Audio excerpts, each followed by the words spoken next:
On education. N. K. Krupskaya. My life, the remote past. I was born in 1869. My parents, though of noble birth, had neither house nor home, and after their marriage often had to borrow money to buy food. Mother was an orphan. She studied on a scholarship and went to work as a governess straight from the institute. Father's parents died early and he was educated at a military school and then at a military college, from which he graduated as an officer. Discontent was rife among the officers in those days. Father read a lot, did not believe in God, and knew all about the socialist movement in the West. While he was alive, revolutionaries, first nihilists, then narodniks, and lastly members of the People's Will, were frequent visitors in the house. I don't know whether he himself took an active part in the revolutionary movement. I was only 14 when he died, and, moreover, revolutionary activity at that time called for strict secrecy, so that revolutionaries spoke very little of their work. Whenever talk turned to this subject, I would be sent away on some errand. Still, I heard enough about it, and my sympathies, naturally, were on the side of the revolutionaries. Father was an impulsive man and could not tolerate injustice. As a young officer, he had to take part in suppressing the 1863 uprising in Poland. But he was not much of a pacifier. He released Polish prisoners, helped them to escape, and did everything to minimize the victories that the Tsarist army won over the Polish people who were fighting against the unbearable oppression of Russian Tsarism. After this military campaign, Father entered the Military Law Academy, finished it, and went to Poland as chief of the district administration. He always held that only honest people should be sent to that country. There were outrageous goings-on in the district when he arrived there. Jews were being dragged into the square where their signed locks were cut off to the beat of the drum. Poles were forbidden to fence off their cemetery, and pigs were herded there and allowed to dig up graves. Father put an end to all that. He set up a model hospital and persecuted bribe-takers, and thus earned the hatred of the gendarmes and Russian officials, and the love of the population, especially of the Poles and needy Jews. Soon Father was made the target of anonymous accusations. He was proclaimed a political suspect, dismissed without being told why, and put on trial. There were 22 charges brought against him.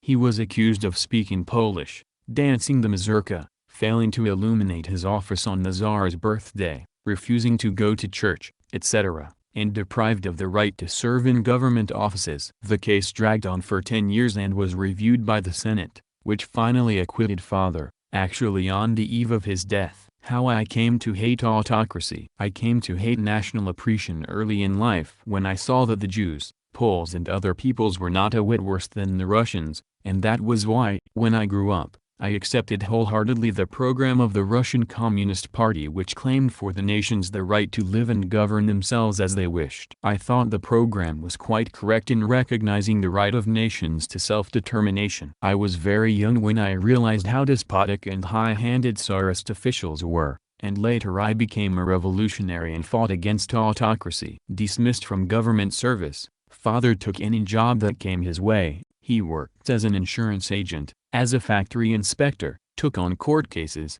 etc. We were forever moving from town to town, and I saw all sorts of people and how they lived. Mother often told me how she had worked as a governess in a landowner's family, how landlords treated peasants, how brutal they were with them. One summer, while Father was looking for a job, Mother took me on a visit to the landlord's family where she had worked as a governess. Although I was only 5 then, I caused a lot of trouble, refused to greet our hostess or say goodnight to her or thank her after the meals, so that Mother was very glad when Father finally came and took us away from Ryuzanovo, as the estate was called. By that time winter had set in, and on our way our hooded sleigh was stopped by peasants who took us for a landlord family, beat up the coachman, and threatened to drown us all in an ice hole. Father did not hold it against them. He said that he understood their age-old hatred for the landlords, and added that the latter fully deserved it. In Ryuzanovo I made friends with peasant children and their mothers, who liked me. I was on the side of the peasants. I never forgot what Father had said,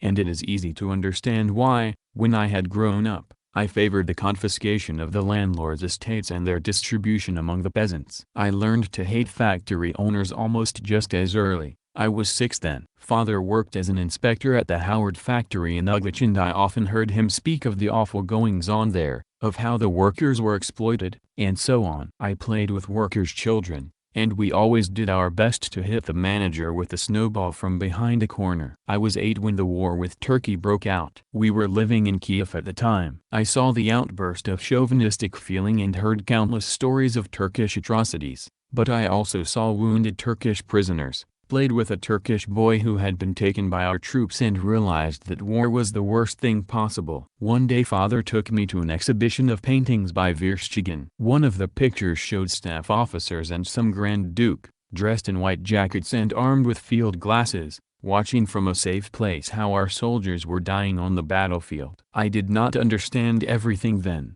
but later, during World War I sympathized wholeheartedly with the army when it refused to go on fighting. Timofeyka. One spring, when I was 11, I was sent to the countryside. Father was then managing the affairs of the Kozyakovskayas, landowners who had a small stationery factory in Pskov gubernia. The affairs were all tangled up, and father had been putting them straight. The Kozyakovskayas needed him badly and treated him very nicely. I had been seriously ill that spring, and the Kozyakovskayas offered to take me to their estate some 25 miles from the Belia station. The estate was called Studnets. My parents agreed. I was rather shy before strangers, but it was wonderful driving there through a forest and past fields, with immortas dotting the hillsides and the fragrance of soil and greenery in the air. I spent the first night in a luxurious bed in one of the beautifully furnished guest rooms. But it was stiflingly hot, so I got up and opened a window. The room was immediately filled with the fragrance of lilac. Somewhere a nightingale was singing. I remained long at the window. The next morning I got up very early and went into the garden that sloped down to the river. There I met a girl in a simple cotton dress. She was about 18 and had a low forehead and dark wavy hair. She introduced herself as the local teacher, Alexandra Timofeyevna, or Timofeyka, as she was called. 10 minutes later we were good friends and I told her of my impressions. She taught in the school kept by the landowners, and the senior class, in which there were 5 pupils, Ilusha, Senya, Mitya, Vanya and Pavel, was preparing for the exams. I often went there and vied with the boys in solving problems, or read with them. It was jolly. Timofeyka had many children's books in her room and I helped her to patch them up. She always had visitors on Sundays, adolescents and youths, and we read Nekrasov. Timofeyka told us many stories, and I gathered that landlords were very bad, that they never helped the peasants, but, on the contrary, exploited them.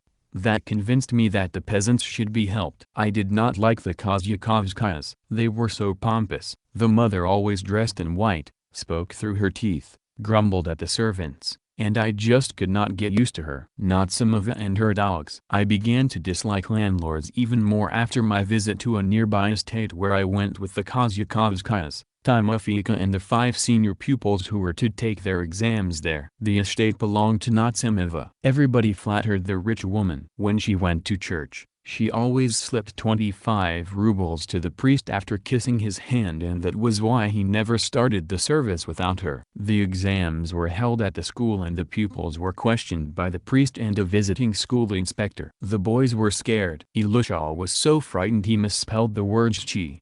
That was too much for me. I made to go and tell him to correct the mistake. Timofeyka told me to be quiet and not to meddle. She herself was worried. The boys passed the exams all right. It took Ilusha a long time to get over his fright. He was pale and trembled like a leaf. After the exams we were invited by Natsimova to dinner. I was struck by the number of pet dogs she had. They jumped on chairs, ran about the room. When we sat down to the table, there appeared 2 barefoot girls. Natsimova first poured out soup for the dogs and the girls served each its pail. After that we got ours. There was luxury in everything. The garden was beautifully laid out, with gorgeous rosebushes girding the pond. Yet I felt bored and was very glad to leave. Yes, I thought, Timofeyka is right when she says that we could get along without landlords.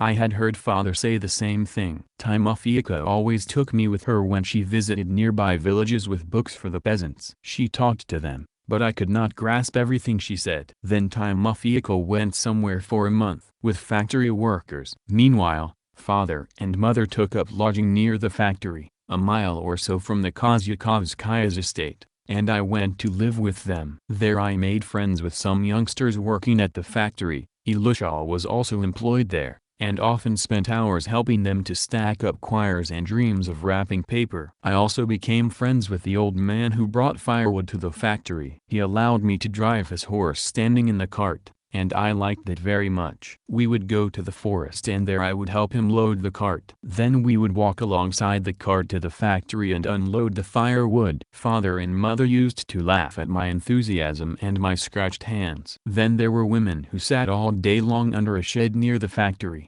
singing as they sorted out dirty rags. It was from tattered blue shirts and other unusable old clothes, purchased in the villages by special buyers, that paper was manufactured. I would join the women, sing songs with them and sort out the rags. One of the women gave me a little hare for a pet which I kept under the stairs. I also had another good friend, a chestnut mongrel called Carson. After dinner I would fill his plate with soup, sour milk, bones and bread, and call him. Carson would come rushing and gobble his meal. Finally, the time came to leave. I was sorry to part with Timofeyka, who had returned by that time, sorry to part with the children, with the old man, with Aunt Maria, with Carson. When the carriage pulled up at the door and we were already in it, Carson lay down under it and had to be dragged out. In winter I learned that Carson had been devoured by wolves. That made me very sad. I often asked about Timofeyka. One day father told us that her room was raided by the police, who found forbidden literature and a portrait of the Tsar covered with figures. She had used it as a piece of paper to solve some problem. Later I heard that Timofeyka had been locked up for 2 years in a windowless cell in Pskov prison. I never saw her again. Her name was Yevrskaya. That winter, sitting in class, I would draw little houses with the signboard school on them and dream of becoming a village teacher. Since then I have always been interested in village schools and teaching village children. March 1, 1881. How could I help sympathizing with the revolutionaries? I remember very vividly the evening of March 1, 1881, when members of the People's Will assassinated Tsar Alexander II.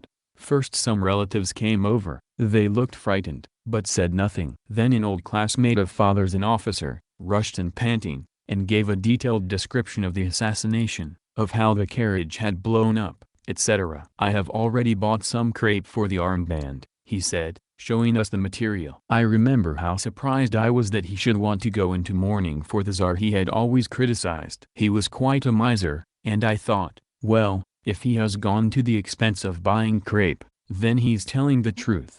That night I could not sleep. Now that the Tsar had been killed, I thought, everything would be different and people would be free. But that was not the way things turned out. Everything remained as it had been. In fact, it became worse. The police began arresting members of the People's Will. The Tsar's assassins were executed. On their way to the execution they were taken past my gymnasium. In the evening, my uncle described how the rope gave way when Mikhailov was being hanged. Several revolutionary friends of ours were also seized. Social activity came to a standstill. Studying. At first I studied at home, with mother for a teacher. I learned to read very early. I loved books, for they revealed a new world to me, and I virtually swallowed one book after another. I was eager to go to the gymnasium, but when I did at 10, I did not like it. The class was a big one. There were about 50 of us. I felt very shy and lost. No one paid any attention to me. The teachers would give us homework, call us out, make us recite, and give us marks. It was against rules to ask questions. The teacher in charge of our class was very unfair. She fussed over rich girls, who came to school in their own carriages, and shouted at and found faults with those who were poorly dressed. But there was something even worse, lack of friendship among the girls, and I felt lonely and bored. I studied hard and knew more than many other girls, but I recited my lessons badly because my mind was always occupied with other things. Father saw that I did not like the gymnasium and transferred me to another, the Obolensky private gymnasium. There things were different. No one shouted at us, the children were allowed a lot of freedom, were chummy, and I had many friends. Studying there was much more interesting. I cherish pleasant memories of that gymnasium. It gave me much, taught me how to work and made me social-minded. Making a living. Father, with whom I was great friends and to whom I took all my doubts, died when I was 14. Mother and I were left all alone. She was a very good, lively woman, but regarded me as a child. And I stubbornly insisted on being independent. We became friends much later, when she began to treat me as an equal. She loved me very much, and we never parted. She sympathized with my revolutionary activity and helped me. The party comrades who came to see me liked Mother. She never let anybody go home without a meal and took care of everyone. When Father died, we had to support ourselves, so I started giving lessons. Mother and I also did some copying work. Then we rented a big house and let rooms. We came into contact with all sorts of people: students, intellectuals, telephone operators, seamstresses, doctors' assistants, etc. Since I was top of the class, I obtained teaching work through the gymnasium. The job was not pleasant. Rich people usually looked down on teachers and interfered with their work. I had dreamed of becoming a school teacher after graduation, but could not find a job. No way out. Meanwhile, I read a great deal of Lev Tolstoy. He attacked the idle rich and luxury, criticized the way the country was run, showed how everything was being done to make the life of landowners and the rich people in general pleasant and full, and described how workers were dying from overwork and how peasants were breaking their backs in the fields. Tolstoy knew how to describe things very vividly. I thought about things around me and saw that he was right. From then on I looked at the revolutionary struggle from another angle and saw better why it was being waged. But what could one do? Terrorist activity and the assassinations of rotten officials or of czars would not help things. Tolstoy showed the way out: physical labor and self-perfection. I started doing all the household chores. In summer, I worked like a peasant in the fields. I denied myself little luxuries in life, became more attentive to people, more patient with them. But I soon realized that no matter how much I strained myself, this would not change things or do away with injustice. True, I saw how the peasants lived and learned how to speak simply with peasants and workers, but what kind of a way out was that? I thought that the university would show me what to do to change conditions of living and abolish exploitation. In those days women were not admitted to universities or, for that matter, to any institutions of higher learning. The Tsarina claimed that women should stay at home and look after their husbands and children instead of studying, and ordered the closing of women's medical courses and the higher courses for women. So I studied by myself, as best I could. Eventually, the higher courses for women were reopened in Petersburg. They proved extremely disappointing. Within 2 months I realized that I would never learn what I wanted to know, because the highly learned things they taught had very little in common with life. How I became a Marxist. Times were very much different then. There were no good books on social problems, no meetings. The workers were not organized and they had no party of their own. Though 20, I did not know who Marx was and had not heard either of the labor movement or communism. One day I happened to attend a students' political circle. The student movement was on the rise then, and that opened my eyes. I stopped going to the courses, began to read Marx and other necessary books. I realized that only a workers' revolutionary movement could change life, and that to be useful, one had to dedicate oneself completely to the workers' cause. In spring I asked a friend to get me the first volume of Marx's Capital and other useful books. It was very hard to come by Marx in those days. You could not have his books issued to you, even at the public libraries. In addition to Capital I got essays on primitive economic culture by N. Sieber, The Destinies of Capitalism in Russia by P. Vorontsov, and Exploring the North by Yefimenko. Early that spring Mother and I had rented a little house in the countryside and I took these books with me. All through the summer I helped our landlord's family who did not have enough hands, washing the children, working in the kitchen garden, raking hay, reaping the harvest. Village life became my chief interest. Often I would wake up in the middle of the night and start worrying that the horses might trample the oat field. In my free time I diligently read Capital. The first 2 chapters were difficult to understand, but after that it became easier. It was like drinking spring water. I realized that Tolstoy's idea of self-improvement was no way out. The way out lay in a powerful labor movement. Early one evening I was sitting on the porch, reading the lines, "The knell of capitalist private property sounds. The expropriators are expropriated." I could hear my heart go thumpity-thump. I was so engrossed, I did not understand what the young nurse, sitting beside me with the landlord's child, was prattling about. "We call it shchi and you call it soup, we call it a boat and you call it a skiff, We call it an ore and heaven knows what you call it." And she went on chattering, puzzled by my silence. It never occurred to me then that I would live to see the expropriators expropriated.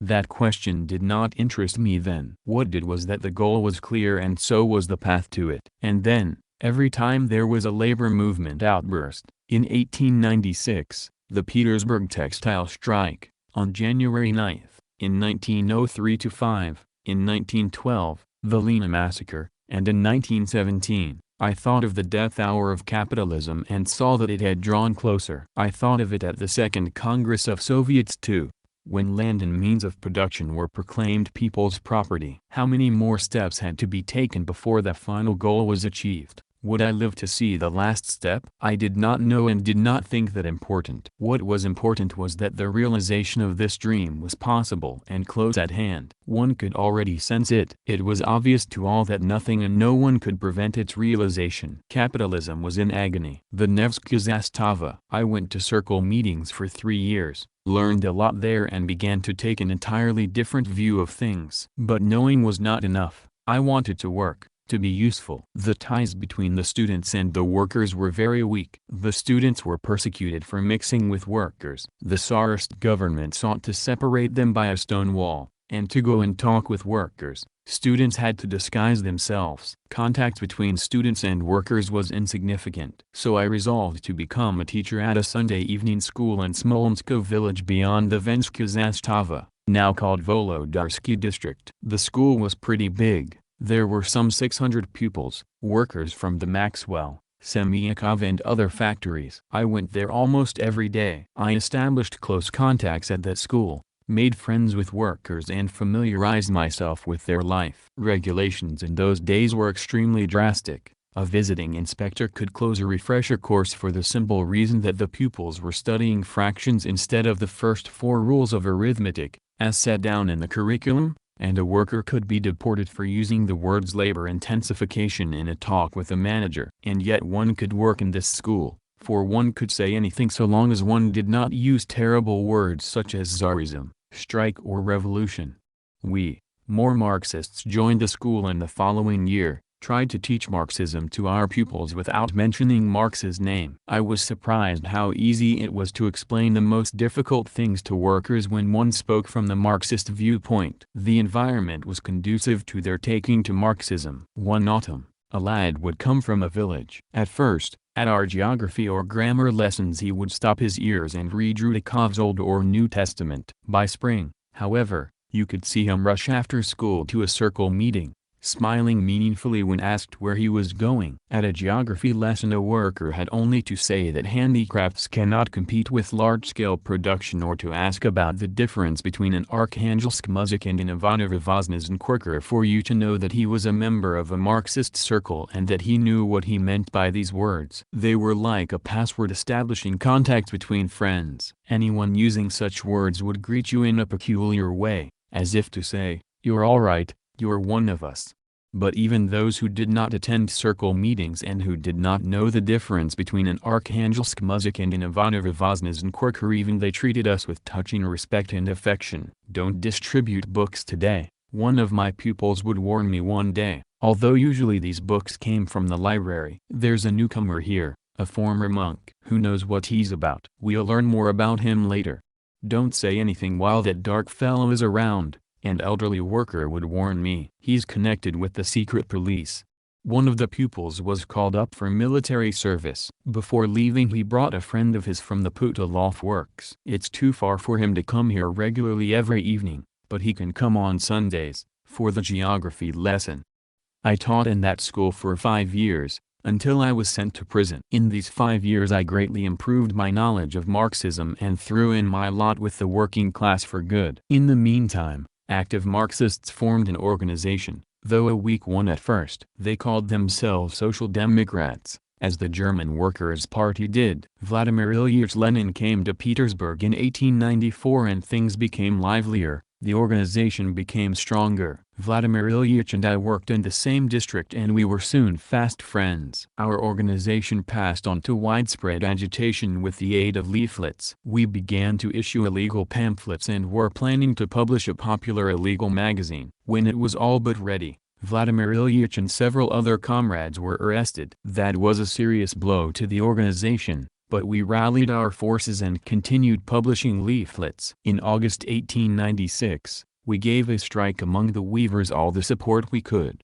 helping them to carry it on in an organized way. Many people were arrested after the strike, and I was one of them. In exile I married Vladimir Ilyich. From then on my life followed in the tracks of his own, and I helped him as best I could in his work. To tell you about that would be to tell the story of the life and work of Vladimir Ilyich. In my émigré years my chief job was to maintain contact with Russia. In 1905–07, I was a secretary of the Central Committee. Since 1917 I have been busy with public education. I like my work in this field, which I think important. To bring the cause of the October Revolution to a successful close, the workers and peasants must acquire knowledge. Without it, the latter will not be able consciously to follow the working class. Without it, it will take the peasants longer to unite in collective farms. My public education work is closely linked with the party's propaganda work. Afterthought, it has been my fortune to watch the working class grow in strength, to watch the growth of its party,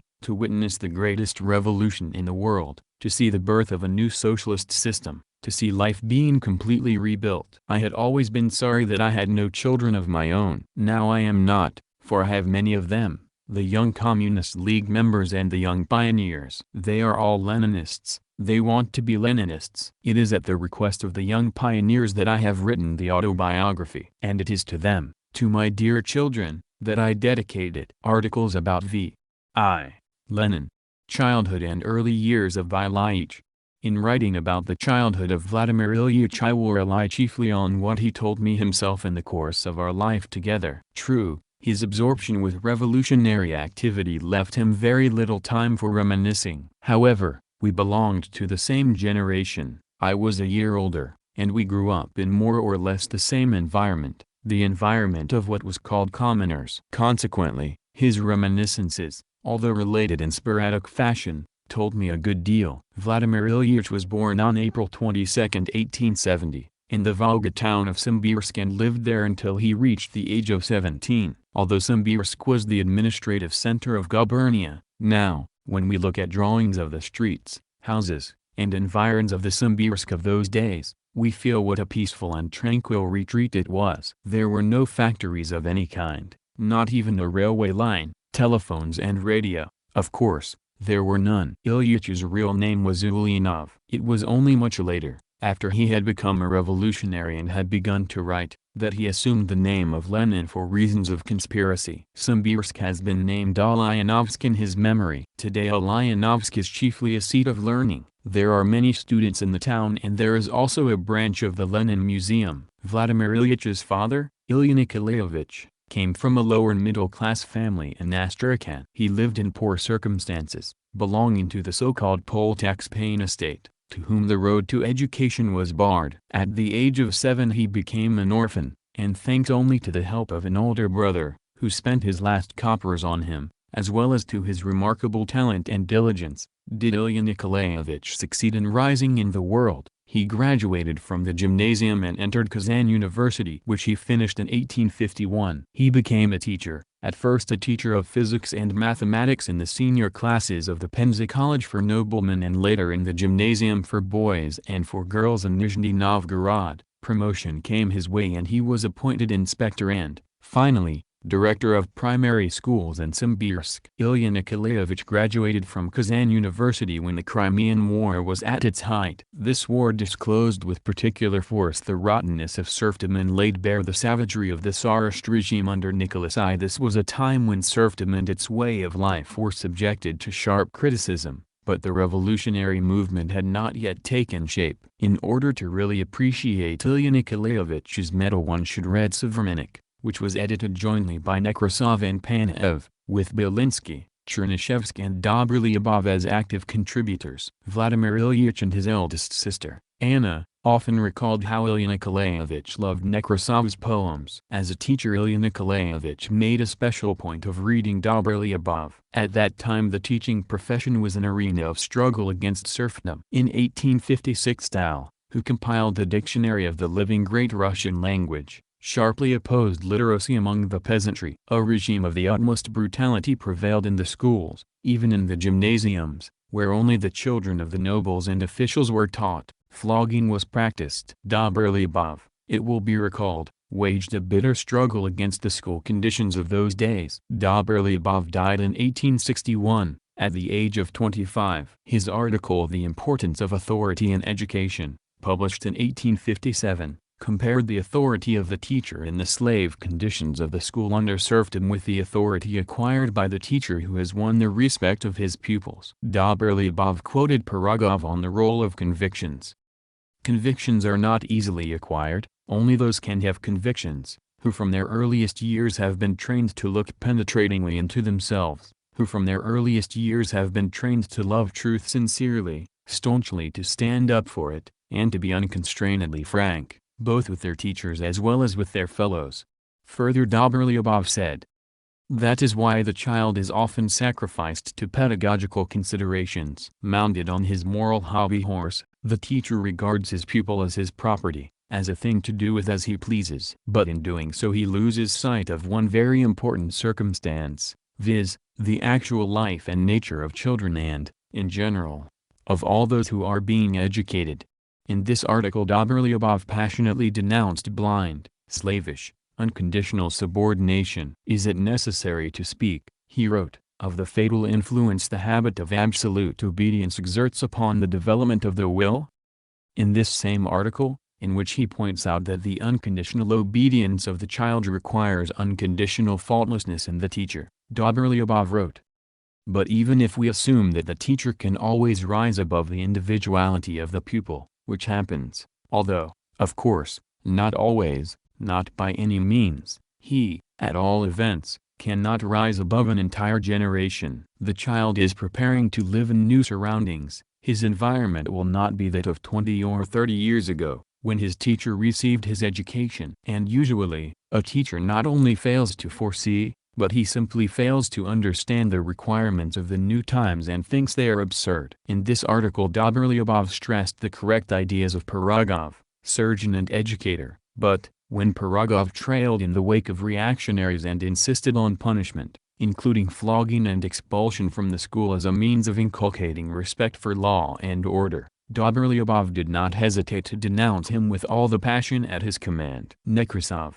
of whom Lenin's father, Ilya Nikolaevich, was so fond, dedicated a poem to Dobrlyubov, in which he said, "You never satisfied the craving of your heart, but like a woman you loved your native land. Your aspirations, labors and your art you gave to it, you gathered round its shrine all pure and honest souls, to a new life of joy, and love, and liberty divine you called your land so full of grief and strife but all too early struck your fatal hour. No more shall shed its light the noble mind which spoke with words of such unequaled power, that heart which yearned to liberate mankind." Ilya Nikolaevich also greatly admired Dobrlyubov, a factor which influenced his work both as director of primary schools in Simbirsk gubernia and as educator of his son, Lenin, and of his other children, all of whom became revolutionaries. At the time Ilya Nikolaevich began work in Simbirsk gubernia the peasantry were almost 100% illiterate. Thanks to his efforts the number of schools in the gubernia rose to 450. He carried on an enormous amount of work among the teachers. Schools were not opened merely by giving orders. He traveled to the villages, experiencing the discomfort of riding in carts and sleeping in roadside inns. There were endless arguments with local officials and talks and meetings with peasants. Ilyich listened eagerly to his father's stories about village life. As a child he had heard about the village from his nurse, to whom he was very devoted, and also from his mother, who grew up in the countryside. Thanks to this upbringing, Ilyich, from his earliest years, gave close attention to village life. It left its stamp on his entire activity as a revolutionary, and it enabled him, after studying Marxism, to realize that socialism could triumph even in our backward Russia with its numerous and impoverished peasantry, enabled him correctly to outline the path of struggle which has led our great country to victory. Ilya Nikolaevich grew up in Astrakhan in close contact with life. As director of primary schools he devoted special attention to the job of imparting knowledge to the numerous in Rodsy, as the non-Russian inhabitants of Simbirsk gubernia were then contemptuously called. In 1937 I received a letter from Ivan Zaitsev, a Chuvash teacher in a 7-year school in Polvosundr, Chuvash Autonomous Republic. Zaitsev has spent 55 of his 77 years teaching in Chuvash schools and has been honored with the titles of Hero of Labor and Distinguished Educator. He is an active public worker. He taught in classes for abolishing illiteracy and semi-literacy, was chairman of the Educational Workers Union and member of the Village Soviet and local trade union council, collected agricultural data, acted as an instructor during census taking, helped at the local meteorological station, and so on. Ivan Zaitsev's father was a farm laborer. As a boy, until the age of 13, Ivan tended geese. He thirsted for education and ran away from home in order to enter school. It took him 2 days to get to Simbirsk, and although late for the beginning of the term, he succeeded, thanks to the help of Ilya Nikolaevich Ulyanov, who took pity on the boy. In his letter Zaitsev related how on one occasion, during his first year, Ilya Nikolaevich attended an arithmetic lesson. He called Zaitsev to the blackboard. After Zaitsev had solved the problem and told how he had done it, Ilya Nikolaevich said to him, "Excellent, go back to your seat." After the recess, the letter went on. We were told to write a composition on the topic one of today's impressions. The teacher said that we could write about any event from school life which we considered important. In a word, we could write as we pleased. The pupils paused a few minutes thinking about the topic. Some of them recalled funny episodes, while others tried to think up something. I had no difficulty in choosing a topic because I couldn't forget Ilya Nikolaevich's visit during the arithmetic lesson and his explanation of the problem. And so I decided to write about this. I wrote, "Today at 9 o'clock in the morning, during the arithmetic lesson, we received a visit from Director Ulyanov. I was called to the blackboard and given a problem in which the word grivnik was repeated several times. I wrote out the problem, read it over, and began to think about how to solve it. Director Ulyanov asked me a number of leading questions, and here I noticed that when he came to the word grivnik he had difficulty in pronouncing the R. Instead of grivnik he would say givnik. This struck me as being somewhat strange and made me think, here am I, a pupil, and I can pronounce GR correctly, while the director, a very important and learned man, cannot pronounce GR and says GH. Then I added some minor details and finished the composition. The copybooks were collected and handed over to teacher Kalashnikov. 2 days later we were to write a précis of an article we had read. When the copybooks were handed out, we anxiously looked at the marks for the previous composition. Some of the pupils were delighted, while others gave expression neither to joy nor to sorrow. Kalashnikov deliberately withheld my copybook. Afterwards he threw it at me and, in a voice burning with rage, exclaimed, "Pig!"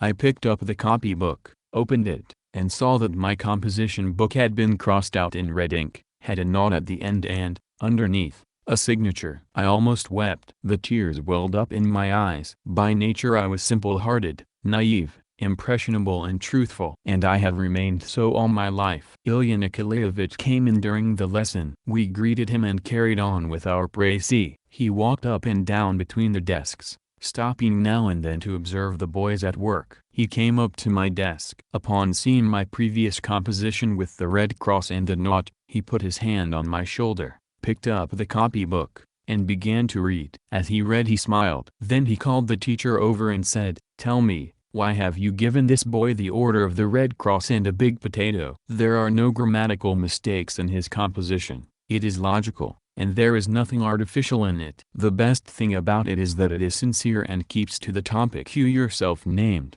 The teacher began to hem and haw, saying that there were things in the composition that were not very complimentary to the school administration. At this point Director Ulyanov interrupted him and said, "This is one of the best compositions. Read it, one of today's impressions."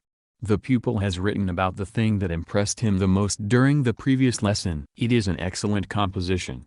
Then he took my pen and at the end of the composition write "excellent," and signed, Ulyanov. I have never forgotten that incident and I never will. Ilya Nikolaevich demonstrated his kindness, his simplicity and his sense of justice. Ilyich followed in his father's footsteps. In the senior class at the gymnasium he spent a whole year coaching a Chuvash comrade, who was behind in Russian. in order to prepare him for the university entrance examinations. Ilya Nikolaevich's sympathy for the national minorities influenced Lenin throughout his revolutionary activity. Everybody knows the tremendous work done by Lenin paving the way for the friendship of the peoples of the USSR. Ilya Nikolaevich followed Dobrlyubov's methods in tempering the willpower of his children. Vladimir Ilyich, who entered the gymnasium when he was 9.5 years old, always had the highest marks and finished with a gold medal. This did not come as easy as many think. Ilyich was a very lively boy. He liked long walks, loved the Volga,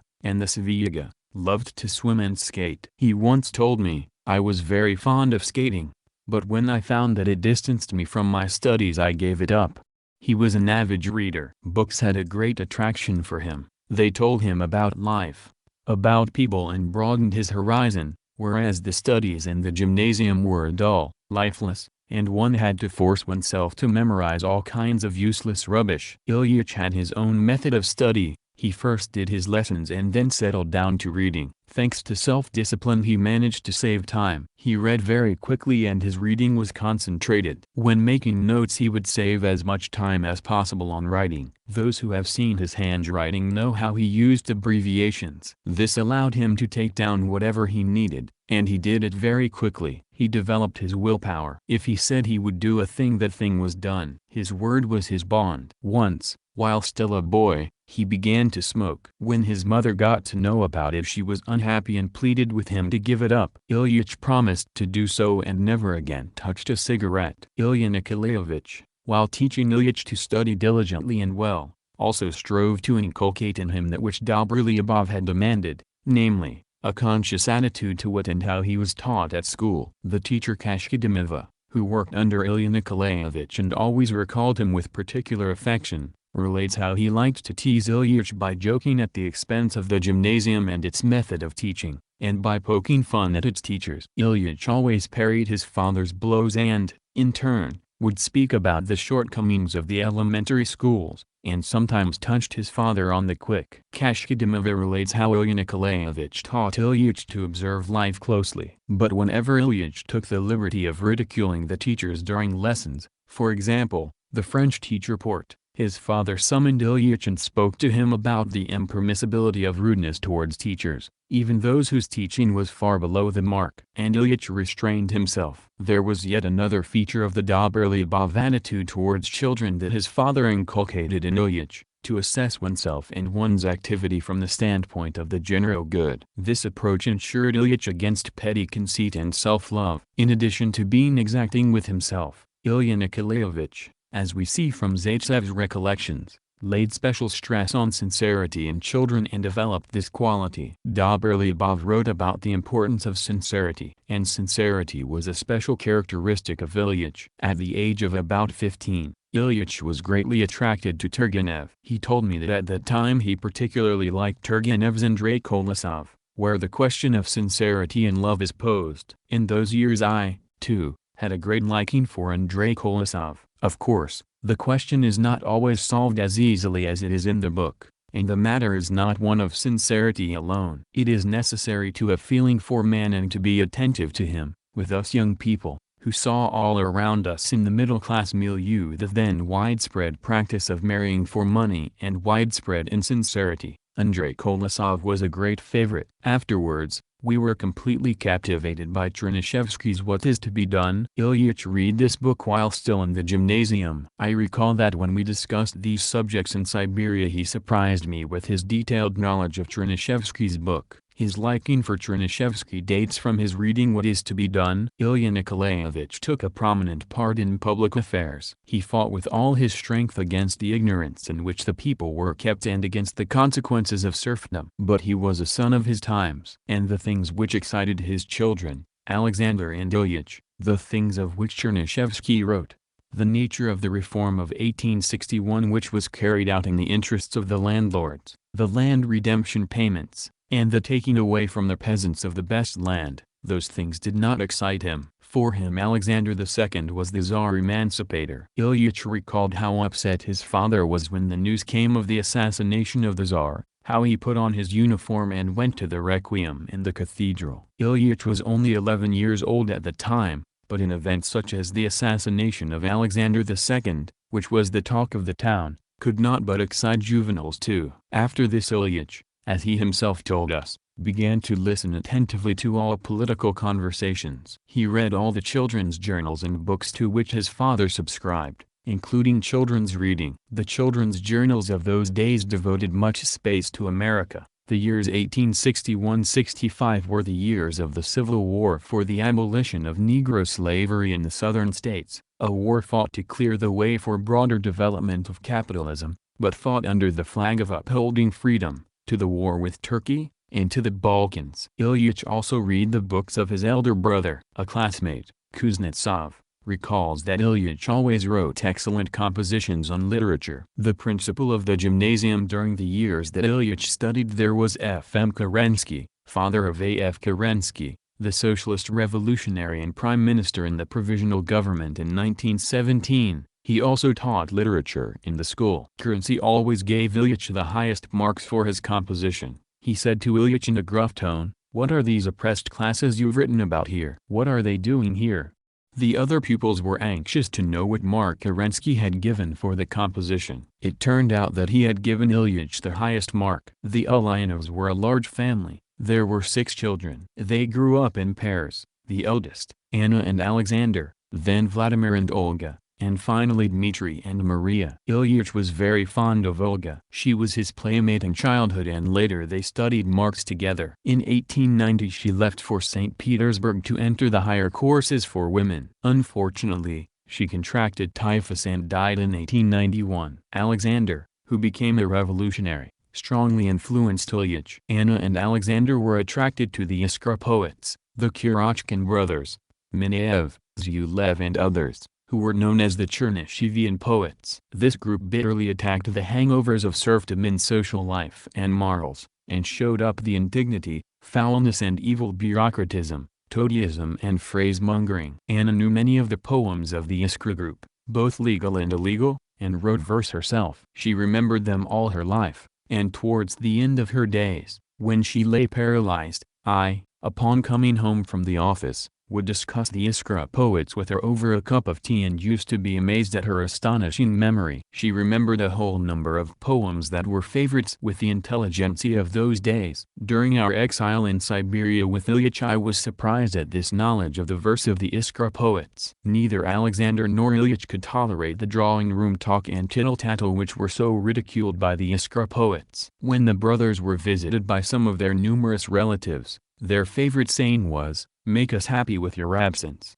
Alexander loved to read Pisarev, whose articles on natural science took the ground away from the religious outlook and greatly interested him. Pisarev's works were banned at that time. Ilyich, too, at 14 and 15, eagerly devoured Pisarev's writings. It should be said that at that time, 1856, not even Dobrlyubov had made the final break with religion, and Ilya Nikolaevich, even though he was a teacher of physics and a meteorologist, believed in God until the end of his life. The fact that his sons had abandoned religion caused him anxiety. Alexander, chiefly because of Pisarev's influence, stopped going to church. Anna recalls that once at the dinner table when Ilya Nikolaevich asked Alexander if he were going to the midnight service, the latter replied firmly and briefly, "No."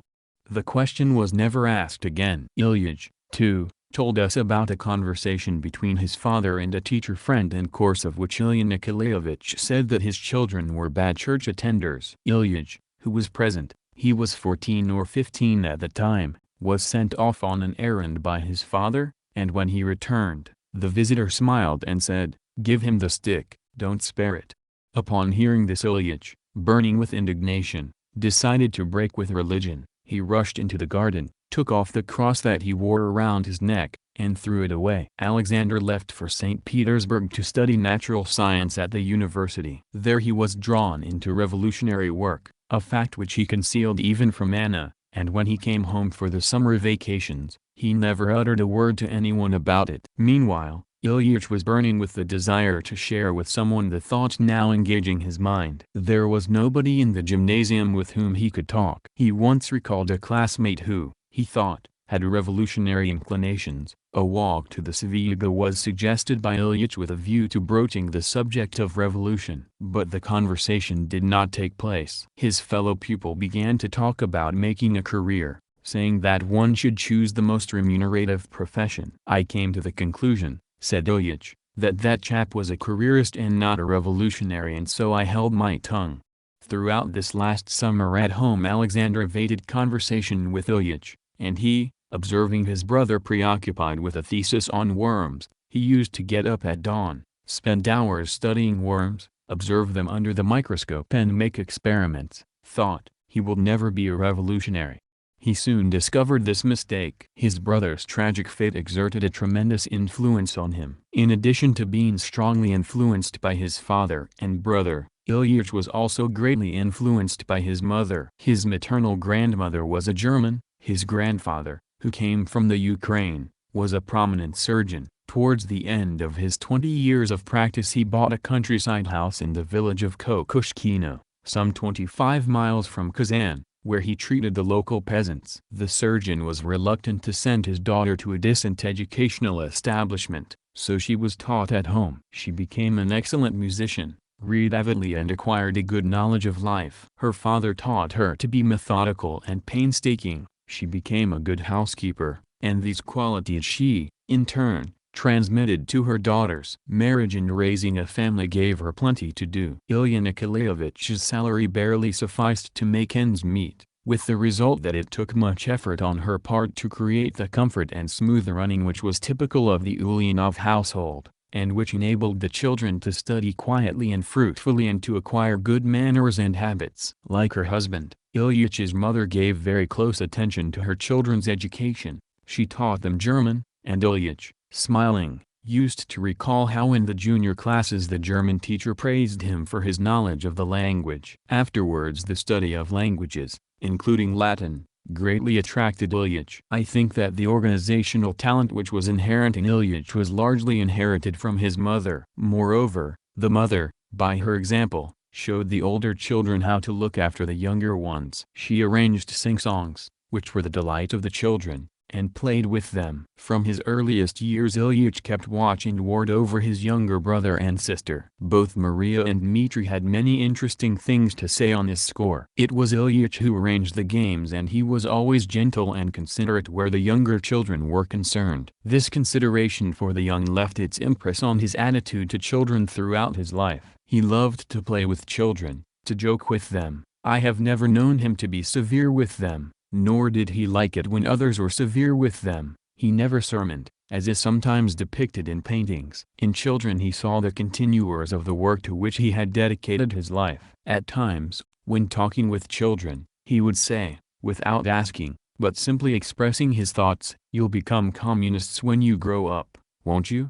Everyone knows of the great interest he displayed in child welfare, in their food and education, in making their lives brighter and happier, in equipping them with the knowledge needed for victory, with the ability to work by hand and brain, as required by the modern machine age. Ilyich, who deeply loved his mother, was particularly tender towards her during the years of her tribulations. Her husband died in 1886, and Ilyich told me of the fortitude with which she bore the loss of the man she so loved and respected. But especially did Ilyich display his tenderness for his mother and appreciate her after the execution of Alexander. Alexander, conscious of the bitter lot of the peasantry, and of all outrages perpetrated on the people, decided that it was necessary to combat Tsarism. Being 4 years older than Ilyich, he reacted differently to the events of March 1, 1881. In St. Petersburg, Alexander joined the People's Will Party and took an active part in the conspiracy to assassinate Alexander III. The attempt failed, and on March 1, 1887, he and a group of his comrades were arrested. The news of Alexander's arrest was received in Simbirsk by the schoolteacher Kashkadimova,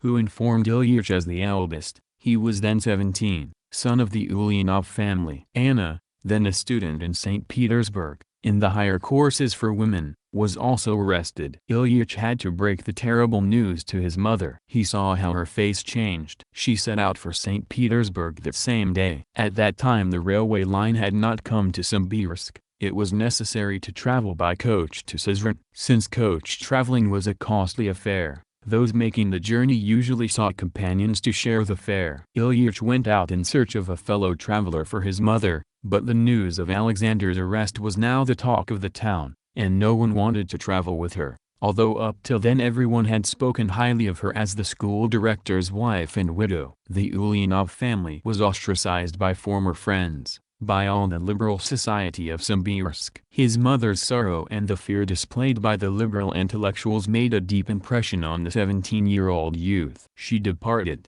and Ilyich, waiting anxiously for news from St. Petersburg, watched over the younger children and concentrated on his studies. He was now thinking hard. Chernyshevsky's writings took on a new meaning, and he began to look to Marx for the answers to his questions. Among Alexander's books was a copy of Capital. In the past it had proved difficult reading for Ilyich, but he now took it up with renewed zest. Alexander was executed on May 8. Upon hearing the news, Ilyich said, "No, we shall not take that path. It is necessary to take a different path."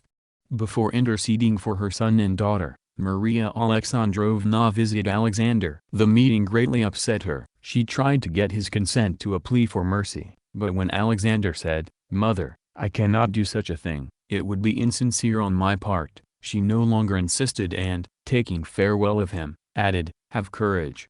She was present in the court when her son made his speech from the dock. Anna, released under police surveillance, was deported to the village of Kokushkino, near Kazan. The mother, who had changed under the stress, drew closer to the revolutionary activity of her children, who now loved her more than ever before. In 1899, when she came to St. Petersburg, this time to plead that Ilyich, instead of being exiled to Yenisei Gubernia, should be allowed to go abroad, or, if not, then at least to reside somewhere nearer the capital, Zvolensky, chief of the police department, said to her, "You can be proud of your children, one has been hanged and the rope is being got ready for another." Maria Alexandrovna rose and in a dignified manner said, "Yes, I am proud of my children." M. B. Smirnov, who was present during the conversation, has described the incident in the newspaper Sovietsky Yug. Ilyich, who often spoke about his mother's tremendous willpower, once said, "It was a good thing that our father died before Alexander's arrest. Had he been alive, I don't know what would have happened." Afterwards, I myself had occasion to meet Maria Alexandrovna, in 1895 when Ilyich was ill in the preliminary detention prison. With her she had come to see him, and then I realized why Ilyich had so much love for her. In his letters to relatives, selected and prepared for publication by his sister Maria, every line of the letters to his mother breathes love and tenderness. His mother's example was not lost on Ilyich, and, despite the grief gnawing at his heart, he kept a grip on himself, passed the examinations successfully and finished the gymnasium with a gold medal. In the summer the Ulyanovs left for Kazan, and Ilyich entered the university where his father had studied before him. Appeal to women workers and peasant women on V.I. Lenin's death. Pravda, January 30, 1924. Appeal to women workers and peasant women on V.I. Lenin's death. Comrade workers and peasants, men and women. I have a big favor to ask of you. Do not let your sorrow for Ilyich take the shape of glorification. Do not build monuments in his memory. Do not call palaces after him. Do not hold solemn meetings to commemorate him. He never cared for all that in his lifetime, never liked it. Just remember how much poverty there is in our country, how much has to be done. If you want to honor Vladimir Ilyitch's memory, build creches, kindergartens, houses, schools, libraries, dispensaries, hospitals, homes for invalids, etc. And, above all, let us carry out his behests in everything. Let us learn from Ilyich. The Worker and Peasant Correspondent Magazine, Number 1, 1928. Let us learn from Ilyich. One day, when we were burying a close comrade, I saw the slogan, "Leaders die, but their cause lives."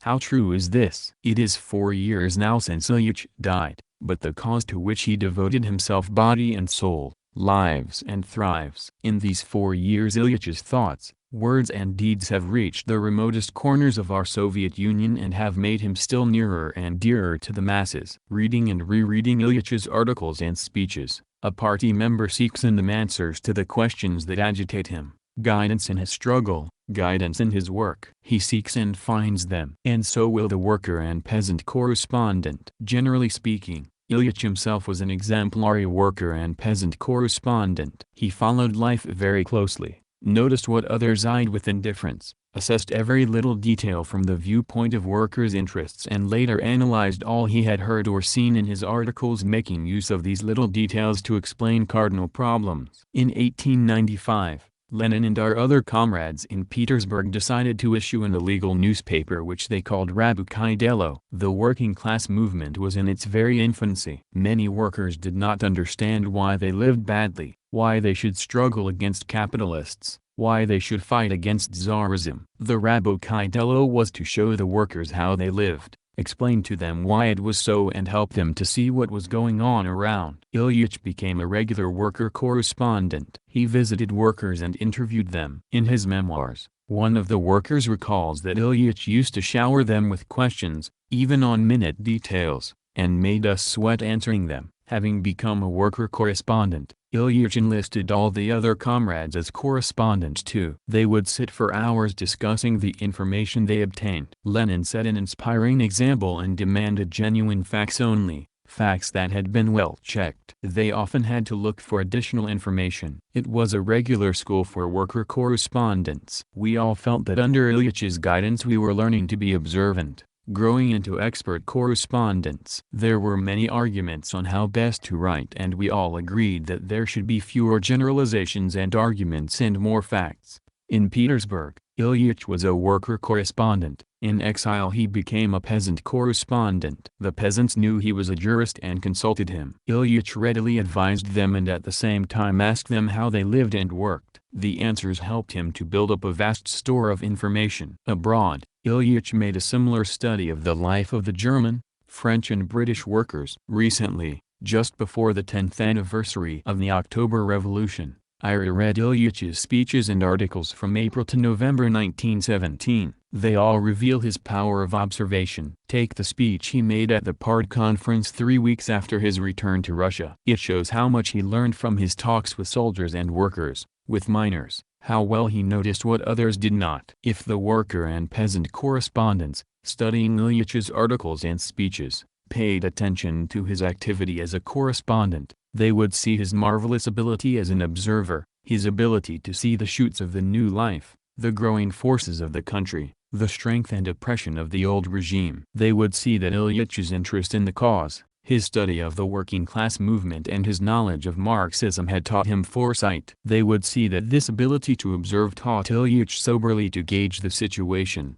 Suffice it to recall the Brest Peace Treaty made him a man who never had a liking for bombastic phrases, who knew how to find and organize forces for the struggle and how to carry his ideas, backed by what he had heard and seen, by his own observations, into the masses. The ability to observe is a mighty factor. We must learn from Ilyich how to be observant. And once we have mastered that, we shall be all the more capable of putting his ideas into practice in the present conditions. Lenin's method of scientific work. Reminiscences of Lenin Collection, Issue No. 1, 1930. Whatever Vladimir Ilyich did, he always did thoroughly. He did a lot of spade work. The more important he thought a job, the more he delved into the minutest details. Seeing how difficult it was towards the end of the 1890s to issue an illegal newspaper in Russia, and considering a national newspaper of utmost importance from the point of view of organization and propaganda, a newspaper which would give a Marxist analysis of events and developments in Russia, as well as of the growth of the young labor movement,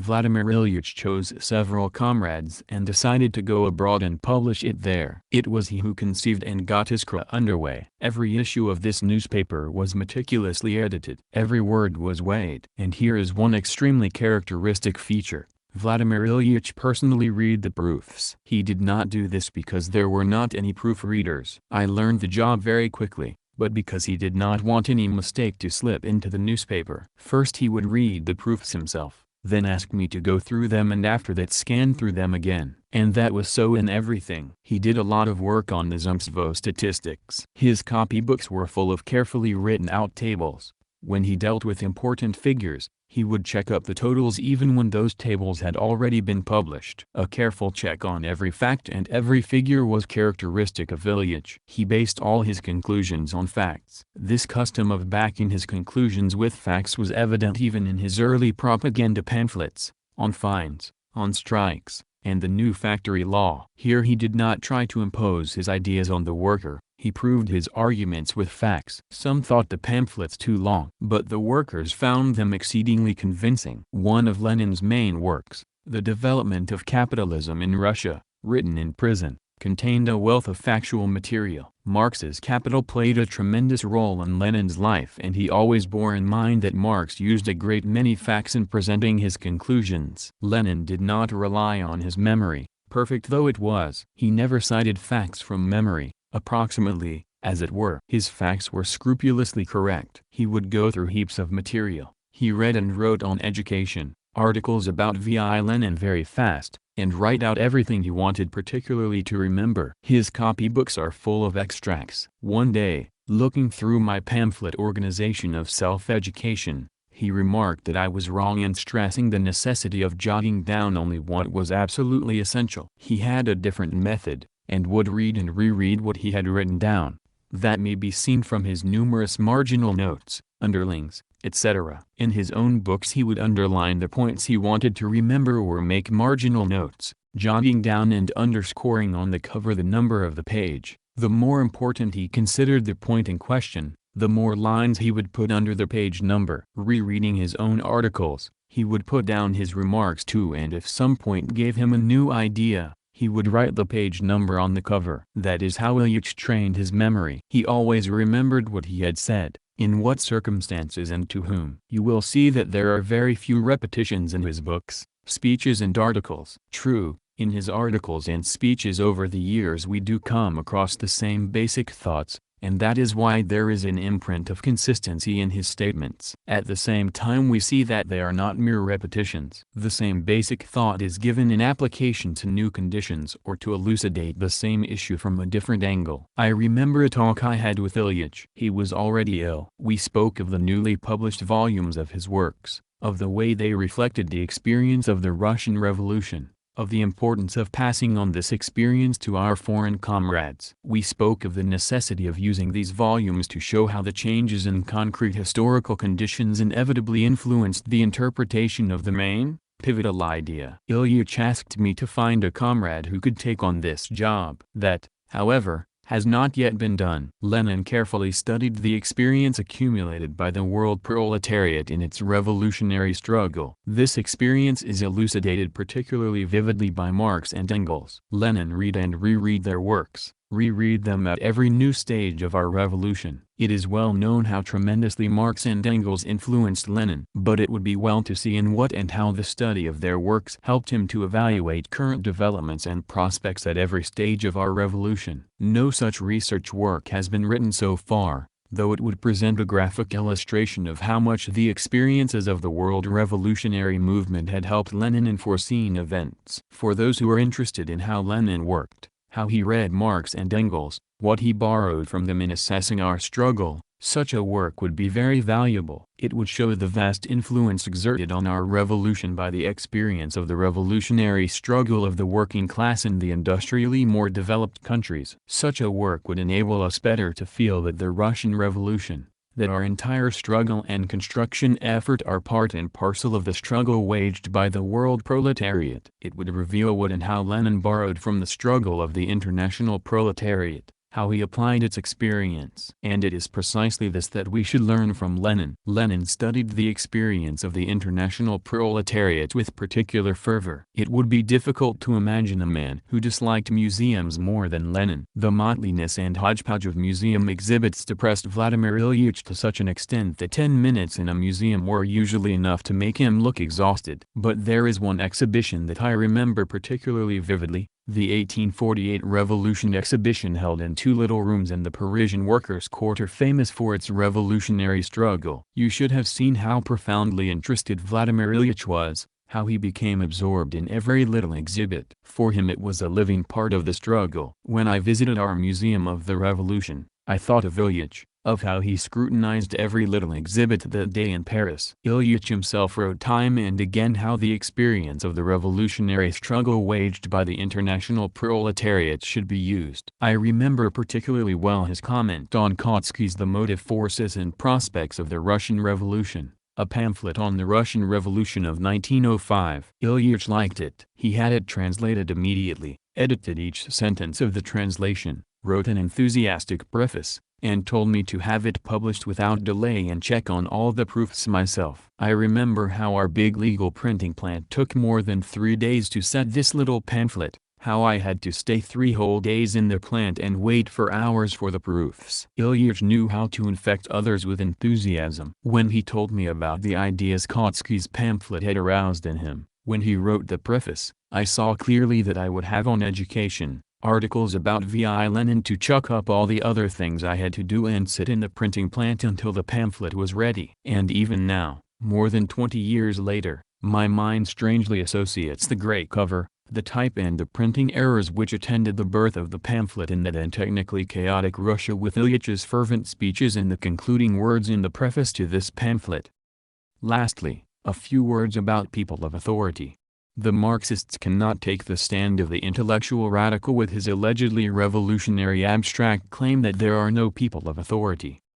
No. The working class, waging a difficult and stubborn liberation struggle throughout the world, needs people of authority, but only in the sense, of course, that young workers need the experience of the old fighters against oppression and exploitation, fighters who have waged many a strike, participated in revolutions, who have been made wiser by revolutionary traditions and a broad political outlook. The proletarians of every country need the authority of the world struggle waged by the proletariat. We need the authority of the theoreticians of the world social democracy to clarify the program and tactics of our party. But this authority, of course, is utterly unlike the official authority of bourgeois science and police tactics. This authority is the authority of a more all-around struggle in those same ranks of the World Socialist Army. In his preface to The Motive Forces and Prospects of the Russian Revolution, Vladimir Ilyich wrote that Kautsky had correctly appraised the Russian Revolution when he said, "We shall do well if we agree that we are facing completely new situations and problems, which do not follow old patterns."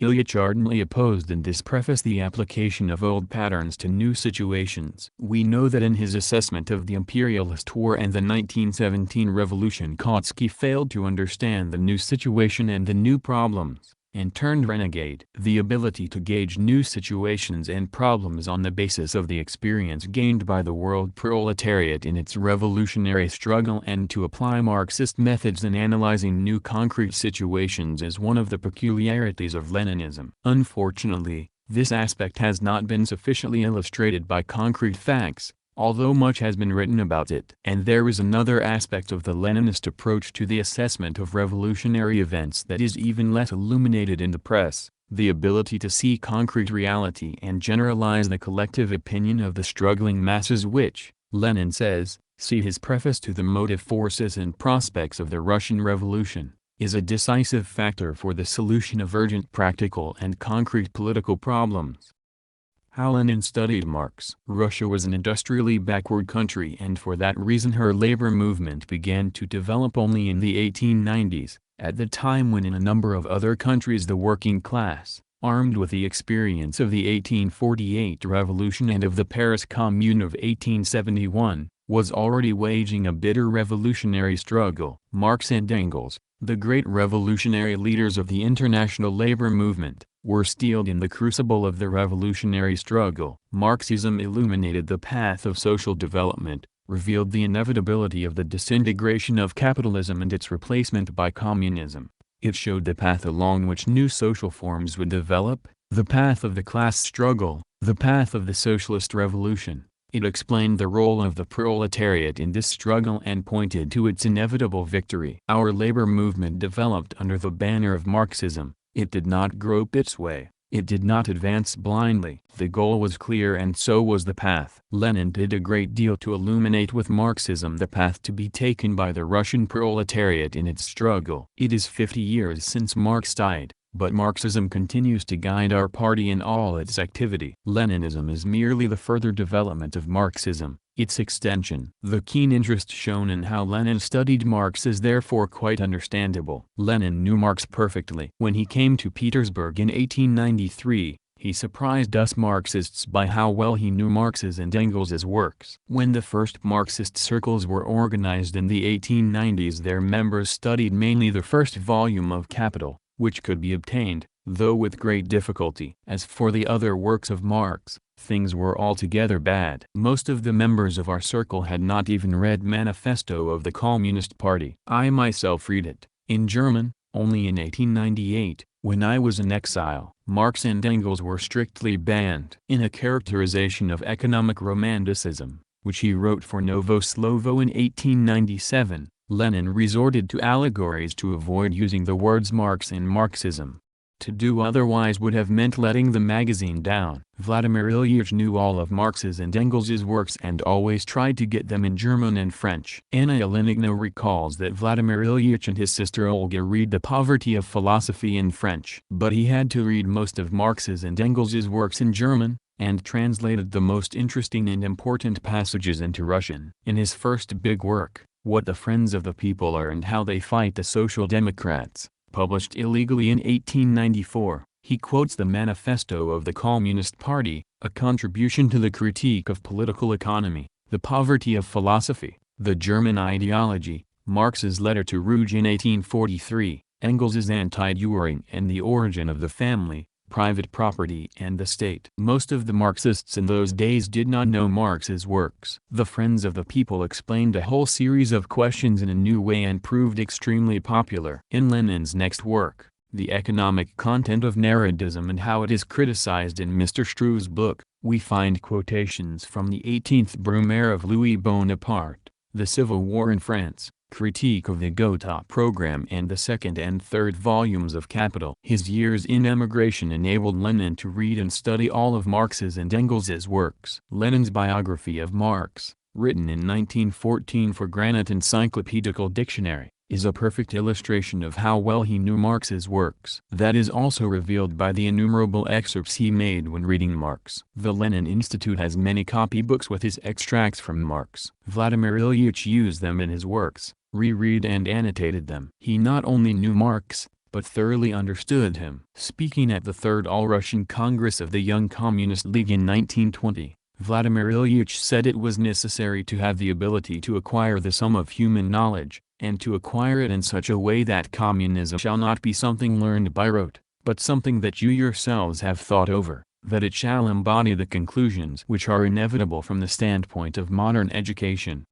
Lenin studied not only what Marx had written, but also everything written about Marx and Marxism by his enemies in the bourgeois camp, and elucidated the fundamentals of Marxism in his polemics with them. In his first big work, What the Friends of the People Are and How They Fight the Social Democrats, in reply to the anti-Marxist articles in Ruskobokistvo, Lenin counterposes Marx's standpoint to that of the Narodniks, Mikhailovsky, Krivenko and Yuzakov. In the article The Economic Content of Narodism and How It Is Criticized in Mr. Struve's book, he pointed out that Struve's standpoint was diametrically different from that of Marx. Lenin analyzed the agrarian issue in The Agrarian Question and the Critics of Marx, in which he counterposed Marx's standpoint to the petty bourgeois view held by German Social Democrats, David, Hertz, and Russian critics, Tronov, Bulgakov. Truth is the consequence of conflicting opinions, says a French proverb. Ilyich liked to quote it. In the main questions of labor movement, he constantly resorted to bringing out and counterposing class viewpoints on the subject. Lenin did it in a most characteristic manner. This is reflected,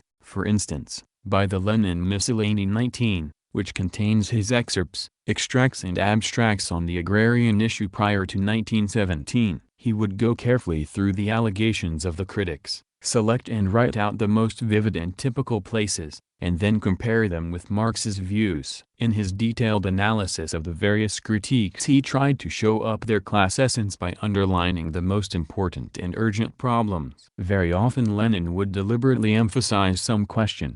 It was not a matter of tone, he held. One could speak sharply and rudely so long as one spoke to the point. In his preface to F.A. Sorge's letters he quotes Mering and adds that Mering was right when he said, Der Sorgesbriefwechsel, that Marx and Engels had not much of an idea of good manners, if they did not think long over every blow they dealt, neither did they whimper over every blow they received. Sharpness was a characteristic of Lenin's. He learned it from Marx. Marx relates, he wrote, that he and Engels constantly fought the miserable way in which the Social Democrat was conducted and often expressed their opinions sharply, wobei oft scharfherget. Ilyich was not afraid of sharpness, but he demanded that the retorts should be to the point. There was one word that Lenin liked very much, nagging. When arguments were not to the point, when speakers resorted to exaggeration and to petty fault-finding, he would say, "That's plain nagging." He was opposed even more sharply to polemics that aimed less at thrashing out some question than at settling some petty factional account. That, incidentally, was a favorite method with the Mensheviks. They misused recommendations by Marx and Engels exclusively for their own factional aims. In his preface to Sorge's letters Lenin wrote, "To think that these recommendations of Marx and Engels to the British and American workers' movement can be simply and directly applied to Russian conditions is to use Marxism not in order to comprehend its method, not in order to study the concrete historical peculiarities of the labor movement in definite countries, but in order to settle petty factional, intellectualist accounts." Here we come to the question of how Lenin studied Marx. That may be seen partly from the above-mentioned quote. It is necessary to comprehend Marx's method to learn from him how to study the peculiarities of the labor movement in certain countries. This is what Lenin did. For him Marxism was not a dogma but a guide to action. He once said, "He who wants to consult Marx," a very characteristic expression, that he himself constantly consulted Marx. He reread Marx again and again in the most difficult, crucial moments of the revolution. I would drop into his office, for instance. Everyone would be worried. But Ilyich would sit engrossed in Marx, and it would be hard indeed to tear him away from the book. He did not turn to Marx to calm his nerves or reinforce his confidence in the strength of the working class or his faith in final victory. He had enough confidence here. He turned to Marx to consult him, to seek answers to the urgent problems facing the labor movement. In his article F. Mering on the Second Duma Lenin wrote, "Some people choose wrong quotations for their arguments. They take general principles on the support of the big bourgeoisie against the petty reactionary bourgeoisie and apply them uncritically to the Russian constitutional democrats, to the Russian Revolution." Mering gives these people a good lesson. Those who want to consult Marx on the proletariat's tasks in the bourgeois revolution should study Marx's opinion precisely about the German bourgeois revolution. It is not for nothing that our Mensheviks shy off this opinion. In that opinion we see reflected,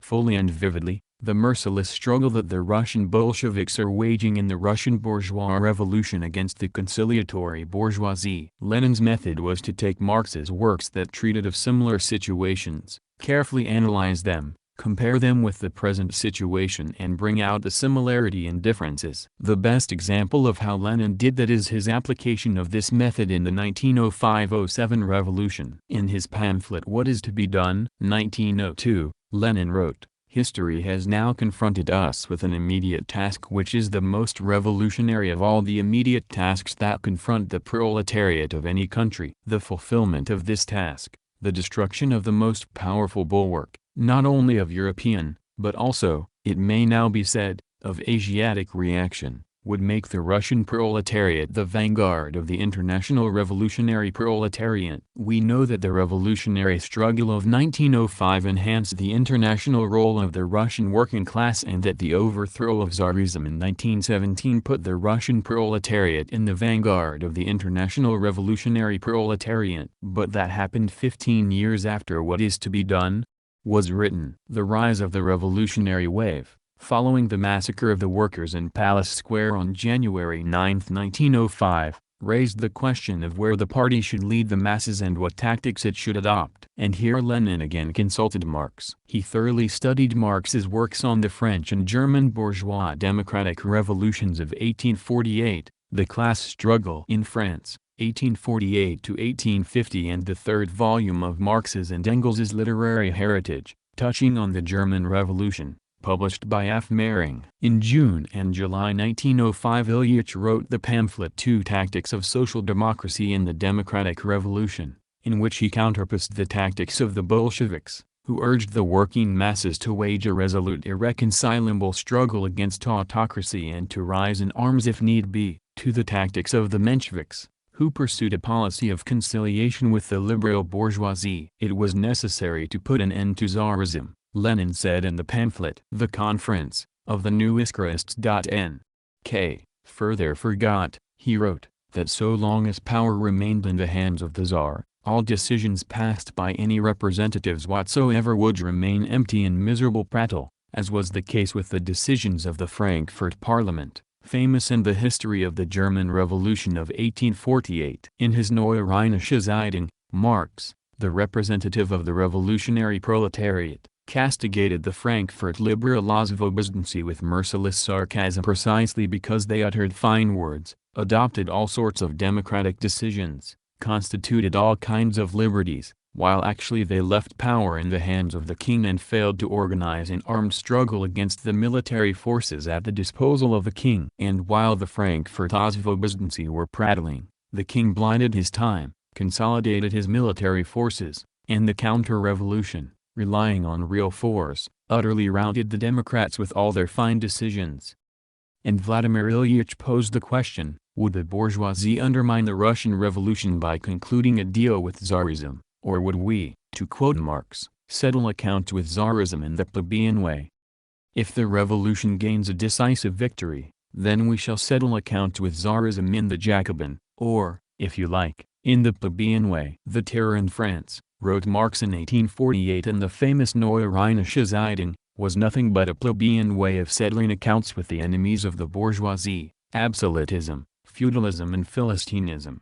Have those people who, in a period of a democratic revolution, try to frighten the social democrat workers in Russia with the bogey of Jacobinism ever stopped to think of the significance of these words of Marx? The Mensheviks claimed that their tactics was to remain a party of extreme revolutionary opposition and that this did not exclude partial, episodic conquest of power and establishment of revolutionary communes in certain towns. What does the term revolutionary communes mean? Lenin asked and replied, confusion of revolutionary though leads them, the new Iskrists, N.K., as very often happens, to revolutionary phrase-mongering. Yes, the use of the words revolutionary commune in a resolution passed by representatives of social democracy is revolutionary phrase-mongering and nothing else. Marx more than once condemned such phrase-mongering, when fascinating terms of the bygone past were used to hide the tasks of the future. In such cases a fascinating term that has played its part in history becomes futile and pernicious trumpery, a child's rattle. We must give the workers and the whole people a clear and unambiguous explanation as to why we want a provisional revolutionary government to be set up, and exactly what changes we shall accomplish, if we exercise decisive influence on the government, on the very morrow of the victory of the popular insurrection which has already commenced. These are the questions that confront political leaders. And further, these vulgarizers of Marxism have never pondered over what Marx said about the need of substituting the criticism of weapons for the weapons of criticism. Taking the name of Marx in vain, they, in actual fact,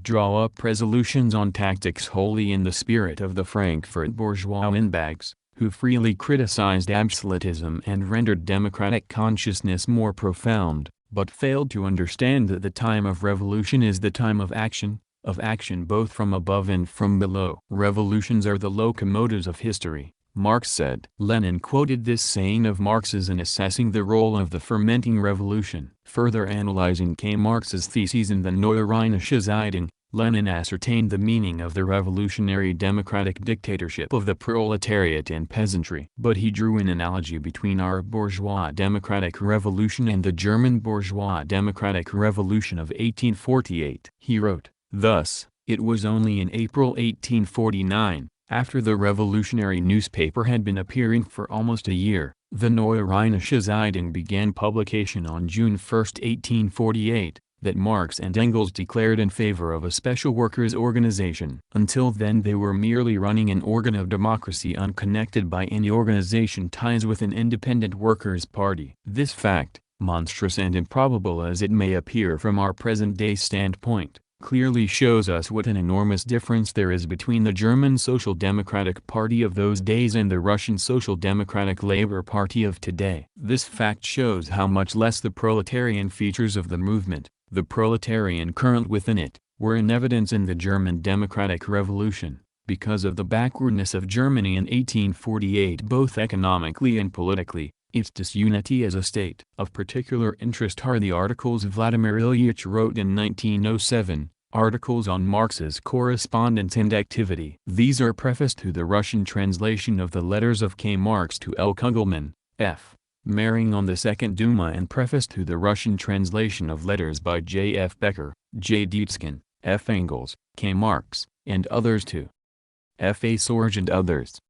These articles present a perfect picture of Lenin's method of studying Marx. The last is of exceptional interest. It was written at the time when, following his differences with Bogdanov, Lenin again seriously took up philosophy, when the questions of dialectical materialism attracted his attention with particular force. Studying simultaneously what Marx said concerning questions analogical to those that arose in Russia following the defeat of the revolution, and questions of dialectical and historical materialism, Lenin learned from Marx how to apply the method of dialectical materialism to the study of historical development. In his preface to F. A. Sorge's letters he wrote, "It is highly instructive to compare what Marx and Engels said of the British, American and German labor movements. The comparison acquires all the greater importance when we remember that Germany on the one hand, and England and America on the other, represent different stages of capitalist development and different forms of domination of the bourgeoisie as a class over the entire political life of these countries. From the scientific standpoint, what we observe here is a sample of materialist dialectics,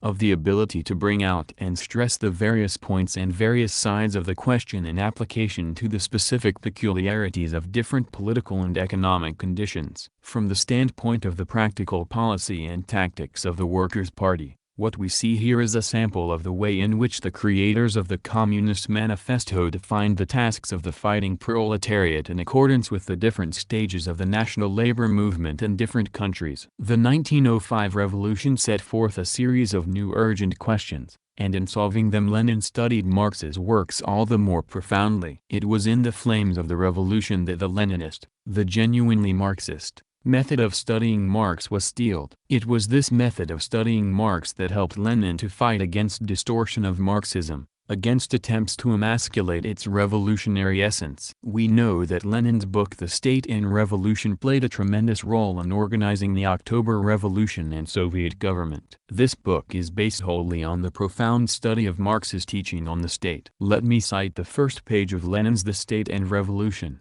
What is now happening to Marx's teaching has, in the course of history, happened repeatedly to the teachings of revolutionary thinkers and leaders of oppressed classes struggling for emancipation. During the lifetime of great revolutionaries, the oppressing classes constantly hounded them, received their teachings with the most savage malice, the most furious hatred and the most unscrupulous campaigns of lies and slander. After their death, attempts are made to convert them into harmless icons, to canonize them, so to say, and to surround their names with a certain halo for the consolation of the oppressed classes and with the object of duping the latter, while at the same time emasculating the essence of the revolutionary teaching, blunting its revolutionary edge and vulgarizing it. At the present time, the bourgeoisie and the opportunists within the working class movement concur in this doctrine of Marxism. They omit, obliterate and distort the revolutionary side of this teaching, its revolutionary soul. They push to the foreground and extol what is or seems acceptable to the bourgeoisie. All the social chauvinists are now Marxists,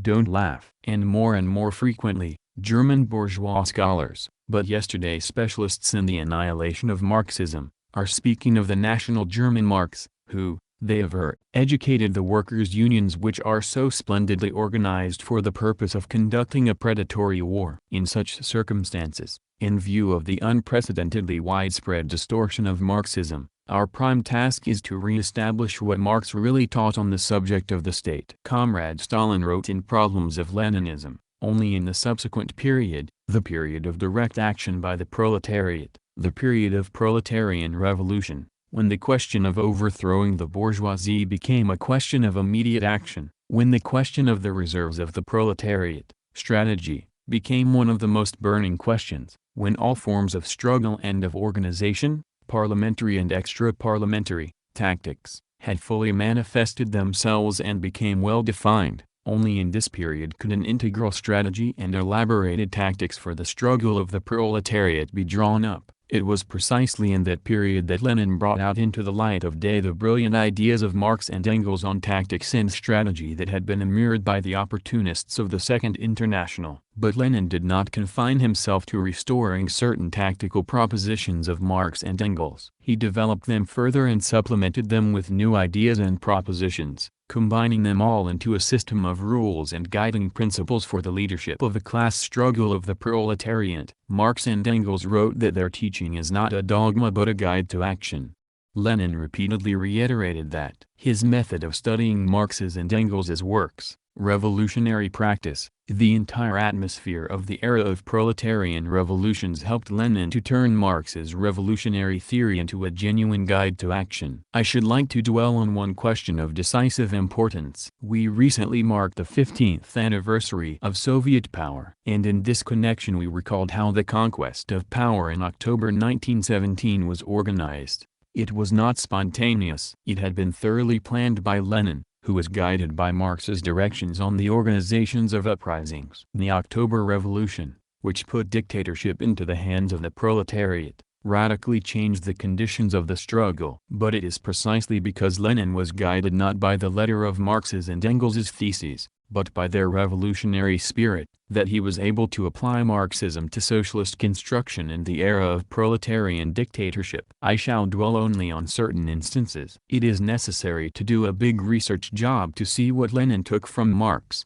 how he took it, when and in connection with what tasks of the revolutionary movement. I have not touched upon such extremely important issues as the national question, imperialism, etc. This job is facilitated by the publication of a full collection of Lenin's works, the publication of Lenin Miscellanies. The study of Lenin's method of working on Marx in all the phases of the revolutionary struggle, from the first to the last, will help us better to understand not only Marx, but Lenin himself, his method of studying Marx and his method of applying Marx's teachings and practice. It is necessary to note another aspect of Lenin's study of Marx, an aspect of major significance. Lenin studied not only what Marx and Engels and the critics of Marx wrote, but also the path that led Marx to his viewpoints, the works that stimulated Marx's thoughts and pushed them in a definite direction. He studied, if we may say so, the sources of the Marxist world outlook, studied what Marx took from other writers and how. Lenin closely studied the method of dialectical materialism. In his article on the significance of militant materialism,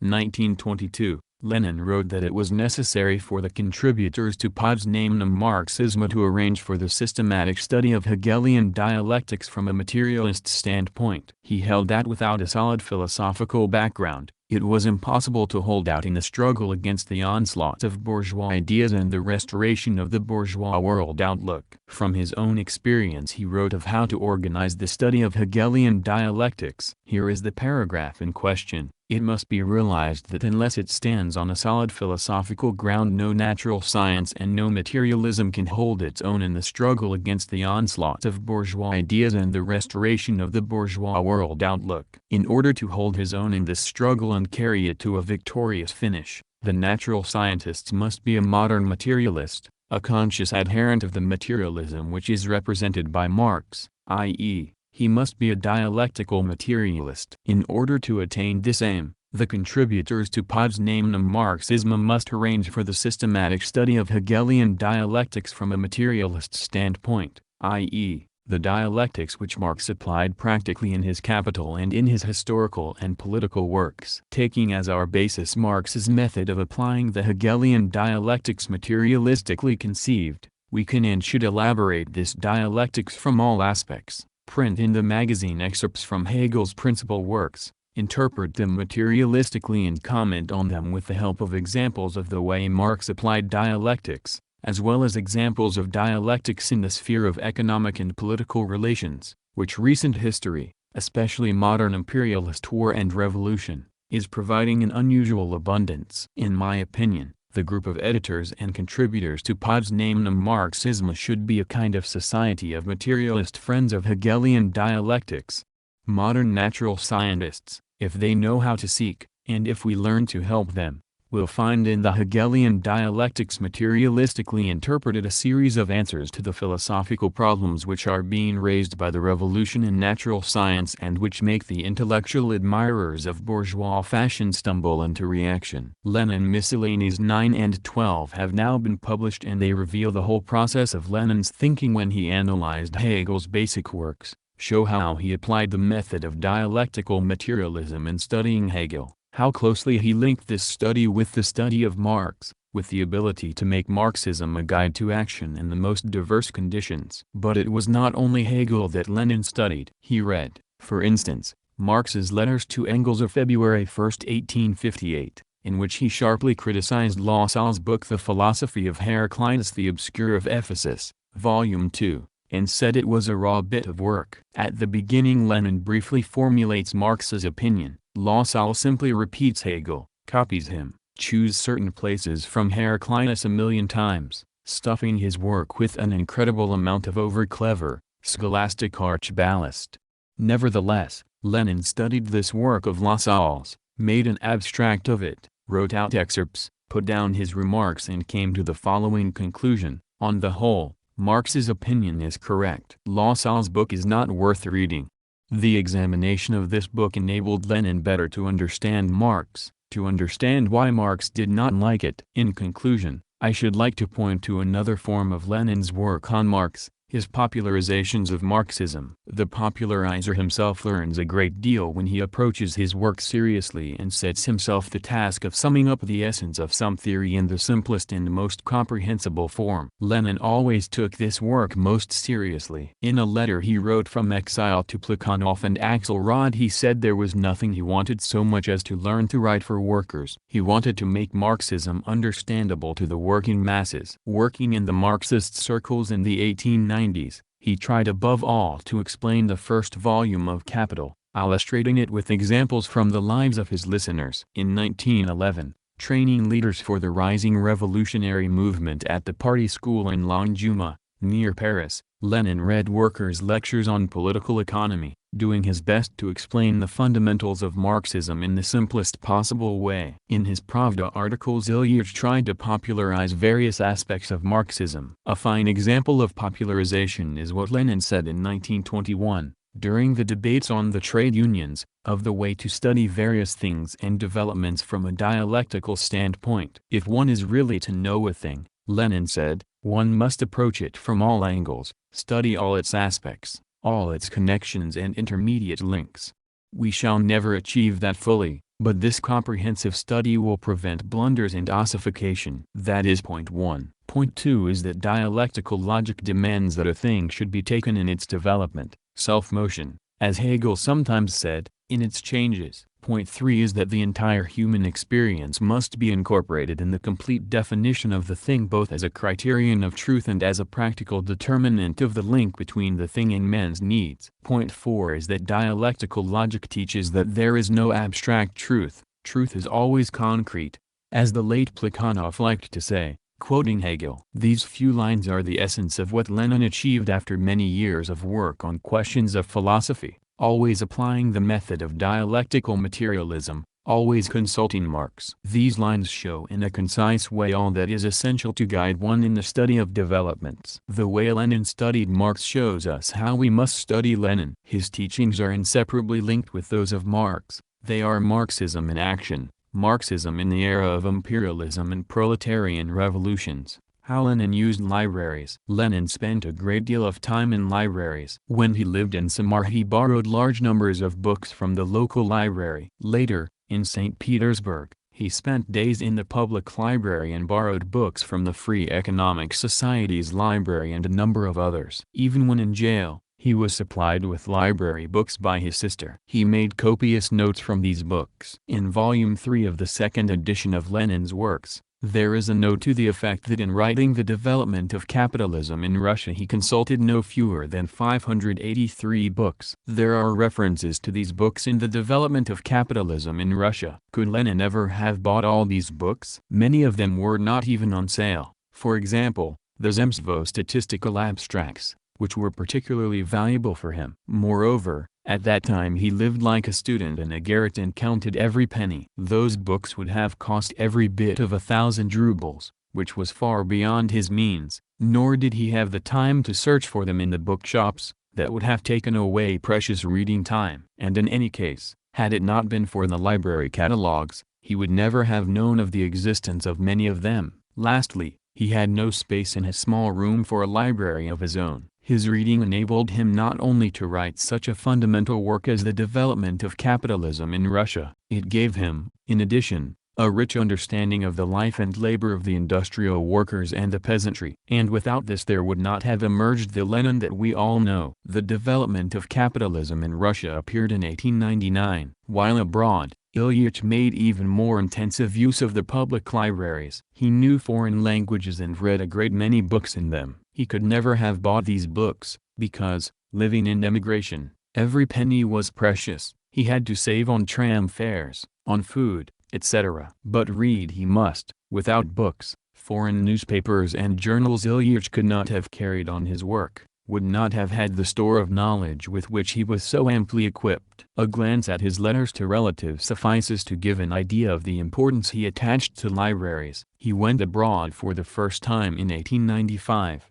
in Berlin, where he lived for a few weeks and gained a host of new impressions. He spent much time observing working-class life and reading in the Imperial Library. Later, in the same year, in a St. Petersburg prison, he arranged, in the course of 3 weeks, for supplies of library books. In addition to using the prison library, he organized the receipt of books from outside. 3 weeks after his arrest, he wrote from his cell, "Prisoners are allowed to read. I deliberately asked the prosecutor about this, although I was aware of it beforehand. Even those who have received their sentences enjoy this privilege." He confirmed that there is no limit to the number of books one may have sent in. What is more, the books can be returned. Consequently, they can be borrowed from libraries. In this respect things are not bad. Getting hold of the books is a much more serious obstacle. Many are needed. I enclose a list of those I need now, and getting them will entail quite a bit of effort. I am not even sure that all of them are available. You can rely on the Free Economic Society's library. I have already taken books from it and have left a deposit of 16 rubles. Important books can be borrowed at this library for 2 months upon payment of a fee, but the collection there is none too good. If you could use,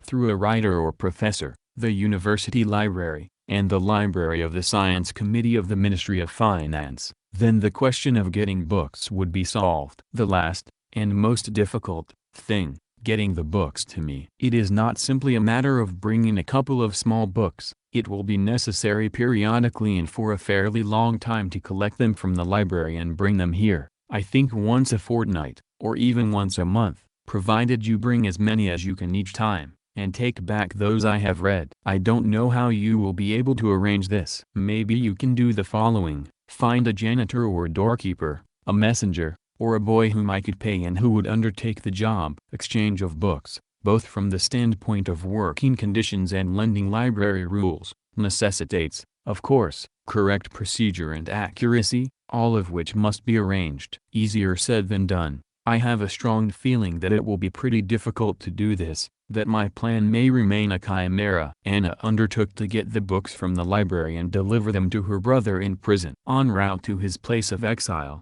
Ilyich spent the weeks between March 4 and April 30, 1897, in Krasnoyarsk. During that time he made use of the library owned by a man named Judin. Here is what he wrote from Krasnoyarsk on March 10. Yesterday I spent an evening in the locally famous Judin library. The owner cordially welcomed me and showed me his collection. He has given me permission to use his library, and I think I will be able to avail myself of the offer. There are 2 obstacles. First, the library is located outside the town, about 1.5 miles distant, a pleasant walk. Second, it is not properly arranged as yet. and I fear that I shall unduly worry the owner by asking for particular volumes. We shall see how things work out. The second obstacle can, I think, be eliminated. I have not yet fully looked over the library, but from what I have seen I can say that it is a splendid collection. It contains, for example, complete files of journals, the main ones, since the end of the 18th century. I hope to find in them source material for my work. 5 days later, on March 15th, he said in another letter, I go to the library every day, and since it is about 1.5 miles beyond the outskirts of the town, this means 3 miles there and back. About an hour's walk. I like the walk, and although it makes me drowsy at times, I enjoy it. There are fewer books in the library on my subject than I thought there were, judging by its size. Still, it has things that I find useful, and I am very glad I am not spending time in vain in this place. I visit the municipal library as well, where I can read newspapers and journals 11 days late. I am finding it hard to get used to this stale news.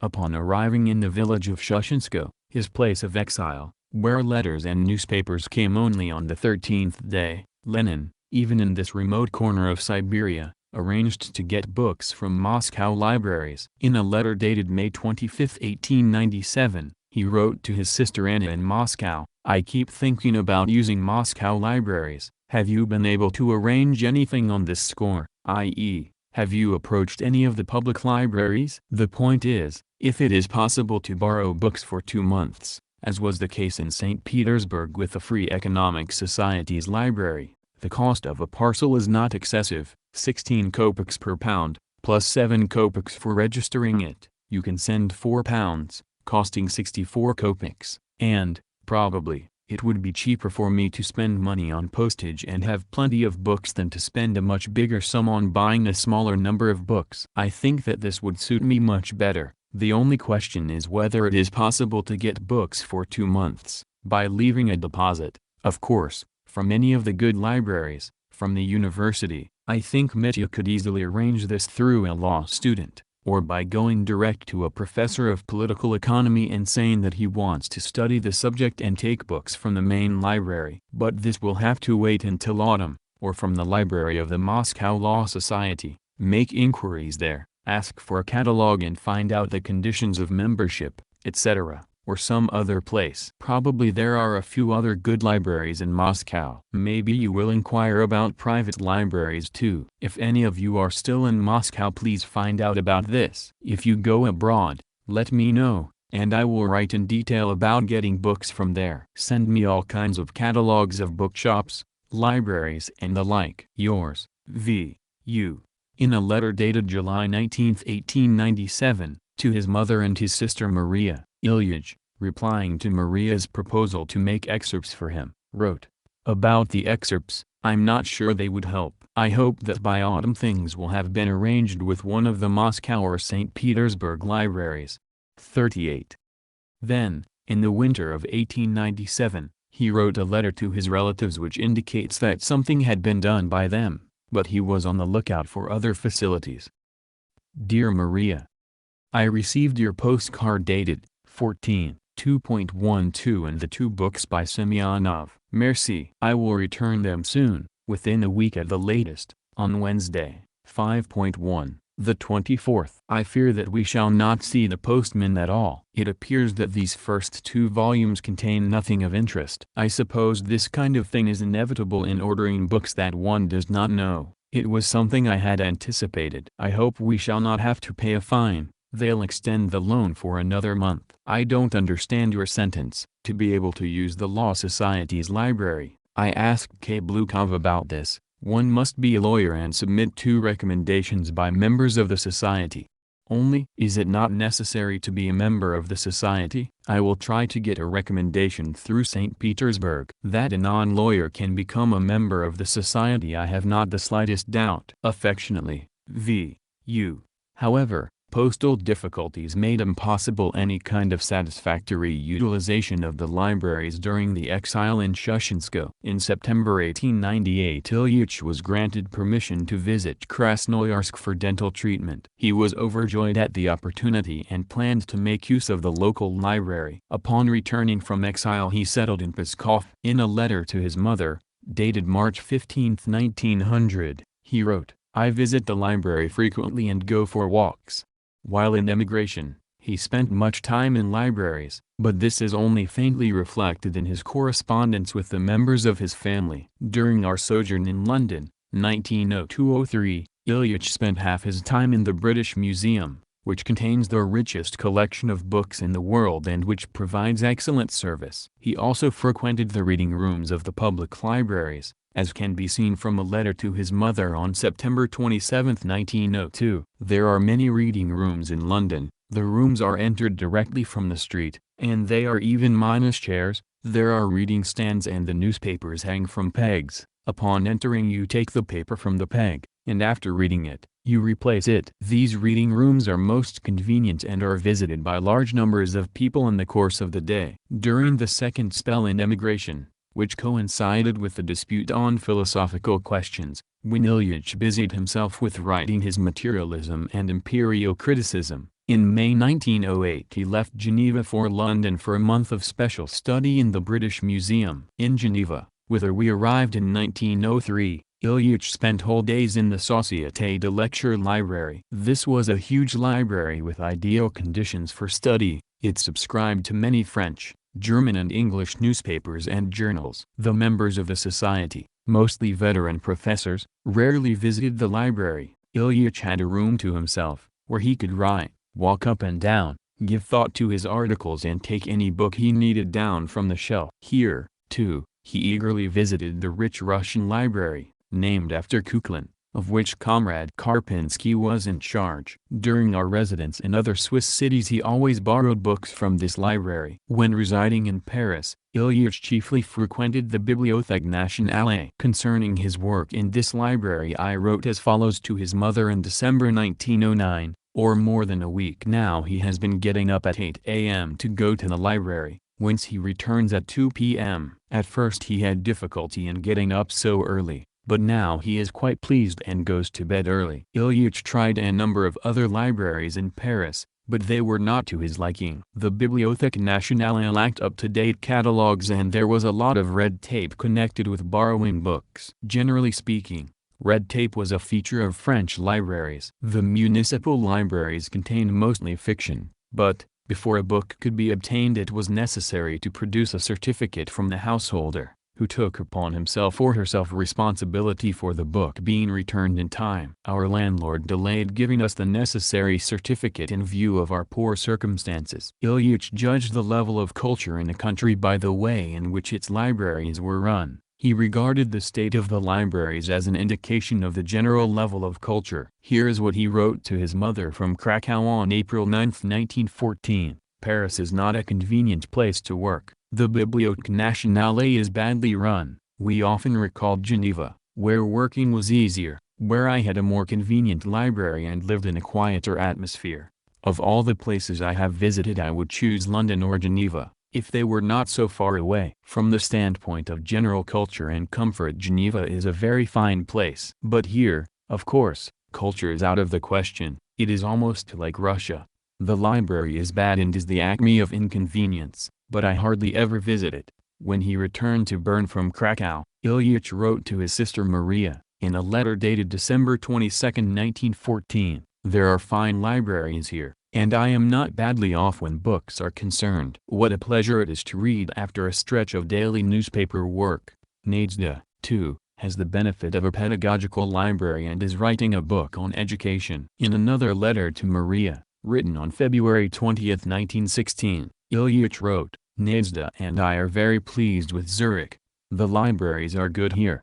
3 weeks later, on March 12, he wrote to his mother, "We are now living in Zurich, where we are making the acquaintance of the local libraries. We like the lake, and the libraries are much better than those in Bern, so we shall stay longer than we originally intended." He returns to the subject in a letter to Maria dated October 22, "The libraries are better in Zurich and there are better facilities for work."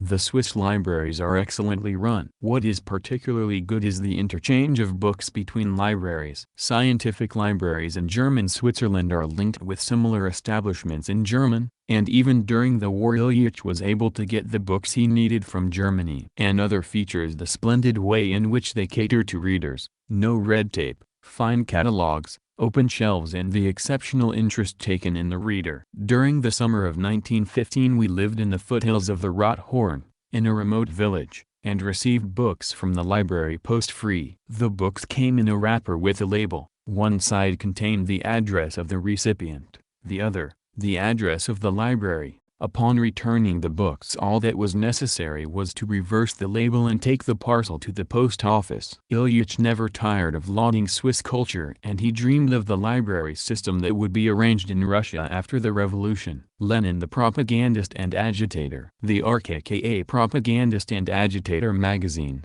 number 1. 1939. Lenin the propagandist. Industrial development came to Russia later than to other capitalist countries, Britain, France, Germany, and for that reason our labor movements began to develop later too, assuming a mass character only in the 1890s. By that time the international proletariat had accumulated a vast store of experience and gone through a series of revolutions.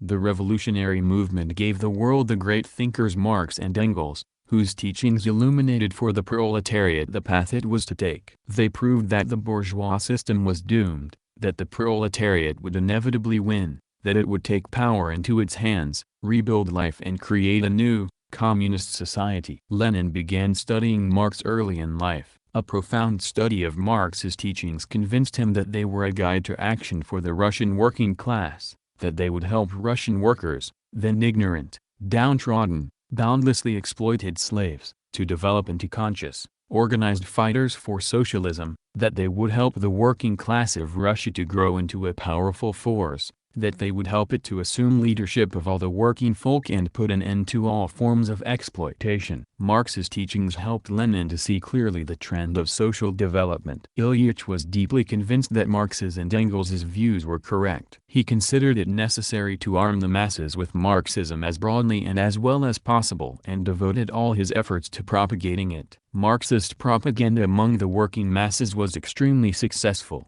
It was not because we were skilled propagandists that our propaganda was so successful, Lenin used to say. It was successful because we told the truth. Deep conviction, that was a characteristic trait of Lenin the propagandist. Lenin read every one of Marx's works several times and knew them perfectly. His article on Marx, written in 1914 for the Granite Encyclopedic Dictionary and generously supplied with bibliographical data, was excellent proof of Lenin's all-round knowledge of Marxism. There is eloquent evidence of that in all the other works of Lenin's too. The second characteristic trait of Lenin the propagandist was his profound knowledge of the subject. Lenin not only knew Marxist theory, he knew how to apply it in practice. In 1894, in the early stages of the labor movement, he wrote What the Friends of the People Are and How They Fight the Social Democrats, in which he showed how Marxism should be applied in our conditions, from the very first phase of the labor movement. The book was written at the time when most of the revolutionaries held that in Russian conditions the working class could not play an important role. In 1899, Lenin published The Development of Capitalism in Russia, in which he quoted a mass of factual data to prove that capitalism was developing in Russia too, despite her backwardness. In his What Is to Be Done, 1902, Lenin showed what the working class party should be like in our conditions to lead the working class along the right path. In 1905, he wrote the pamphlet Two Tactics of Social Democracy in the Democratic Revolution. In 1907, when the defeat of the 1905 revolution became obvious, one of the reasons for the failure was insufficient unity between the worker and peasant movements. Lenin wrote the agrarian program of social democracy in the First Russian Revolution, 1905 to 1907, in which he stressed that the experience of the revolution demanded the strengthening of the militant alliance between the working class and the peasantry. And later too, analyzing the key issues of the labor movement, Lenin linked each and every one of them with Marxist theory. The vast importance of his book on imperialism, written at the very height of the World War, and of his The State and Revolution, written on the eve of the October Revolution, is generally known. The characteristic thing about Lenin's works was that he knew how to link theory and practice, that he did not divorce any practical issue from theory, that he knew how to connect each theoretical question with life, with the living reality, that he knew how to make theory near and understandable to the reader. He knew how to link theory and practice both in his scientific works and in his verbal and written propaganda. Thus, still another characteristic feature of Lenin the propagandist was his ability to link theory and the living reality, and that made theory perspicuous and environment sensible. Lenin did not study theory and environment simply because they were interesting, explaining reality in the light of Marxist theory. He always strived to draw the necessary conclusions which could serve as a guide to action. Lenin's propaganda was always tied with contemporary problems. In his report on the Paris Commune, made in Switzerland after the February 1917 revolution, Lenin not only spoke of how the French workers took power into their hands or of how Marx appraised the Paris Commune, but also of what the Russian workers would have to do after gaining power. Lenin was always able to turn theory into a guide to action. And so,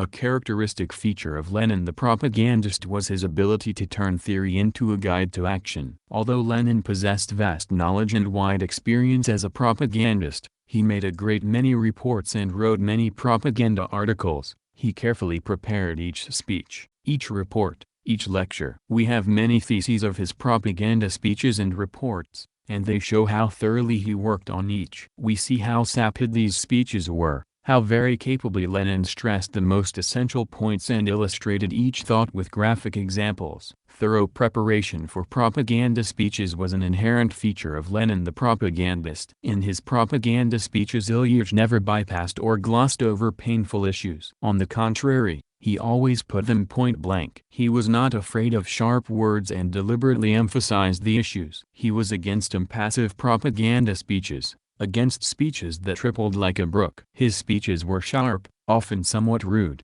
but they were impressive, exciting and interesting. Lenin the propagandist put his questions point blank and infected listeners with passion. Vladimir Ilyich studied the masses thoroughly, knew how they worked and lived, what concrete issues agitated them. Addressing the masses, he always orientated himself to his audience. As he read his reports, lectured or talked, he took into consideration what was agitating his listeners most at the very moment, what they did not understand, what they thought was most important. The attention with which they listened to him, the questions they asked and the remarks and speeches they made were enough to show him their mood, and he knew how to arouse their interest, explain what they did not understand, win them over. Lenin the propagandist knew how to captivate his audience and establish mutual understanding. Lastly, it is necessary to stress how much Lenin's propaganda gained from his attitude to the masses. He did not look down upon workers, poor and middle peasants and Red Army men. He treated them as comrades, as equals. For him,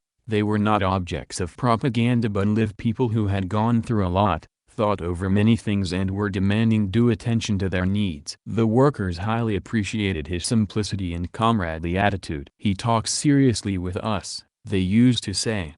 The audiences saw that he himself was just as much interested in the problems he explained, and that convinced them more than anything else. Ability to explain his thoughts simply, and his comradely attitude to the audiences made Ilyич's propaganda forceful, extremely fruitful and effective. There are no stone walls between propaganda, agitation and organization. The propagandist who knows how to infect the audience with his enthusiasm is at the same time an agitator. A propagandist who knows how to turn theory into a guide to action undoubtedly facilitates the work of an organizer. There were strong elements of agitation and organization in Lenin's propaganda, but they did not detract from its potency and significance. We must learn from Lenin the propagandist. Lenin the agitator. Our teaching is not a dogma, but a guide to action, Marx and Engels used to say. Lenin often repeated these words. All his efforts were directed at making Marxism a real guide to action for the broadest masses of workers. Immediately on his arrival in Petersburg in 1893, Lenin visited workers' circles to explain how Marx assessed the prevailing state of affairs, what he thought of social development, how important he considered the working class and its struggle against the capitalist class, and why he held that the victory of the working class was inevitable. Lenin tried to speak as simply as possible, Citing examples from the lives of Russian workers, he saw that the workers listened to him attentively, that they were mastering the fundamentals of Marxism, but at the same time he felt that it was not enough to just say, "We must launch an all-out class struggle."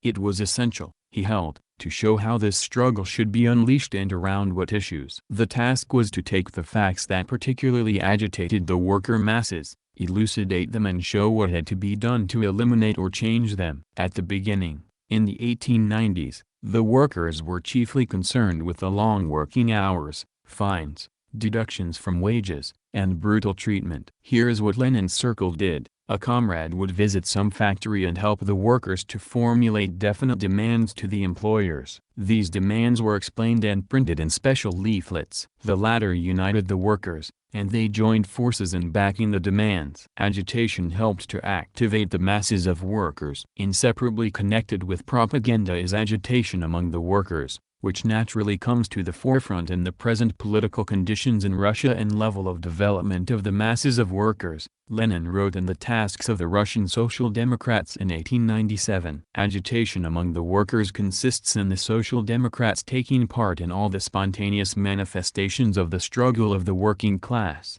in all the conflicts between the workers and the capitalists over the working day, wages, conditions of labor, etc. etc. Our task is to merge our activities with the practical, everyday questions of working class life, to help the workers to understand these questions, to draw the attention of the workers to the most important abuses, to help them to formulate their demands to the employers more precisely and practically, to develop among the workers the consciousness of their solidarity, consciousness of the common interests and common cause of all the Russian workers as a united working class that constitutes a part of the international army of the proletariat. In 1906, describing how the Social Democrat representatives should conduct agitation among peasants, Lenin wrote, "It is not enough merely to repeat the word class to prove that the proletariat plays the role of the vanguard in present-day revolution. It is not enough to summarize our socialist teaching and the general theory of Marxism to prove the vanguard role of the proletariat. For this it is essential to know how to show in practice, when analyzing the burning questions of present-day revolution,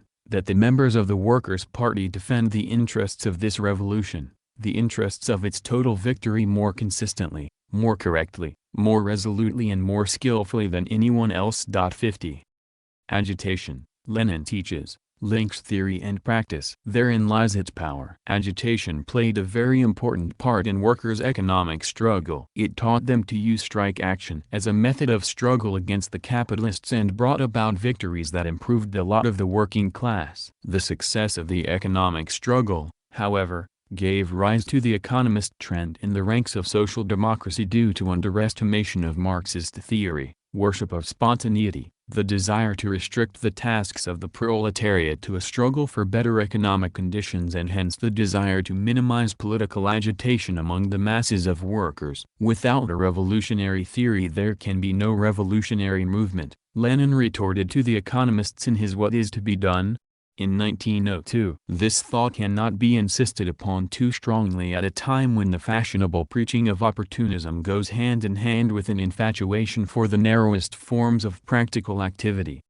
It is not only the Marxists who resort to agitation to activate the masses. The bourgeoisie has accumulated vast experience in the sphere of agitation. But there is agitation and agitation. Only a correct theoretical solution can ensure durable success in agitation, said Lenin at the Second Congress of the party. Underestimating theory, belittling its significance means, quite irrespective of whether the belittler wants to or not, strengthening the influence of the bourgeois ideology over the workers.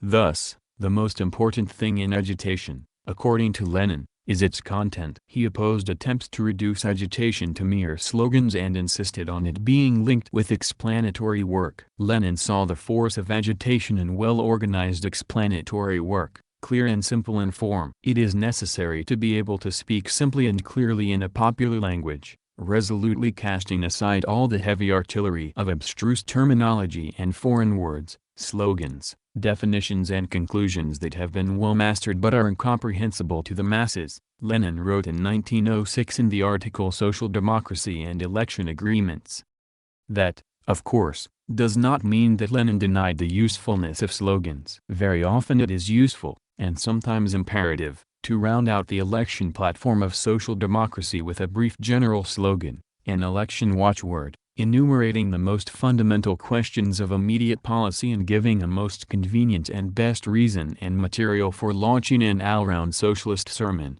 Vladimir Ilyich wrote in 1911. He was dead set against demagogy, against playing up the evil instincts of the masses, against taking advantage of their ignorance and illiteracy. I shall never tire of repeating that demagogues are the worst enemies of the working class, he would say. Demagogy, false promises always evoked his indignation. What had the socialist revolutionaries not only promised the peasants? Lenin never promised the peasants anything he himself did not believe in. He was against hushing up our socialist aims, our distinct class position even when this was necessary for success. And the masses felt this and saw that he was talking seriously. To quote a worker who heard Lenin's agitational speeches in 1917, Ilyich fought bitterly against the economists, who strove to belittle the significance of agitation. In the Tasks of the Russian Social Democrats, 1897, he wrote, "Just as there is not a question affecting the economic life of the workers that must be left unused for the purpose of economic agitation, so there is not a political question that cannot serve as a subject for political agitation." These two kinds of agitation are inseparably connected in the activities of the Social Democrats like the two sides of a medal. Economic and political agitation are equally necessary for the development of the class consciousness of the proletariat, and economic and political agitation are equally necessary in order to guide the class struggle of the Russian workers, for every class struggle is a political struggle. And, all-round political agitation is precisely the focal point in which the vital interests of the political education of the proletariat coincide with the vital interests of the entire social development and entire people in the sense of all its democratic elements. Our immediate duty is to intervene in each and every liberal issue, to define our social democratic attitude to it, and to take steps so that the proletariat will actively participate in the solution of this issue and force the solution it wants. Can it be confined to the propaganda of working-class hostility to the autocracy? Of course not. It is not enough to explain to the workers that they are politically oppressed, no more than it was to explain to them that their interests were antagonistic to the interests of the employers. Agitation must be conducted over every concrete example of this oppression, in the same way that we have begun to conduct agitation around concrete examples of economic oppression. And inasmuch as this oppression affects the most diverse classes of society,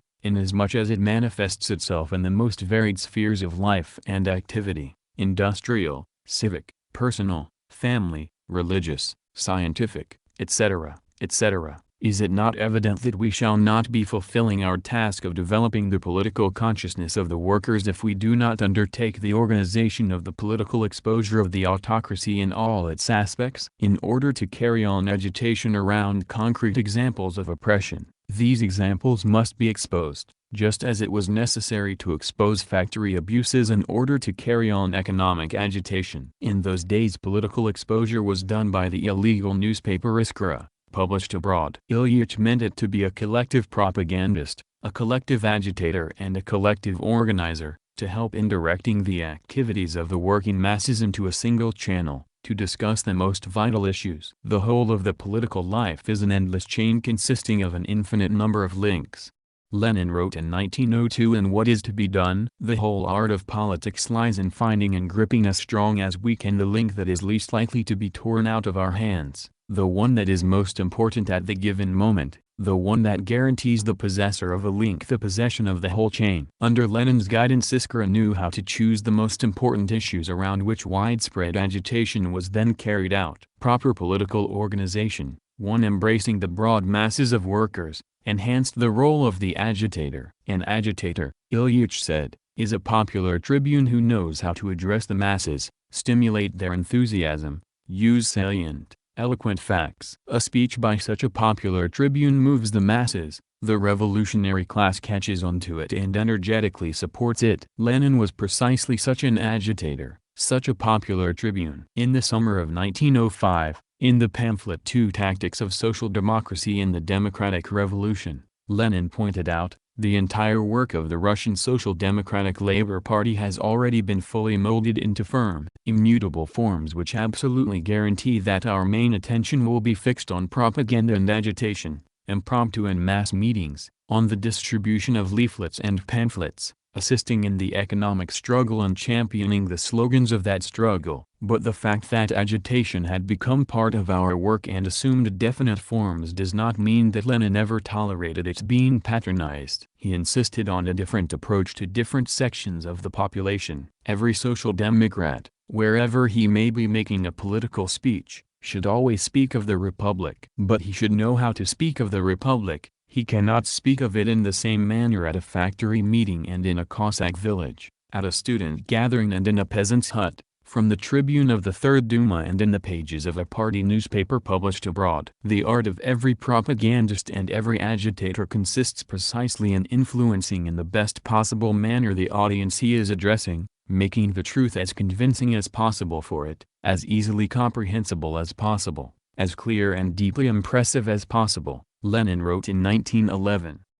That, of course, does not mean that we must speak in one way with some people and in another with others. The question is one of approach. I remember we then lived in Paris and frequently went to election meetings. Vladimir Ilyich was particularly interested in seeing how the socialists addressed various meetings. I remember one day we listened to a socialist at a workers' meeting and then heard him at a gathering of intellectuals, most of them teachers. What he said at the second meeting was absolutely different from what he had told the first. He wanted to get more votes in the elections. I remember how indignant Vladimir Ilyich was that the orator was a radical in front of workers and an opportunist in front of intellectuals. Lenin considered it extremely important to know how to elucidate general slogans on the basis of local material. We must do everything to use the central organ for local agitation not only by reprinting, but also by analyzing thoughts and slogans in leaflets, developing or altering them to conform to local conditions, etc. Lenin wrote in 1905 on behalf of the editorial board of Proletariat to the newspaper Rabiki. Lenin time and again reiterated the necessity of studying the masses in order to learn how properly to approach them. He himself did that continuously,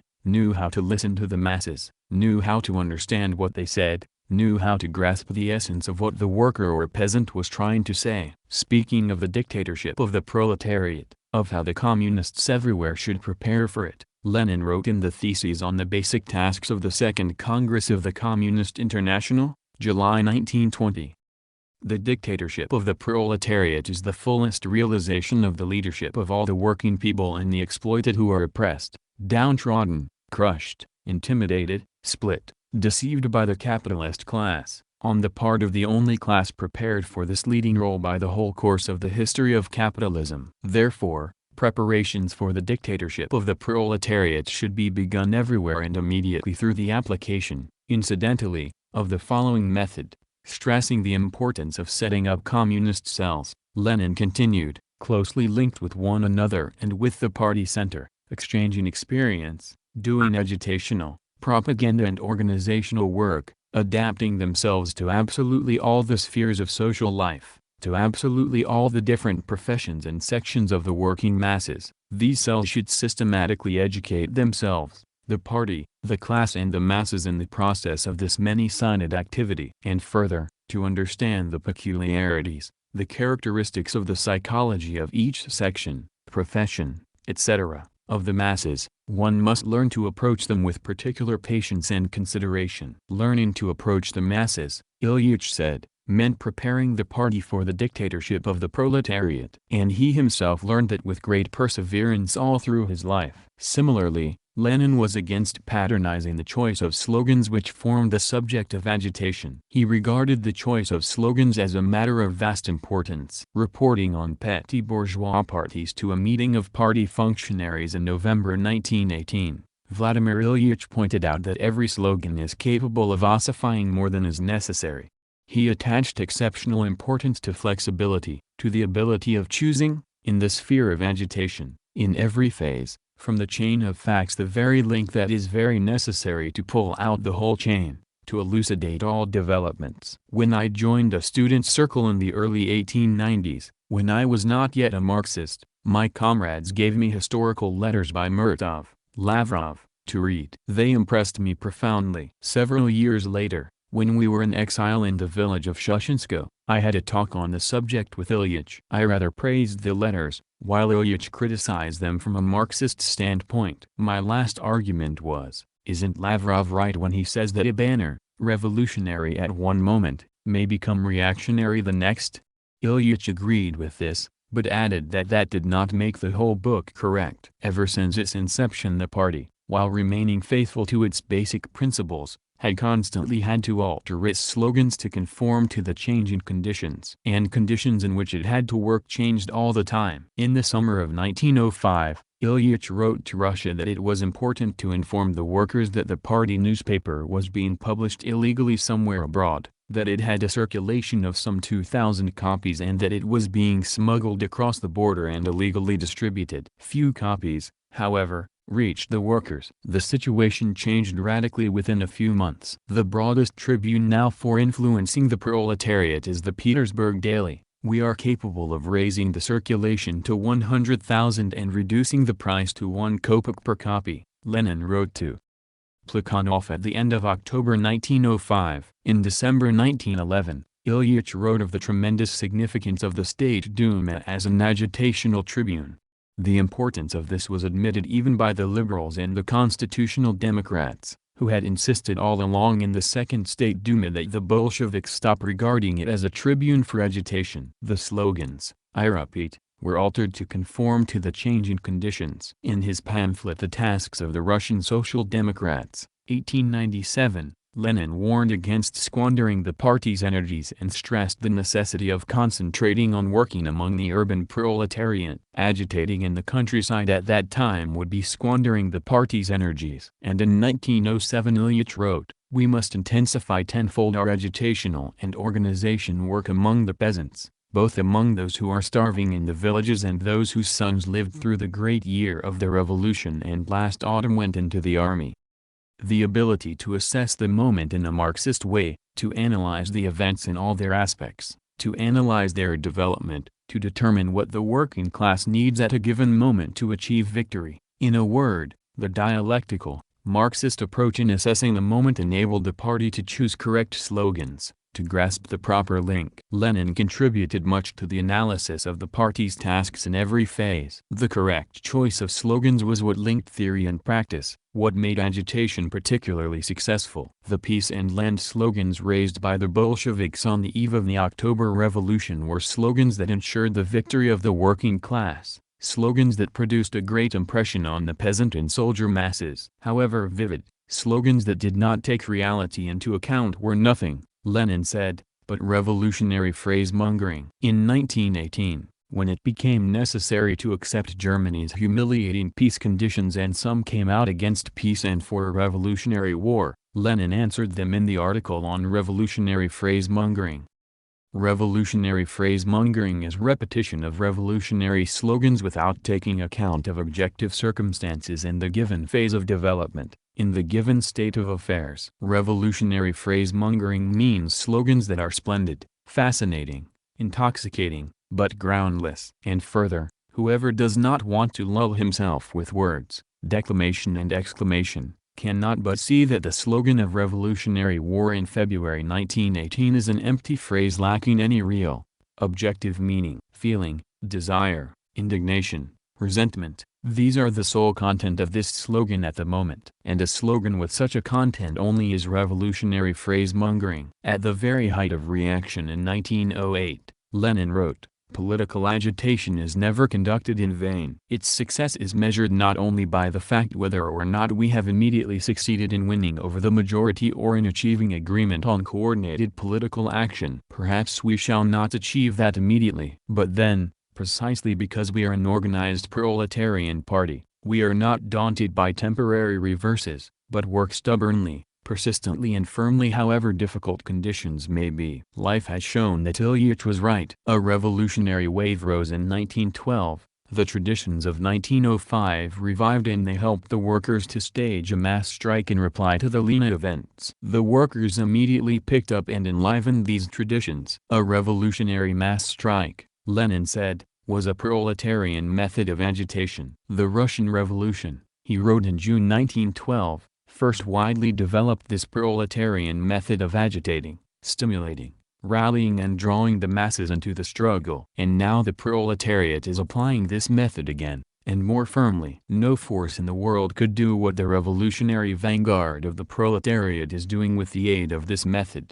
The huge country with a population of 150 million, scattered over its vast expanses, split, downtrodden, deprived of all rights, ignorant, isolated from pernicious influence by swarms of officials, police and spies, the entire country is in ferment. The most backward sections of workers and peasants are coming into direct and indirect contact with the strikers. Hundreds of thousands of revolutionary agitators are appearing on the scene at one and the same time, and their influence is infinitely enhanced by the fact that they are indissolubly bound to the lower classes, to the masses, remain in their ranks, fight for the most vital needs of every worker family, link this direct struggle for vital economic demands with political protest and struggle against the monarchy. For the counter-revolution has imbued millions and tens of millions of people with deep hatred of the monarchy, given them a rudimentary idea of its role, and now the slogan of the capital's progressive workers,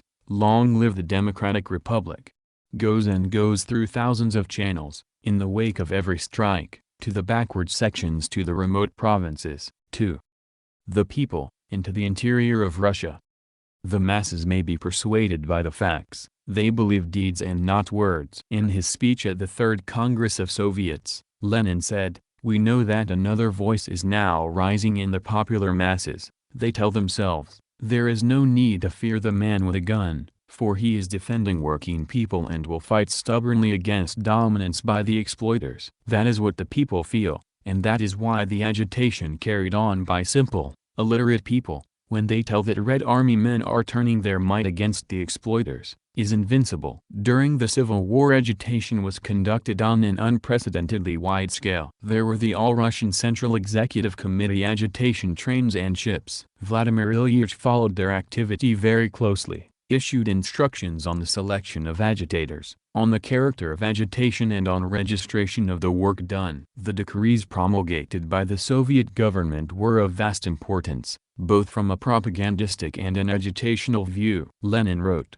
"If we had refrained from indicating in decrees the road that must be followed, we would have been traitors to socialism." These decrees, while in practice they could not be carried into effect fully and immediately, played an important part for propaganda. While formerly we carried on our propaganda by means of general truths, we are now carrying on our propaganda by our work. That is also preaching, but it is preaching by action, only not action in the sense of isolated sallies of some upstarts, at which we scoffed so much in the era of the anarchists and the socialism of the old type. Our decree is a call, but not the old call, "Workers, arise and overthrow the bourgeoisie." No. It is a call to the masses, it calls them to practical work. Decrees are instructions which call for practical work on mass scale. That is what is important. Ilyich closely linked agitation not only with propaganda, but also with organization. Agitation helps the masses to organize, Lenin said so from the very start, rallies them, helps them to act concertedly. Agitation was of vast organizational importance in times of revolution. It is no less important for socialist construction. The forms of agitation change, but agitation continues to be organizationally important, that is, agitation by deed, work, example. Vladimir Ilyich attached particular attention to agitation by means of example. In his article "The Immediate Tasks of the Soviet Government," written in March to April 1918, Ilyich emphasized the importance example had for agitation in Soviet conditions. Under the capitalist mode of production, he said, the significance of individual example, say, the example of some cooperative workshop, was inevitably exceedingly restricted, and only those imbued with petty bourgeois illusions could dream of correcting capitalism by the influence of example of virtuous institutions. After political power has passed to the proletariat, after the expropriators have been expropriated, the situation radically changes and, as prominent socialists have repeatedly pointed out, force of example for the first time is able to exercise influence on the masses. Model communes should and will serve as educators, teachers, helping to raise the backward communes. The press must serve as an instrument of socialist construction, Give publicity to the successes achieved by the model communes in all their details. Study the causes of these successes, the methods of management these communes employ, and on the other hand, put on the blacklist those communes which persist in the traditions of capitalism, i.e., anarchy, laziness, disorder and profiteering. In attaching vast importance to agitation by means of example, Ilyich attached tremendous agitational significance to socialist emulation. When the Civil War was drawing to its end, Ilyich stressed the necessity of switching propaganda and agitation to new rails,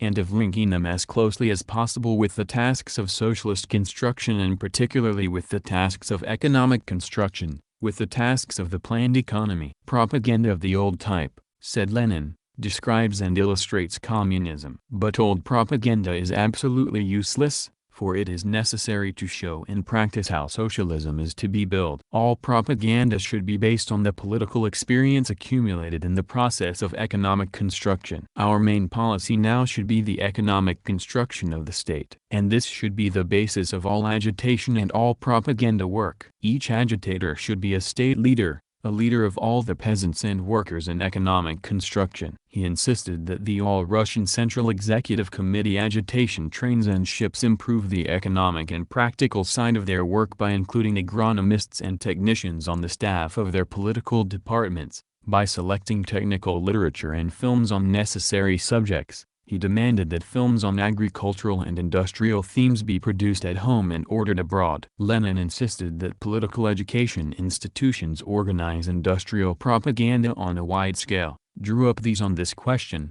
demanded the study of all forms of industrial propaganda and agitation abroad, notably in America, of the experience in applying these methods in our country. After the Gouro report, he insisted on drawing the broad worker masses into the work of electrification, on imparting political character to agitation for a single electrification plan, and demanded the broadening of the polytechnical outlook of the workers, without which it was impossible to understand the essence of the planned economy. Lenin dreamed of turning the Soviet land into an original agitation center operating by means of example and illustration, into a torch that would illuminate the path for the world proletariat. Activity of children's organizations.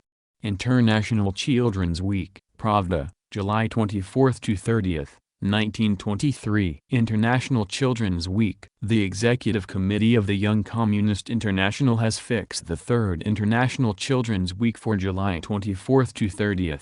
The children's movement in Russia is in its infancy and the Children's Week, therefore, is being used to propagandize it. Some comrades may question the necessity for a children's movement or a children's organization. Let them grow up, they may say, become more mature, and they will join the Young Communist League. What do they understand now? Let them play and go to school. The Young Pioneer Movement, that is the way the Children's Communist Organization calls itself, is open to all boys and girls of 11 and over. The Young Pioneer Organization instills in its members collective instincts and accustoms them to share joy and grief, teaches them to make the interests of the collective their own, to regard themselves as members of the collective. It develops collective habits, i.e., the ability to work and act collectively and in an organized manner by subordinating their will to the will of the collective, displaying their initiative through the collective and teaching them to respect the opinion of the collective. Lastly, it enhances children's communist consciousness by helping them to realize that they are members of the working class, which is fighting for mankind's happiness, members of the huge army of the international proletariat. The very formation of these tasks proves that the sooner children are drawn into this movement, the better. Very often one hears workers' children say, "We never see father, he works in the day and goes to meetings in the evening. Mother, too, either works or is too busy with household chores or the baby." And so, workers' children are left to themselves. They either stay at home without seeing anything or indulge in pranks from sheer boredom or fall under the influence of street urchins. The children's organization will afford them many happy moments, promote their activity and give them food for thought. A young pioneer organization, naturally, should not be run like an adult one. It would be bad indeed if it were a carbon copy of one. But it must be imbued with the spirit of communism. First of all, it should afford entertainment. Chorus signing, games, swimming, outings, campfire talks, visits to factories, participation in proletarian holidays, all that will leave an indelible impression and give children an excellent picture of an organization, a collective. Participation in proletarian holidays and visits to workers' clubs, factories and meetings will make for closer ties between children and the working class, and these ties should be encouraged in every possible way. Young pioneers should be patronized by women's departments, party organizations and trade unions, which should do everything to enhance class solidarity among children. During the Children's Movement Week, workers' organizations should take charge of young pioneers, arrange excursions for them and acquaint them with their work. Specially chosen men and women workers should tell them of their own childhood, of the struggle they had to wage. In brief, the working class should adopt the young pioneers for the duration of the International Children's Week. Children are children. That is why the Young Pioneer Organization concentrates so much attention on games, for games, after all, are absolutely necessary for children's physique. They develop physical strength, make children's hands stronger, their bodies more flexible, their eyes sharper, they develop their ingenuity, resourcefulness and initiative. More, they promote children's organizational capacity, self-control, endurance, ability to gauge the situation, and so on. There are, of course, good games and bad. There are games that make children cruel and rude, fan hatred for other nations, affect children's nervous system, arouse gambling instincts and vanity. And there are games that are highly educational, that strengthen children's willpower, develop their feeling of justice and teach them to help people in need. There are games that make beasts out of children and there are games that make them communists. It is this last task that the Young Pioneer Organization undertakes to fulfill. And here they are assisted by the Young Communist League. But it is not only games that the young pioneers indulge in. The children of today have seen and heard too much and they desire to participate in the struggle for human happiness, for the new life. Perhaps their part in this will not be very big, collecting medicinal herbs, clearing up and planting flowers in the gardens in front of factories, sewing clothes for creches, delivering invitations to meetings, decorating workers' clubs, etc. But these collective tasks will make a young pioneer realize that he is a useful member of society and will stimulate him to other creative activity. Soviet institutions should show attention to young pioneers and give them opportunities to be useful. The children's movement is of special value for the school, for it develops habits which can help to promote children's self-government, creates possibilities for applying new teaching methods and heightens children's interest in studies and their thirst for knowledge. Progressive teachers should hail the Young Pioneer Organization. During the International Children's Week the school should throw their doors wide open to young pioneers. The latter should wholeheartedly help teachers build up a new school and form the core of this school. During this week, between July 24th and 30th, we should lay a solid foundation for the children's movement in the RSFSR.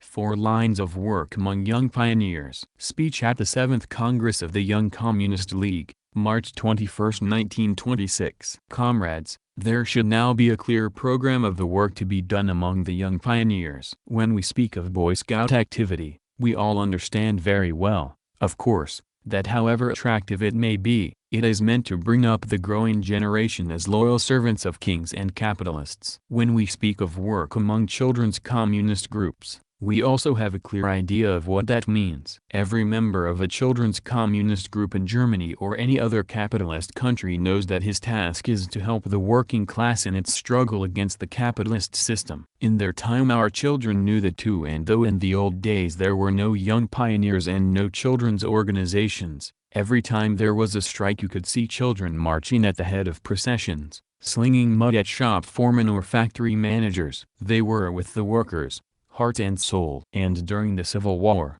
too, we saw workers' children, organized and unorganized, on the side of the working class. They knew very well that it was necessary to defend themselves against the whites, and they showed their hatred of these whites in every way they knew and could. But if we now ask our young pioneers what they should work for, I have no doubt whatever that each of them will answer: we are ready to fight for the workers' cause. We want to fight for and build up socialism. We want to follow Lenin's path. But it is necessary to decipher what that means. In our Soviet land, which is passing through the transition phase from capitalism to socialism, Our issues are not so simple as they seem. The power is in the hands of the workers and peasants. The capitalists have been defeated, but relationships are much more complicated than they are in capitalist countries where one class opposes another and everything, therefore, is clear. The question of building socialism is one that should be formulated with absolute clarity. I recall a speech by Vladimir Ilyich once made. He said that when there were Kolchak, Denikin and the capitalists, the broad masses knew why and whom they were fighting, and saw the enemy in the persons of Kolchak, Denikin, etc. Now, they have little idea of the necessity of combating the remnants of the past, of cultivating the new. If an illiterate worker sometimes found that hard to understand at the beginning, the young pioneer, naturally, finds it even harder. And here on education,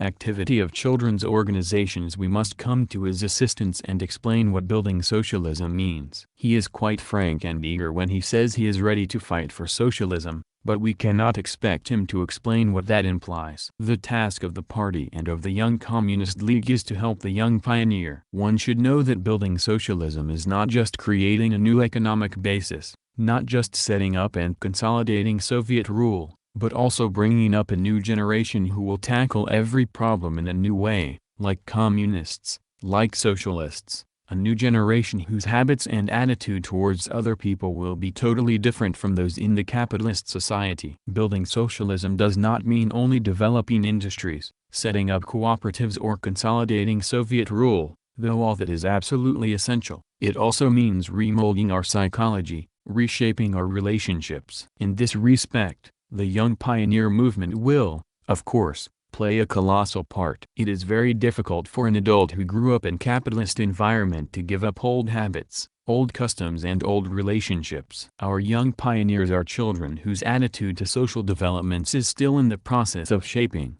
has yet to assume a concrete form. That explains the vast significance of the young pioneer movement. That is why we, party members, attach so much importance to it. This question should be made crystal clear. Engels wrote that a new world was taking shape in the old capitalist society. In his The Condition of the Working Class in England, he spoke of the absolutely new relationships forming between men and women and between parents and children, and of the growing feelings of fraternal solidarity which were the seed of a powerful feeling of fraternal solidarity of all working people. A feeling that would undoubtedly constitute the distinguishing feature of the socialist society. Looking at our young pioneer movement, we must say that our task is to help the young pioneers in developing a feeling of fraternal solidarity for all the working people and a feeling of comradeship in the young pioneer organizations themselves. I have had many an occasion to speak with young pioneers, especially on the question of comradely relationships in young pioneer organizations. Very often the replies have been most curious. For instance, one young pioneer, and a very active one too, told me of the social work they were doing. When I asked him what this work was, he replied, "We meet very often." I tried to get more out of him about this social work, and he finally guessed what I was after and said, "I'm on the sanitary commission." "What do you do in the sanitary commission?" I asked him. "Oh, take cold showers, talk with the doctor, issue instructions." "And how many children have you got on your sick list?" "That I don't know." "That's the doctor's job."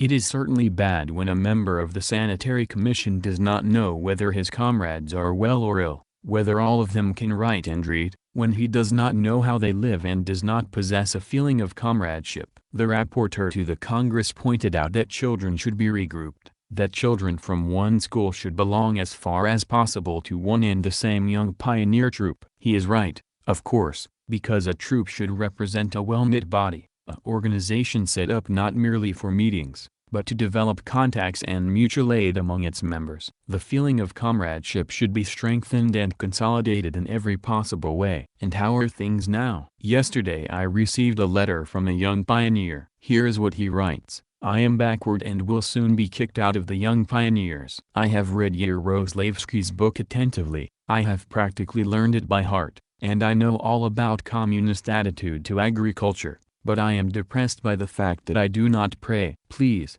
send me books that can teach me."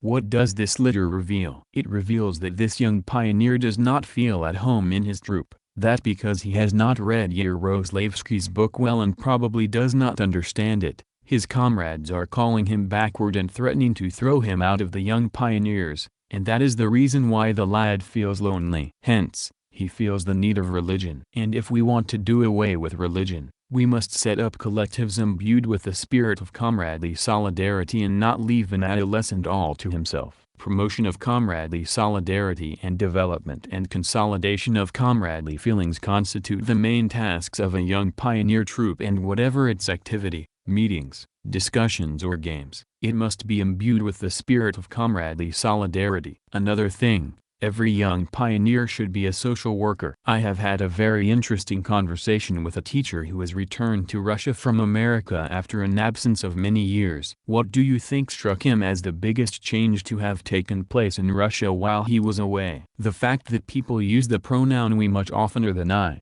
In the streets, he said, one repeatedly hears children say we. That applies also to Red Army and to girls. And that was what struck him the most. And then he sees a gaudily dressed lady and hears her say, and I said. Everybody is saying we and only this bourgeois-looking woman says I. That certainly struck him. Everything points to the fact that I will be replaced by we. But that is not enough. It is also necessary to learn to approach each problem from the angle of common interest, from the point of view of the collective. And in this respect, things are not going too well. Very often, for instance, one can see electric light burning in the day and no one bothers to switch it off. That's none of my business, they seem to think. There are people paid to do that. Or here is another picture, a sick man lying in the street and people passing by, thinking, that's militia's job. All this indifference to what is going on around, this non-indifference where collective assistance is necessary, all this is still quite common and we should work for its elimination. There is no doubt that the socially useful work which the speaker mentioned provided, of course, it is well organized, is not beyond the powers of the young pioneers and yields practical results, is one of the best means of developing the spirit of collectivism and social responsibility in children. When Vladimir Ilyich wrote about cooperation, and we always quote this article of his, he wrote not only of trade cooperation, but of labor cooperation too. This article is connected with another, a great beginning in which he wrote about subbotniks. He said that the task was to create some new labor relationships. During the serf days, people worked under the lash, under capitalism, for fear of starvation. Now it is necessary to work consciously, unitedly, collectively. It is extremely important, of course, to promote this collective, cooperative labor among young pioneers. There is something else I should like to draw your attention to. Our workers often say, the sight of young pioneers moves one to tears. I think that members of the party and workers could do a great deal to help in organizing labor among young pioneers. It is not enough for a young pioneer club to have a capable instructor. What is more important is that he should understand the significance of planned labor, division of labor, mutual aid in labor and proper organization of labor. Mass production and labor organization in factories teach workers to approach labor correctly. And it is this knowledge of organizing labor, which he acquires in his factory, that the worker should share with the young pioneer. It is essential for adult workers to help the young pioneer movement to organize labor. And one last thing. Children often say, Grandfather Lenin loved children and told us to study and study.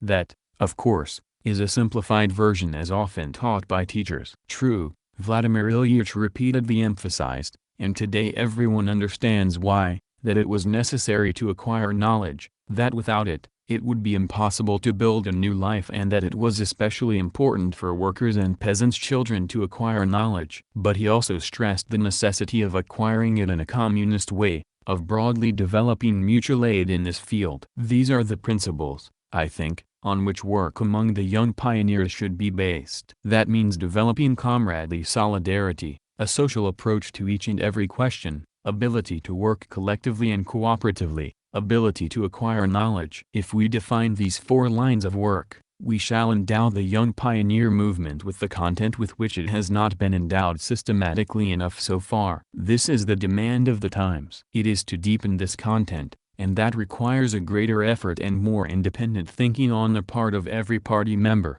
every member of the Young Communist League and every young pioneer leader, that I appeal to you, Comrades, our young pioneer movement is a special kid of a movement. In scope and influence on the younger generation it has no equal anywhere, and we should heed its demands and deepen the content of its activity. That is all I wanted to say. The young pioneer movement as a pedagogical problem. Krupskaya, number 15. April 8, 1927. The Young Pioneer Movement as a Pedagogical Problem. We have said time and again that the school and the Young Pioneer Movement pursue one and the same aim: to bring children up as fighters for and builders of a new system. The goal of the Young Pioneer Movement is to bring up a new youth which will achieve socialist, communist construction. To build socialism does not mean to raise labor productivity or develop the economy. A highly developed social economy is only a basis, a foundation that ensures general welfare. The main points of socialist construction are reorganization of the entire social fabric,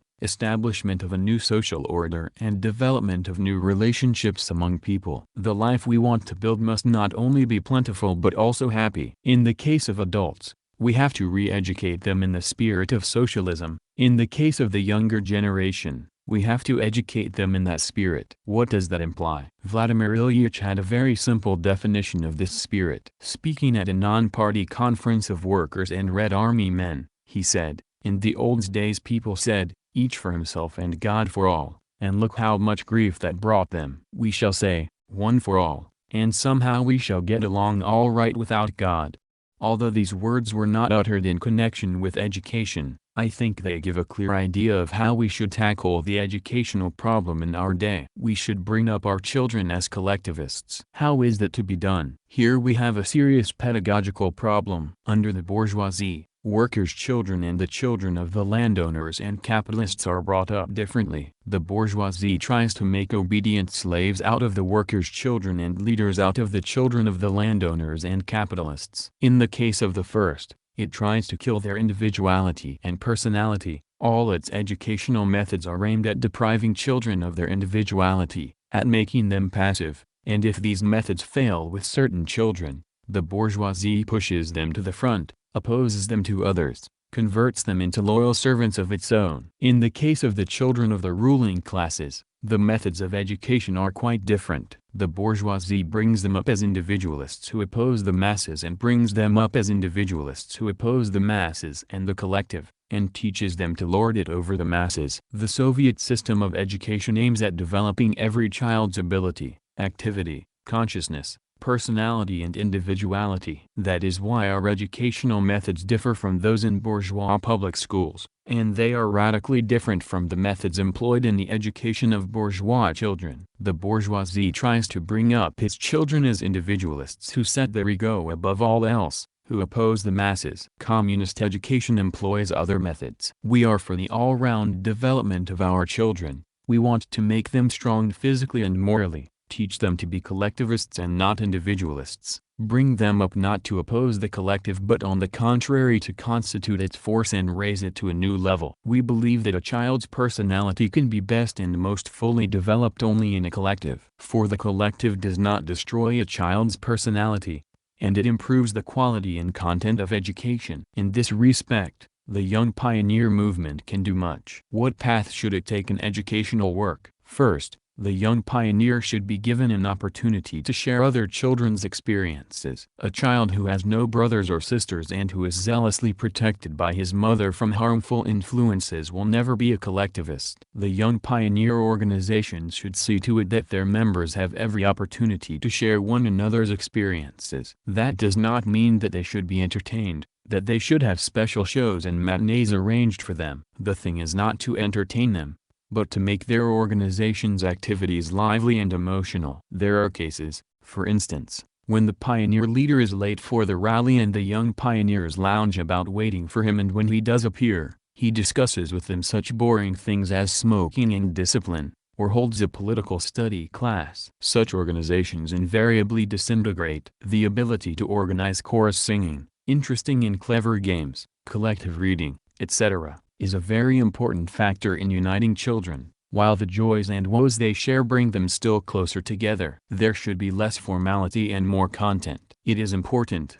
too, to choose the right games, for some games hamper the development of collectivist instincts. divide children instead of uniting them. Another important thing is what books the children read, individualistic rot or really valuable works. The second factor making for unity is close friendship, knowledge of how each lives and studies, and mutual assistance. The one who knows more should help the backward in his homework. The one who eats well should share his food with the one who does not. The one who has not got to do any household chores should help the one who has. There should be well-organized comradely mutual aid within the young pioneer organizations. The third factor is collective studies, reading, excursions, wall newspapers, diaries, etc., etc. Here it is especially important not to divide children into active young pioneers who do everything, and are therefore overburdened, and passive who are not allowed to do anything. The problem of collective endeavor, correct division of labor, properly distributed tasks, the combination of children's personal interests with the aims of the collective, all that should be solved. The fourth factor is the same problem, only in respect to labor, combination of skillful individual labor with collective labor, development of individual and collective habits in labor, proper coordination of labor, assessment of the work done, mutual control, cooperation in all the spheres of economic activity. The fifth factor is voluntary discipline within the organization. A great beginning, Lenin's article on the communist subotniks, in which he counterposes compulsory discipline under capitalism to voluntary and conscious socialist discipline, tells us how to approach the question of discipline and punishment in school in the Young Pioneer Organization. And, lastly, social work and application of the knowledge and habits acquired through collective work for the good of all. The question of choosing social work. The voluntary and conscious character of this choice, collective decisions, collective planning, correct appraisal of capability and capacity. The greater part of Vladimir Ilyitch's speech at the Third Congress of the Young Communist League was devoted to social work, to socially useful labor. This question is closely connected with the question of how adult workers, men and women, should help in the collective education and self-education of children, as well as with the question of relations between the school and the young pioneer movement. The above-mentioned questions touch upon a number of problems of vast importance, and the leaders of the young pioneer movement and pedagogues should deal with them. Our children need books that would bring them up as genuine internationalists. Literaturnia Gazeta, October 17, 1933. Our children need books that would bring them up as genuine internationalists. I recall one of my visits to a Swiss school. The prospectus said it had a children's library of its own. I sat through a lesson, and when it was over, I asked the teacher to take me to the library. "We have none," she replied. "And we don't really need it. It is enough for the children to study well what is in the textbooks. Look at the beautiful vellum paper they are printed on and the splendid illustrations."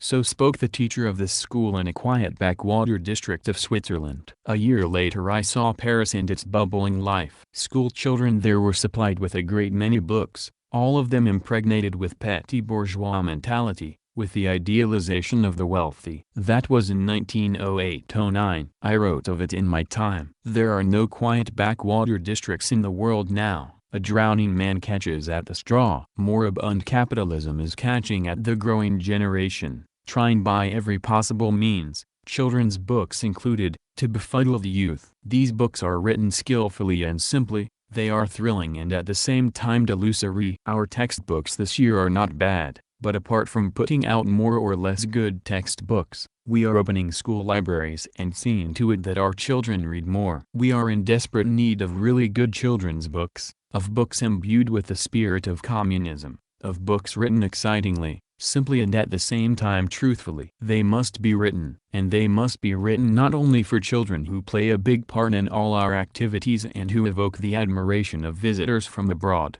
but for rank-and-file school children as well. We must, in fact, pay more attention to the latter than to the activists. Do we know these rank-and-file school children? I am afraid not. We forget that they represent a generation that has never seen a Tsarist policeman or a capitalist, that does not know exploitation. It has no real idea of class contradictions, no idea of class struggle, of working-class struggle against the capitalists. The adults of today knew in their childhood the meaning of such words as boss, laborer, exploiter and exploited, and for that reason it just does not occur to them that many of present-day children do not know these words. that to many of them they are nothing but abstract concepts. And sometimes even an excellent pupil, wearing the red tie of a young pioneer, may blurt out such nonsense that an adult will find it hard to believe that he does not know such elementary things. The child of today knows a great deal of what the children of yesterday never knew, and yet often he does not know anything of what children from countryside and city, workers' children, knew in their early years. The teacher does not suspect that, and the young pioneer leader does not notice it. Being ignorant of such elementary things, children interpret what they are told in their own, often very strange, way. Children must read more. We must have more books about the capitalist past, books written truthfully, thrillingly, capable of arousing hatred for the old system. But it should be described truthfully, it should be pictured as it was, in all its complexity, and at the same time as concretely as possible. There should be more books of this sort. We must have children's books with vivid, lifelike descriptions of the struggle now going on in the capitalist countries. Here is what a German comrade told me when he recently visited the USSR. I have spoken with your young pioneers and they have absolutely no idea of how our young pioneers live, of the difficult struggle they have to wage, no idea whatever. It is indispensable to explain to children the profound significance of the slogan "Workers of all countries, unite." One cannot be a real champion of the working class cause if one does not understand this slogan, if one does not grasp its significance. This slogan is a guide to action, an earnest of the victory of the working class the world over. It must be thoroughly understood by children. And once they do, they will know what fascism is, why it is afraid of worldwide worker unity. Teachers of social science often strive to give children as many facts as possible and overburden their memory with facts of transient or, at best, illustrative nature. They give their pupils low marks if they stumble over details, but it simply does not occur to them to check, if only in connection with the International Children's Week, whether the children know the fundamentals. The only guarantee that children will not acquire chauvinistic ideas is a perfect understanding of the slogan "Workers of all countries, unite." At the roll call, the young pioneer leader carefully sees to it that the children remember all the International Children's Week slogans, but it never strikes him that some littler girl may interpret them in her own way because she does not understand their essence. And yet the international nickel requires a lot of explanatory work if it is not to become simple charity. There is a lot of explanatory work to be done to make children understand what they must speak about at the International Children's Congresses, which pass very merrily, but at which some orators forget to speak of the struggle wages by the international proletariat. We need books which will imbue children with the necessary internationalist ideas. Never mind the form. Let it be a fairy tale. Only let it be a truthful fairy tale, without any sympathetic lament for suffering children, one teaching them to respect youngsters fighting against the dark forces of fascism, respect parents who, though afraid for their children, tell them to go ahead and fight. One training our children to become courageous champions of freedom. That is the main thing. We need books that would speak with children seriously, without resorting to baby talk. Fairy tales often describe far more serious things than some sweet little stories for children. The question is not one of form, but of content. All-round development of children. Varsity Magazine, number 6. 1937. All-round development of children. We often go into the extremes. At first people said that political consciousness should be developed in children almost from their infancy. These people spoke to children of serious things, of things they did not understand, and wanted to make them communists even before they went to school. That was wrong. But we should neither baby them too much nor consider them dull. We should tell them a lot, broaden their horizons, help them to become social workers. We feed them too much with fairy tales when life is often more interesting. And we must not forget that there are fairy tales and fairy tales. There are fascinating fairy tales that vividly describe people's characters and human relations, and there are fairy tales that befog children's minds and prevent them from correctly understanding the environment. Life forces children to be attentive to many things, and here we cannot lay down our arms. Bourgeois governments try to impregnate children with bourgeois politics and with religion, inculcate hatred for other nations. They do it quite skillfully, being well experienced in deceiving children. The Catholic Church and the bourgeoisie have lots of experience in this respect. We have to awaken children's consciousness, and the book has to help us in that. It is indispensable to have more and better children's libraries. But that is not all. What is important is what the children are to read. What is important is to select the right books. Now, when we face the problem of raising the cultural level of the countryside to that of the city, it is especially important for village children to have the necessary books, for village schools to have enough children's books, for us to have really good literature, one that children will really appreciate and understand, one that will broaden their outlook. Children like young pioneer activity, they thrive on it. One day, at the time when we were conducting a contest among village libraries, I wrote children a letter about libraries. And I was quite surprised when collective farmers and state farm workers told me that children were the most active propagandists of libraries. But there are times when children overdo things. I once received a letter from a boy who wrote that he spent every free moment to read to collective farmers, and that they were saying, "Oh, how about letting us rest a little?" In selecting books for school libraries, it is important to take into consideration children's interests, the level of their development. And once a library has been established, children must be allowed freedom of choice. I certainly get indignant when I hear people say children of such and such age should read such and such books. Children should not be babied too much. They should be allowed a certain degree of freedom of choice, an opportunity to display their initiative. When children plan something, they show a great deal of initiative, learn to organize themselves, and that enhances their discipline. And they should be given the kind of work they find attractive and interesting. It is necessary to take into consideration the level of children's development. I recently saw a stage version of a fairy tale. There were many interesting things in it, the blooming of a rosebush, etc. But the story, in my opinion, was too complicated for the tots who knew nothing of boyars, czars' emissaries or the czars of olden times. And so they did not understand the story. As for children of 11 or 12,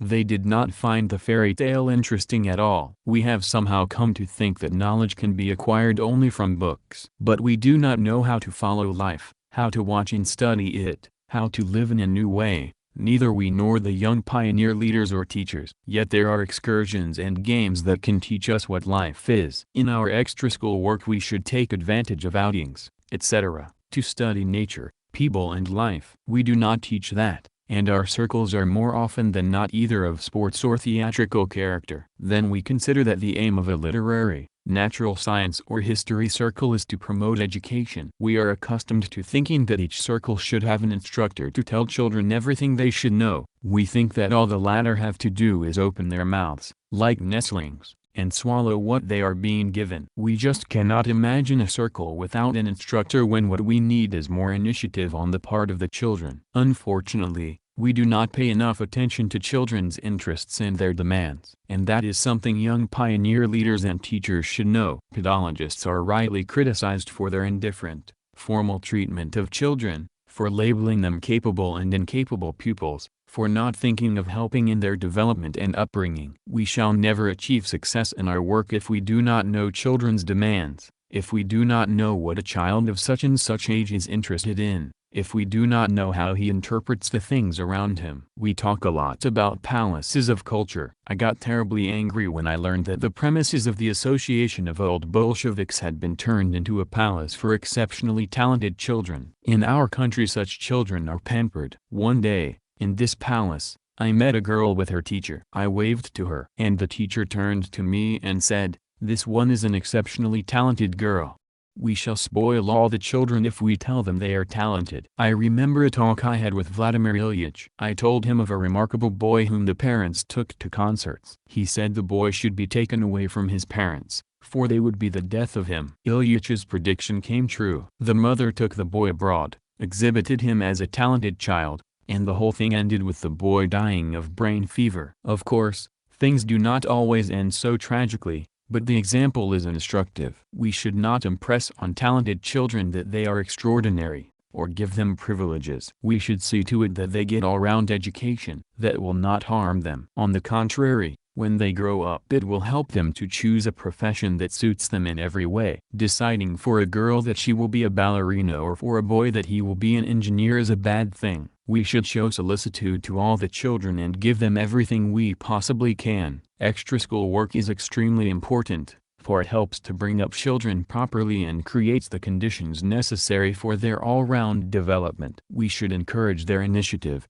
help them in their creative work, guide them, channel their interests in the right direction. Parents often pamper children, permit them to go to cinemas and theaters too often. The cinema excites children. Just watch them, and you will notice that very frequently after a picture, they speak rudely to their mothers or pick on their classmates. Children should be shown films they understand, films they can enjoy, films that broaden their horizons. Watching adult films, children often do not grasp the meaning, yet they try to imitate the actors. I was told that after seeing a nose being unscrewed in a Chaplin film, children took a screwdriver and tried to do it too. What is important to understand is that they should understand the meaning, that we should channel their thoughts in the right direction. We should extend the network of children's technical circles, organize excursions to factories, power plants, etc. Every palace of culture should have workrooms where children can do what they like. Children should be brought up so that they continue the job begun by their fathers. Vladimir Ilyich wanted children to achieve what their fathers had started. He used to say that our children would learn to fight still better and that they would win. Pay more attention to giving children the necessary training, developing their character, encouraging their desire to be useful, bringing them up as social workers and collectivists. Take good care of their all-round development. Youth League, Pravda, May 27, 1917. Youth League. Bourgeois pedagogues speak and write a lot of the necessity of civic education for the youth. For them, civic education is respect for private property and the existing regime. It is chauvinism, or patriotism, as they call it, contempt for other nations, etc. To instill that in children, they organize all sorts of associations. Boy Scouts are one example, in which these feelings can be developed. As for the children, they are happy they can find an outlet for their energy and ingenuity, and do not realize at all that these organizations are poisoning their minds. And it is the poison of the bourgeois outlook and morals. It is the poison that makes the youth incapable of taking part in the great liberation movement that will free the world from oppression and exploitation, abolish the classes and bring mankind a happy life. We saw the fruits of this civic education in Russia. In Petrograd, when secondary school pupils were incited to demonstrate in defense of the provisional government. Surrounded by a mob hostile to the working class, they marched alongside men in bowler hats and women in fine dresses, and joined those who alleged that Lenin had bribed the workers with German money, who abused socialists and beat up orators for daring to speak their mind honestly before the hostile crowd. The young people were persuaded that in demonstrating with this mob they were doing their civic duty. It is not every youth association that is good. There are some which afford much pleasure to children but actually corrupt them. There is another kind of civic education, the one that young workers get from life. It instills in them that great sentiment of proletarian class solidarity, makes the slogan "Workers of all countries, unite," near and dear and significant to them, and places them in the ranks of the fighters for fraternal peace, for sacred freedom. The young workers of the world set up their own proletarian youth leagues. They are united in the Youth International, which marches shoulder to shoulder with the working class towards a common goal. The Youth International did not disintegrate during the war. In the midst of that universal carnage it called upon young workers in all countries to join its ranks and urged them on to struggle. For a long time the German section of the Youth International was headed by Karl Liebknecht, who came out so courageously against the present predatory war of aggrandizement, openly attacked his country's government and was sentenced for that to hard labor. The Russian section of the Youth International could not be properly represented at the International Conference of Working Youth, which was convoked in 1915 after the International Women's Conference. That was because under the Russian autocracy young working men and women could not set up a proper organization, and also because the war had made international contracts difficult and there was no possibility of communicating with Russia. But the Central Committee of the Russian Social Democratic Labor Party sent a delegate in this conference to announce in the name of the Russian working youth that it was wholeheartedly with the young workers of the world, that it was marching with them under the banner of the International. And the Central Committee was not wrong. That has been proved by the apprentices of the Petrograd factories and plants, whose organization already has a membership of about 50,000. They have laid the foundation of the Russian section of the Youth International, and they are urging all the young workers to unite, not only those employed in factories and plants but also apprentices in handicraft enterprises, young employees in trade establishments and newsboys, in a word, all the adolescents and youths who have to sell their labor. They are calling upon the young workers of Moscow, the Moscow region, Yekaterinoslav, Kharkiv, in other words, of all Russia, to unite with them. They are urging them to fight for a better future, for socialism. Long live the Russian section of the Youth International. The Struggle for Young Workers, Pravda, May 30, 1917. The struggle for young workers. The future belongs to those who have the support of the working youth. Socialists the world over know that, and they conduct their propaganda among the youth. They go to the youth with their visor up, without concealing their views or who they are. They say clearly and definitely what they are after, what they are fighting for. They tell the young workers, you are the children of the proletariat and you will have to wage a stubborn struggle. To win, you must be class conscious and organized. You must see clearly where you are going. And the earlier you understand the tasks of the proletariat, the better. You are working in factories and plants, and life itself has drawn you, whether you will it or not, into the class struggle of the proletariat. You cannot remain outside it without betraying class solidarity. Socialist youth organizations in Western Europe are proletarian organizations, and their newspapers and magazines are of a definite political character. Bourgeois parties would like to sever the working youth from the party of the proletariat, to weaken the class character of their organization. But they do not dare urge that openly, for they know that if they did, the young workers would simply turn their backs on them. And that is why they approach the youth not as members of any party, but almost as under the guise of kindly, sympathetic people. Taking advantage of the trustfulness of young peoples, they first try to win their favor. They do not say bluntly that the Workers' Party is bad. They say, comrades, you are not mature yet, it is too early for you to engage in politics. Too early to commit yourselves to any particular trend. You must study first and acquire knowledge, and only then can you consciously decide what party you want to join. Do not let anybody influence you. Safeguard your individuality and your independence. And often young comrades fall for these appeals. Realizing how little they know, how much more they must study, they believe the people who say that. They do not see the crude flattery of the words safeguard your spiritual independence. How can an unenlightened man safeguard his spiritual independence? He is asked to give up politics and study history, literature, etc. But every history book, every history of literature reflects the world outlook of its author. An historical book written by a bourgeois author contains his thoughts, and they exert an influence on the reader. Therefore, it is also quite possible to influence an unenlightened youth with the aid of historical and literary books.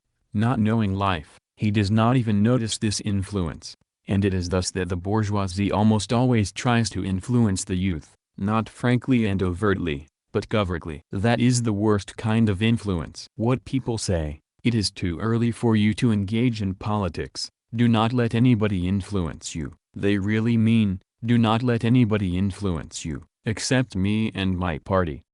Russia youths are just beginning to organize. The first steps are the most important, the most responsible, for they determine to a considerable degree the path of this movement, whether the Russian youth organization will be proletarian, whether it will join the workers' organizations of its country and the Youth International, and whether it will publish its own proletarian organ which will discuss economic and political questions in simple and popular language, or whether it will temporarily drop away from the workers' movement and publish bourgeois-influenced organ of a cultural and educational nature which will deal with abstract questions. In the former case, the Petrograd working youth organizations will probably play the honorable role of rallying all the young workers of Russia. In the latter, they will commit mistakes and delay the growth of this organization. We do not doubt that the revolutionary proletarian youth of Petrograd will choose the former path. How are young workers to organize? Pravda, June 20, 1917. How are young workers to organize? This question is often asked in letters Pravda is receiving from all over Russia. Young people ardently wish to organize,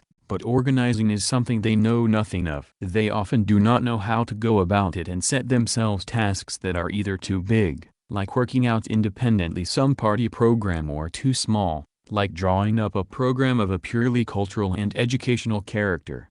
To channel the organization along the right path, they should work out general rules, discuss them at delegates and other youth meetings, and then scrupulously abide by them. These rules should not be adopted hastily, they should be well considered, because if they are not and an organization adopts them too hastily, it will be more difficult to unite the Russian working youth in a single league. Parties adopt rules after serious consideration, at general meetings which discuss various drafts and weigh every word, every paragraph. That is a very difficult job for young people, for they lack knowledge, are not familiar with the rules of various parties, and are not accustomed to expressing themselves clearly. To help young workers in drawing up general rules, I suggest that they discuss the following draft. Rules of the Russian Young Workers League. Part 1. Young Workers of Russia. All the boys and girls, young men and women who live by the sale of their labor, organize in the Russian Young Workers League, irrespective of faith or native language. It is absolutely essential to stress that young people are admitted to the league irrespective of sex, faith and nationality, for otherwise some youth leagues may decide not to admit girls or Lets, Poles, Jews, Tatars, etc. This will harm the cause and violate the principle of working-class brotherhood. Part 2. The aim of the Russian Young Workers League is to train free, class-conscious citizens, worthy participants in the struggle which they will have to wage as proletarians for the liberation from the capitalist yoke of all the oppressed and exploited. It is necessary to stress this aim. It is this great aim that inspires the workers of the world. It cannot but inspire young people, too, for they are responsive to all that is great, honest and good. And, in particular, it cannot but inspire the youth of Russia who recently witnessed, and to some extent took part in, the revolution. No organization can be proletarian if it does not set itself this aim. Part 3. Since the Youth International, whose members include young workers of all countries, pursues the same aim, and since the Russian Young Workers League is loyal to the slogan "Workers of all countries, unite," it adheres to the Youth International and proclaims itself a section of this organization. The bourgeois governments have inveigled workers into the predatory, fratricidal war, set the workers of one country against the workers of another, force them to shoot at one another and cut one another's throat. The working youth cannot sympathize with that. Their slogan is brotherhood of all nations.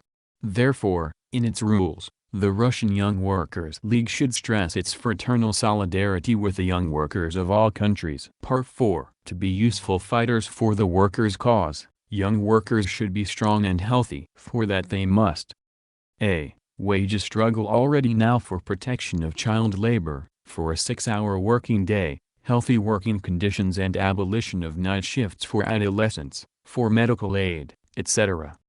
b. Wage a struggle for higher wages, where they are insufficient to give young working men and women nourishment and wholesome food, clean and warm living quarters, etc.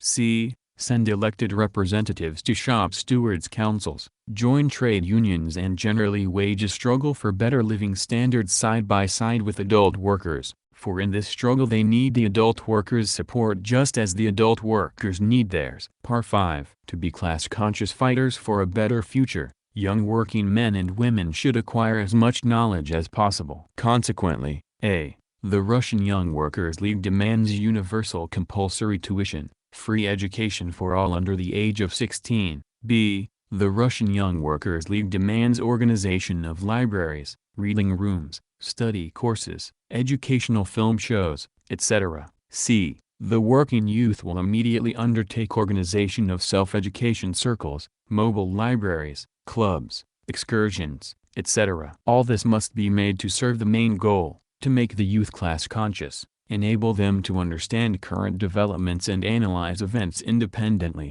without resorting to other people's assistance. Part 6. Young workers need not only knowledge, but also the ability to organize themselves. This ability can be best acquired in independent young workers' leagues. Therefore, all the self-education circles, clubs, reading rooms, etc., to say nothing of the organization itself, should be built on the basis of self-administration and in such a way as to enable the youth to develop their initiative. Class consciousness and organizational skill are necessary if the working youth are to carry out the great tasks set by the events that are flaring up in the world. From the speech at the 8th All-Union Congress of the Young, Communist League. May 8, 1928. From the speech at the 8th All-Union Congress of the Young Communist League, Vladimir Ilyich spoke a lot about organization. He paid particular attention to this question when the time came to set up Soviet power. In those days he said that socialist construction meant organization, and that organization was the pith and marrow of socialism. He often repeated this thought. In Soviet power he saw the core of the organization of the entire population. He often stressed the necessity of organizing in a new way, on a new basis. He said that when we were building our party,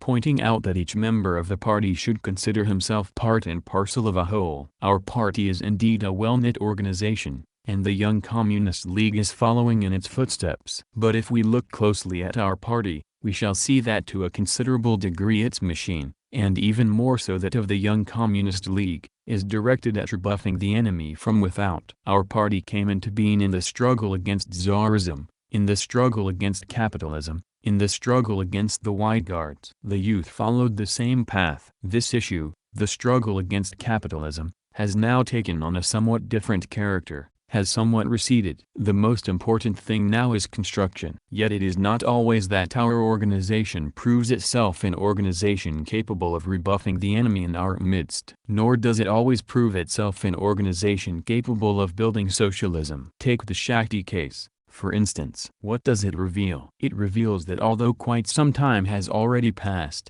our party, the trade unions and the Young Communist League have not all been organized sufficiently well to notice this act of treason on the part of engineers. The counter-revolution was discovered when it was already too late. If we look closely at our construction effort we shall see that we often notice blunders when they have become all too obvious. For instance, very often we learn of embezzlement after it has been committed. We discover crimes after they have been perpetrated. We have not yet learned to work in such a way as to prevent major and minor Shakti cases in the process of our work. Our organization should be such as to enable us to notice, in the very process of our work, all deviations from the right path, to correct these deviations, to make such Shakti cases, embezzlements and all other crimes actually impossible. We have not yet learned to work in this manner and we are not yet organized as we should be. I think the Young Communist League should ponder on this, that it should thrash out the question of what it should do to be not only an organization capable of fighting capitalism and the enemy from without,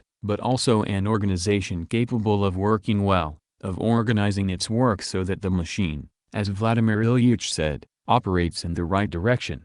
What do we need for that? First of all, a sharp communist eye. Comrades, each member of the Young Communist League undergoes political education, but very often political education is one thing and life another. Members of the League, though wishing to be good communists, very often do not know how to apply political education in life, how the two are interconnected. They know from political textbooks that our women enjoy equal rights with men, and yet some of them do not care in the least, for instance, that their little sisters do not go to school. Very often they talk of kulaks, and just as often they are blind to exploitation. At one of the conferences held by the People's Commissariat for Education on the question of homeless children, one of our welfare workers revealed that there were many cases of workers bringing home to town little village girls of 9 or 10, orphans or children of the poor, to look after their own little children. What asked why they do not send these girls to school, they answered that they had not brought them from the countryside for that. I brought her to work,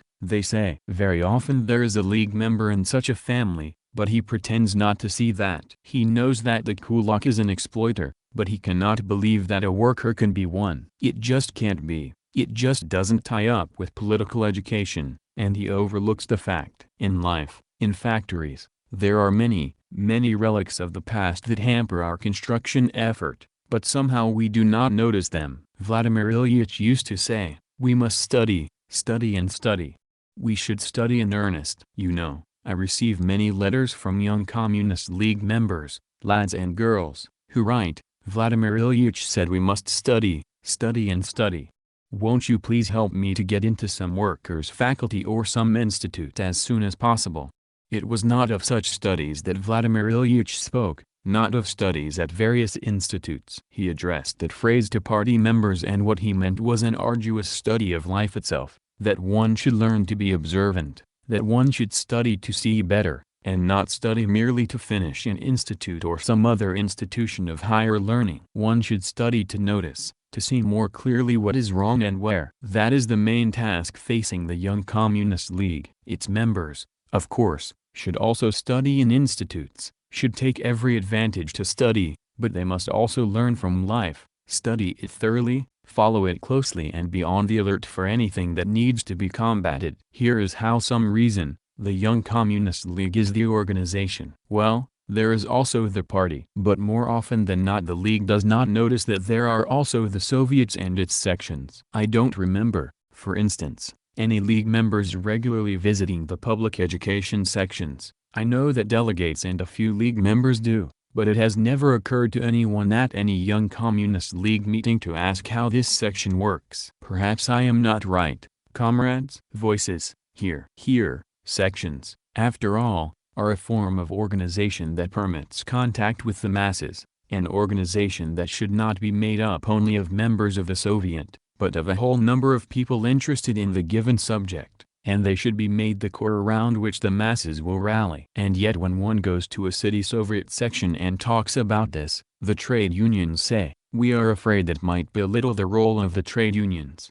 True, I have never heard of any Young Communist League member saying that this might belittle the role of his organization. But the fact that so little attention is paid to the activity of these Soviet sections, that very fact, I think, is very significant. For the question here is one of how we should look at life and how we should build this life. Another question, for instance, the Shakti case. Why did it happen? Because we did not have people who know what the engineers do. Specialization, of course, is very important, and that is why our young people are clamoring so for knowledge. The next point on your agenda is professional training and education. That is of paramount importance, of course, and it is understandable why the Young Communist League is so eager about it. One of the orators here was right when he said that it was necessary to know the job one was doing, then take control. The question here, I think, is not just one of light cavalry control. It is very good, of course. It also helps to watch what is going around, it is very good. But that is not the main thing. The main thing is to have a definite idea of how it is to be carried out in everyday life. It is too late to talk after a blunder had been committed, one should learn to prevent it. Recently,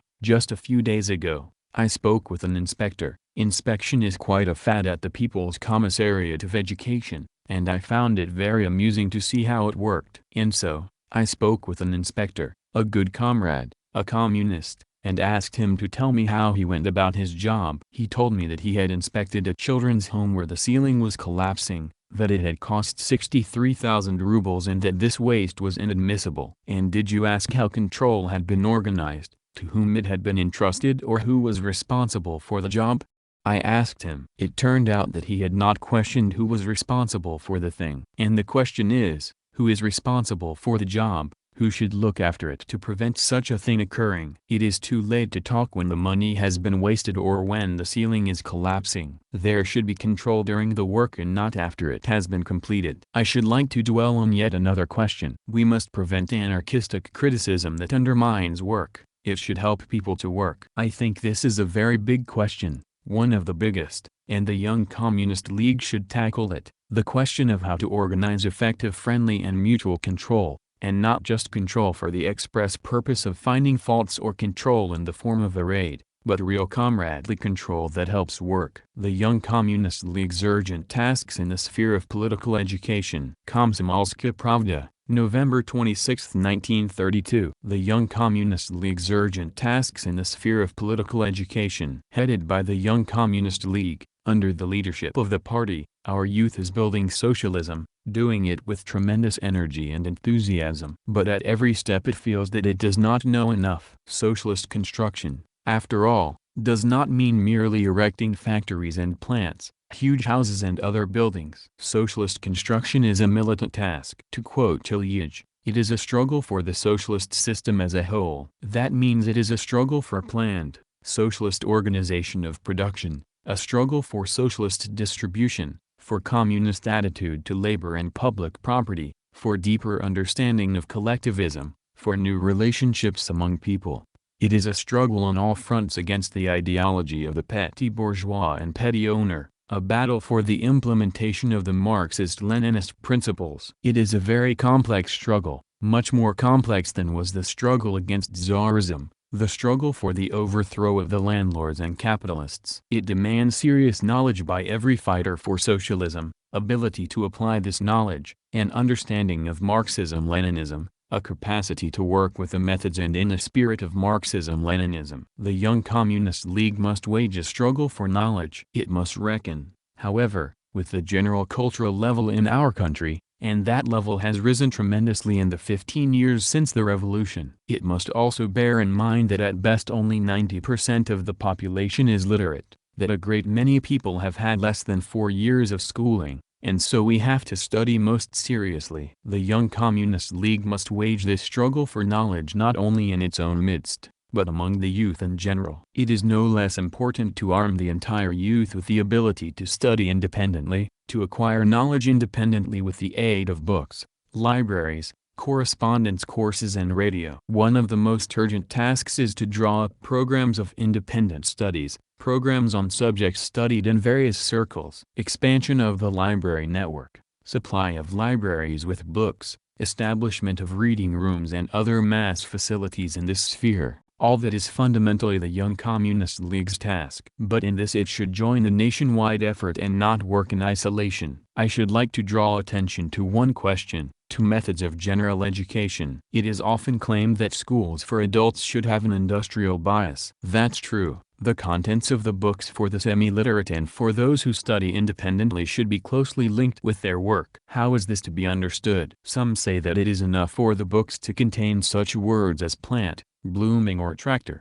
Others hold that industrial bias means narrow specialization. They seem to forget that general education schools and courses must arm their adult pupils with a broad polytechnical outlook. That was especially stressed by Lenin. He spoke of the importance of polytechnical education way back in the 1890s and emphasized it with particular vigor when we approached the question of planned economy in 1920-21. The socialist economy develops according to plan, and therein lies its fundamental difference from the capitalist economy, which is based on competition and profit. There can be no planned economy in the capitalist countries. The national economy is built up by millions, and it is necessary for these millions to be conscious builders of the planned economy, to understand the interconnection between the mining and processing industries, between various branches of production, why such and such industry holds a leading position. It is indispensable for the masses to see how the economy develops, and to know the urgent tasks facing them. Our newspapers,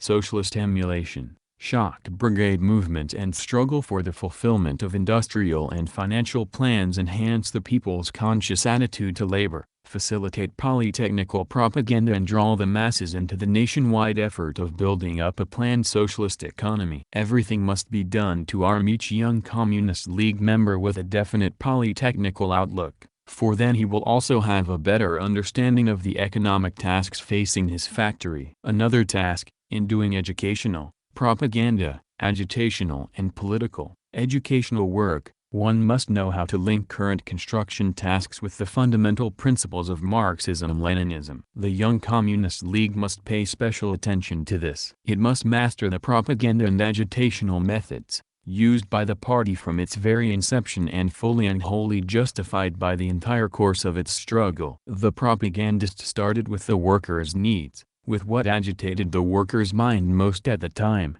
and showed him that his plight was a direct consequence of the capitalist system. The worker was led from the struggle for boiled water at the factory to the necessity to fight for socialism. It was precisely this approach that helped the party in 1917 to lead the broad working masses to victory. It is indispensable to apply this method today too. If, for instance, there is a meeting of peasants who are discussing the grain procurement issue and the order speaks only of the necessity of delivering the grain to the state, without connecting this issue with the question of socialist construction, There will be no use in his speech. Neither will his speech at a holiday meeting reach the audience if he talks only of our achievements and cites figures, without knowing how to bridge the peasants' thoughts with his story about our achievements. Many are surprised by this year's Central Committee decision to close a number of communist colleges and to replace them with a network of communist agricultural colleges for local functionaries with only 4 or 5 years of schooling. And yet this decision is of vast importance,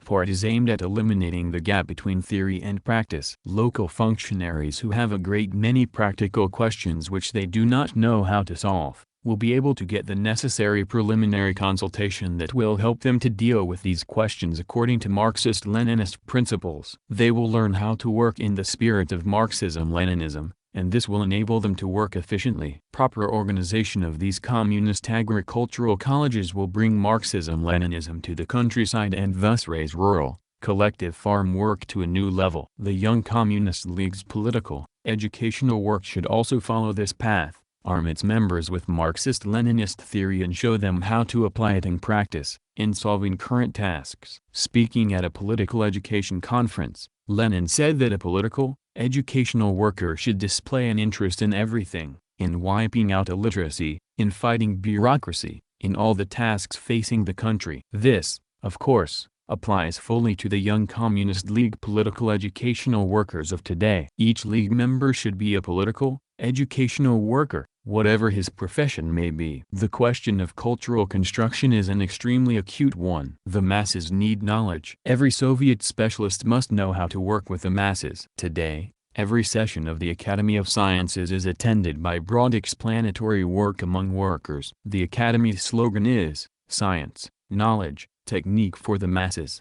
But that does not apply only to the Academy. Every educational institute, every technical college, every university should follow this line. Young Communist League members must give this slogan their all-round support. It is not enough to welcome the initiative of the academicians. Every student of a technical college, agricultural college or university must know how to speak and write in a popular language, and learn how to pass his knowledge to others. Every student of these educational institutions must see to it that his institution conducts wide propaganda work among the masses. The Young Communist League must make this its concern. Lastly, I should like to say this. The Young Communist League patronizes schools. We are witnessing considerable progress on the school front. We are witnessing the teachers' movement, started from below, for better education and upbringing. We are witnessing the growing unity of old and young teachers, with experienced teachers helping the young and the young bringing their enthusiasm into the movement. The teachers are studying intensely. The Young Communist League cannot be a passive onlooker. It must participate in this work. As the patron of the school, it must go to its aid, conduct propaganda among the masses, see to it that the school becomes genuinely polytechnical, that children are taught in the spirit of proletarian discipline, that they acquire knowledge, and that the school promotes in them a conscious attitude to work and study. I believe the above-mentioned questions should be reflected in the political education program contemplated by the Young Communist League: broad cultural activity, coordination of cultural activity with production tasks, coordination of production propaganda with expansion of people's polytechnical outlook, impregnation of political educational and practical work with a Marxist-Leninist theory, work among teachers, enlistment of Soviet specialists for this work, transformation of educational institutes into centers of political, educational work. This work is of paramount importance now. Lenin on Youth. Young Communist Magazine, No. 1, 1935. Lenin on proletarian youth's participation in the revolutionary movement and socialist construction. While closely following the youth revolutionary movement in general, Vladimir Ilyich attached particular importance to the revolutionary movement of young workers who possessed both fervor and class instinct, who joined the working class struggle to fight for their own cause, who were steeled in the crucible of this struggle. At the trial in 1901 of the Abakhov workers, who defended themselves against the police, 18-year-old Maria Yakovleva, a worker and a student of a Sunday women's evening school, spoke for the other young workers when she said boldly and frankly that we are with our brothers. Here is what Vladimir Ilyich wrote in the article Criminal Rules and Criminal Verdict. The memory of our heroic comrades, who were murdered or tortured in prison, will multiply the strength of the new fighters and bring to their side thousands of helpers who, like the 18-year-old Maria Yakovleva, will openly say, "We are with our brothers." In an article written on August 15, 1903, Lenin pointed out that the ruling circles were afraid of the youth because, according to the police, the most disturbing elements of the industrial population were persons between 17 and 20 years of age. These disturbing elements set examples of courage and heroism in the 1905 revolution. Commenting on the heroism displayed during the Moscow uprising of December 1905, Ilyich wrote, September 11, 1906, in the Lessons of the Moscow Uprising.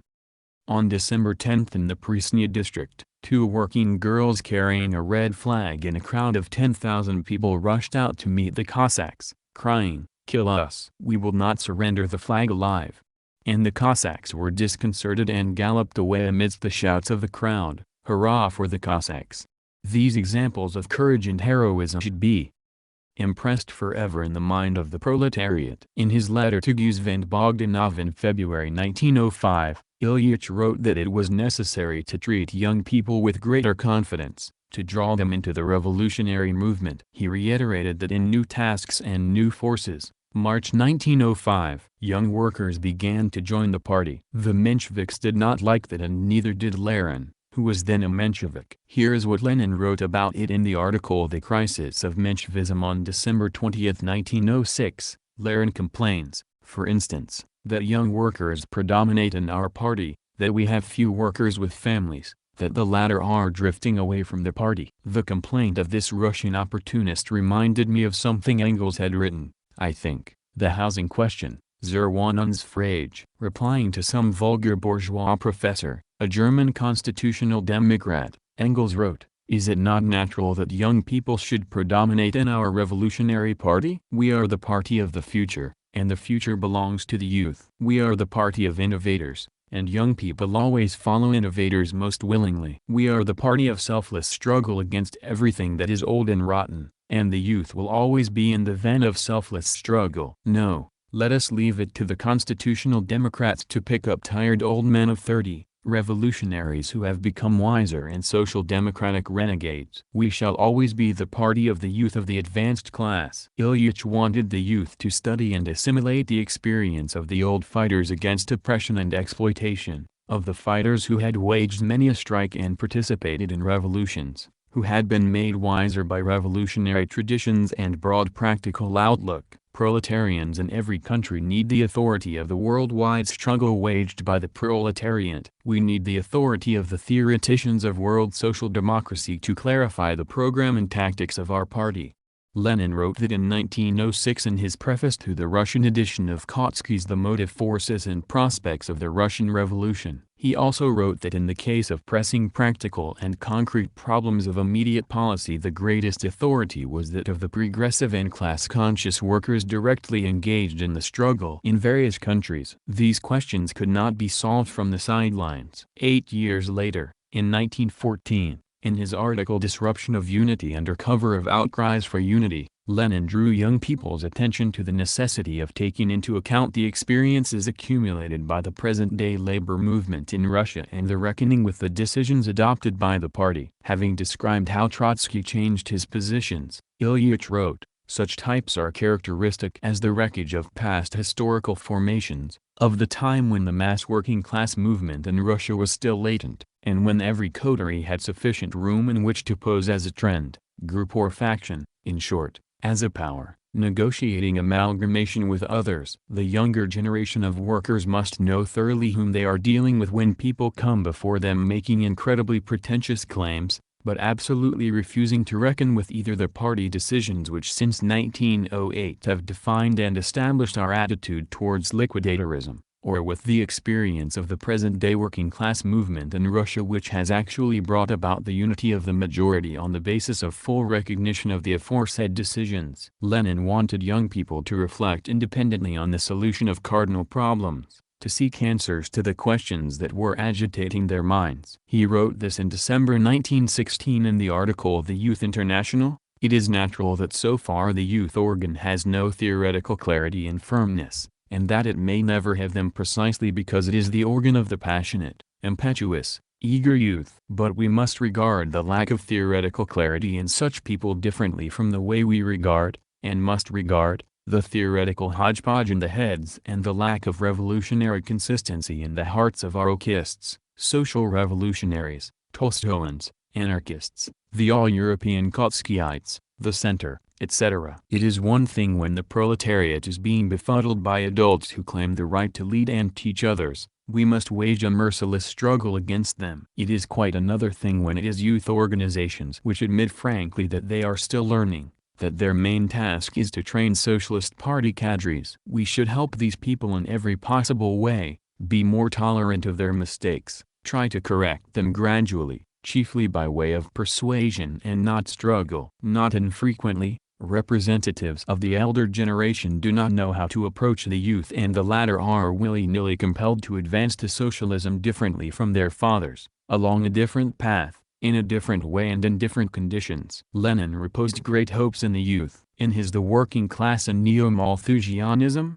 published in June 1913, he described this in the following few lines: "Yes, and we too, the workers and the mass of small owners, we lead a life of unbearable oppression and suffering. It is harder for our generation than it was for our fathers. But in one respect we are much luckier than our fathers. We have learned and are fast learning to fight, and to fight not alone as the best of our fathers fought, not under the bourgeois gas bags of slogans that are spiritually alien to our class. We are fighting better than our fathers did. Our children will fight still better, and they will win. The working class is not dying out, it is growing, becoming stronger, more mature and more solidly united. It is learning and steeling itself in struggle. We are pessimists when it comes to serfdom, capitalism and small-scale production, but we are enthusiastically optimistic when it comes to the working class movement and its aims. We are already laying the foundation of a new edifice, and our children will complete it." Lenin firmly believed in the victory of the working class,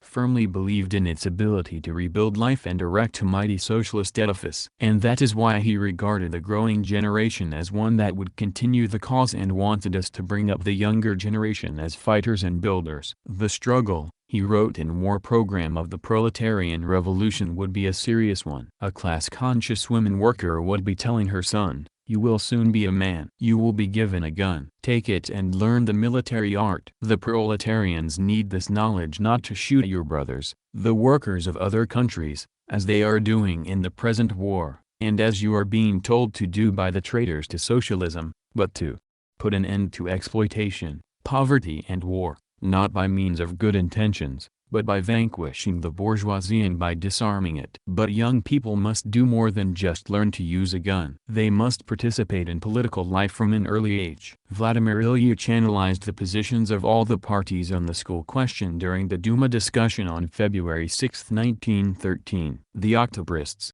progressives and constitutional Democrats alleged that drawing school children into politics was a harmful thing and held that guilty pupils should be punished not by the police, but by teachers. They were dissatisfied with the government for its lack of goodwill and for its sluggishness. Analyzing the CD platform, Lenin wrote, "They also condemn early political activity, though in a much milder and more ambiguous way. That is an anti-democratic standpoint. Both the Octobrists and the constitutional Democrats condemn police measures only because they are demanding prevention instead. The regime should prevent meetings and not disperse them. It is clear that such a reform will not alter the regime, it will only tint it. A Democrat should first of all have said, 'The circles and the talks are natural and desirable.' That's the point. Any condemnation of political activity, even of early activity, is hypocrisy and obscurantism. A Democrat should have raised not the issue of a single ministry but one of the whole state system." After the February Revolution,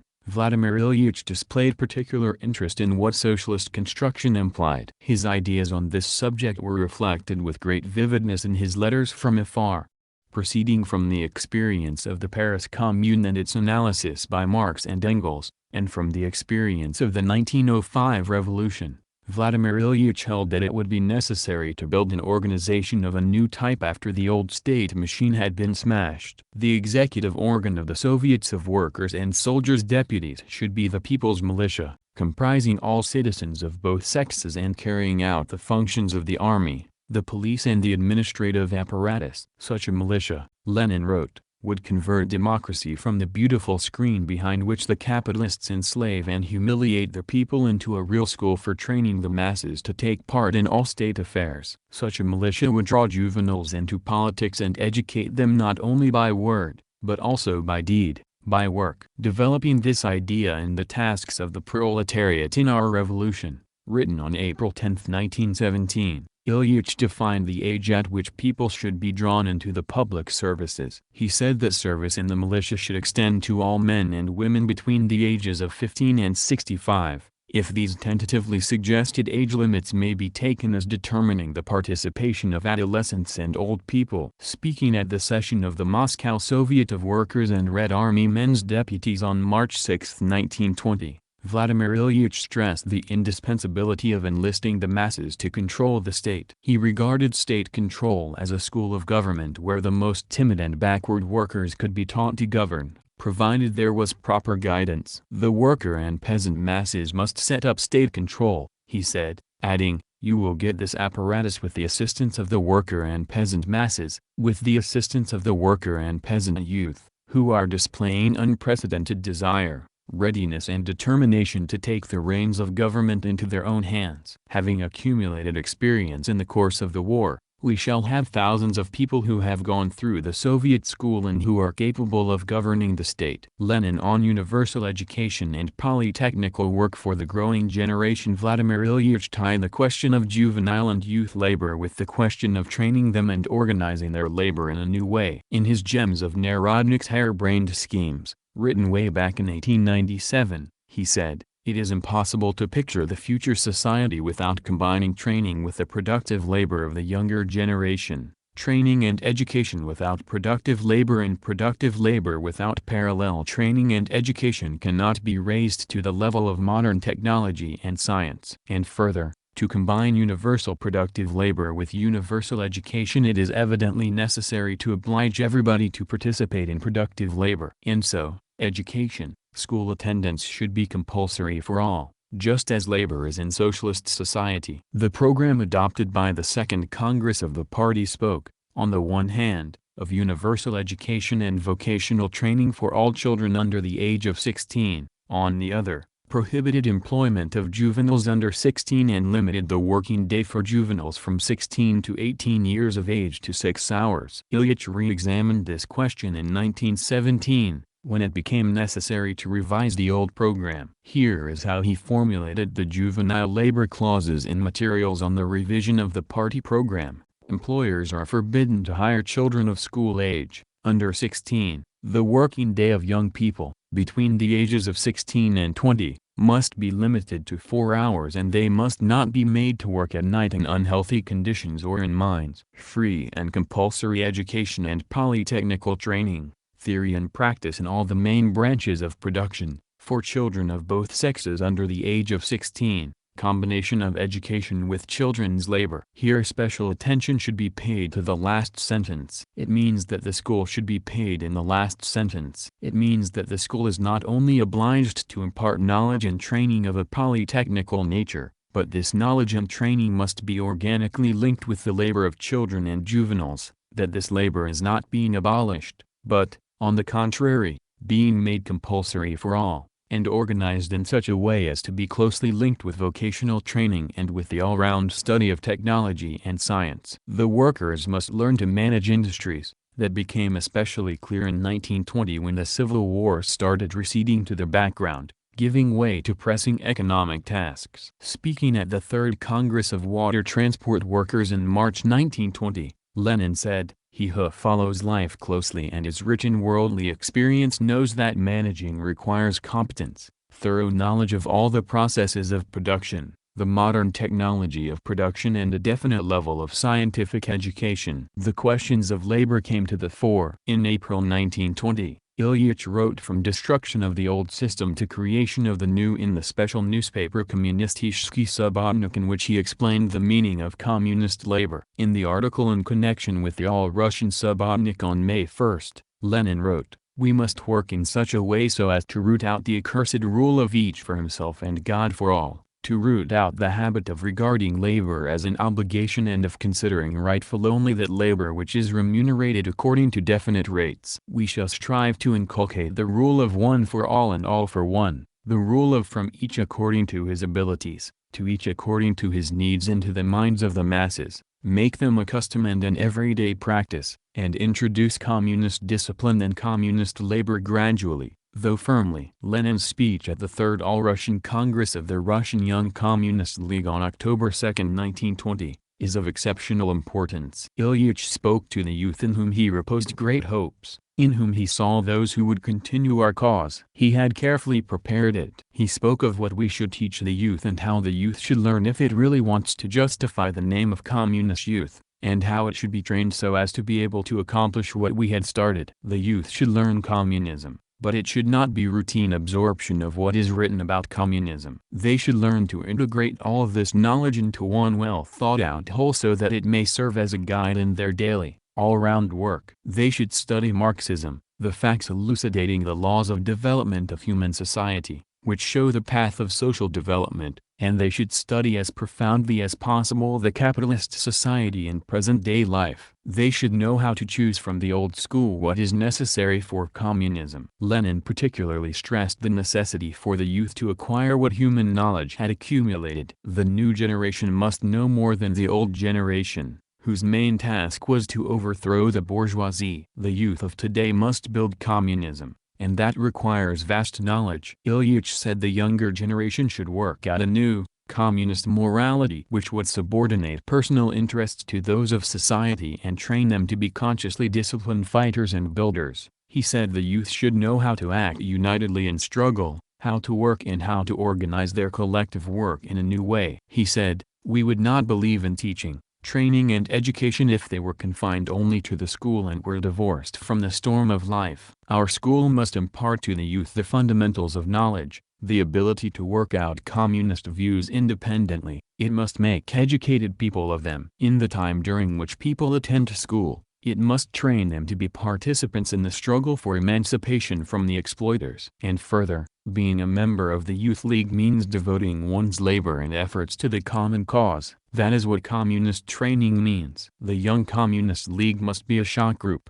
helping in every job and displaying initiative and enterprise. And the Young Communist League must combine its education, teaching and training with the labor of the workers and peasants, so as not to shut itself up in its schools and not confine itself to reading communist books and pamphlets. Only by working side by side with the workers and peasants can one become a genuine communist. And everyone must be made to see that all those who belong to the Youth Communist League are literate and at the same time know how to work. We must organize all labor, no matter how dirty and arduous it may be, in such a way that every worker and peasant may say, "I am part of the great army of free labor, and I can build my life without the landlords and capitalists. I can establish the communist system." The Young Communist League must train everybody to conscious and disciplined labor from an early age. In this way we shall be sure that the problems that are now confronting us will be solved. And so, the generation which is now 15 years old, must approach all their tasks in education in such a way that every day, in every village and in every town, the young people shall engage in the practical solution of some problem of common labor, even though the smallest, even though the simplest. To the extent that this is done in every village, to the extent that communist emulation develops, to the extent that the youth prove that they can unite their labor, to that extent will the success of communist construction be ensured. The 8th Congress of Soviets in December 1920 examined the plan of electrification, drawn up by the State Commission for the Electrification of Russia, composed of the best specialists and workers of the Supreme Council of National Economy, the People's Commissariat of Communications and the People's Commissariat of Agriculture. Lenin's ardent speech in support of this plan is well known. He said that the state plan of electrification was our second party program. Our political program enumerates our end aims, explains relationships between the classes and the masses. It must be supplemented by a program of our economic construction. Without the electrification plan, Lenin said, we cannot pass on to real construction. We cannot speak of the rehabilitation of agriculture, industry and transport and of their harmonious interconnection without speaking of a broad economic plan. We must adopt this plan. It will naturally be adopted only as a draft. This program of the party will not be so unchangeable as our real program, which can be altered only at party congresses. No, this program will be improved, elaborated, perfected and altered every day, in every workshop, in every district. We need it as a rough outline which will grow before the eyes of Russia into a great economic plan, to be implemented over a period of at least 10 years and showing how Russia is to be switched over to a real economic basis that is necessary for communism. The phrase communism is Soviet rule plus the electrification of the country, which Vladimir Ilyich said at the 8th Congress of Soviets, is well known. Less well known, however, is that he also said that the electrification plan could not be carried out without the masses, that it was indispensable for the workers, as well as for the bulk of the peasantry, to understand the tasks confronting the country. Lenin said that it was necessary to raise the cultural level of the masses, that every newly built power station should serve for the electrical education of the masses. A summary of the electrification plan should be discussed in a special textbook and studied in every school.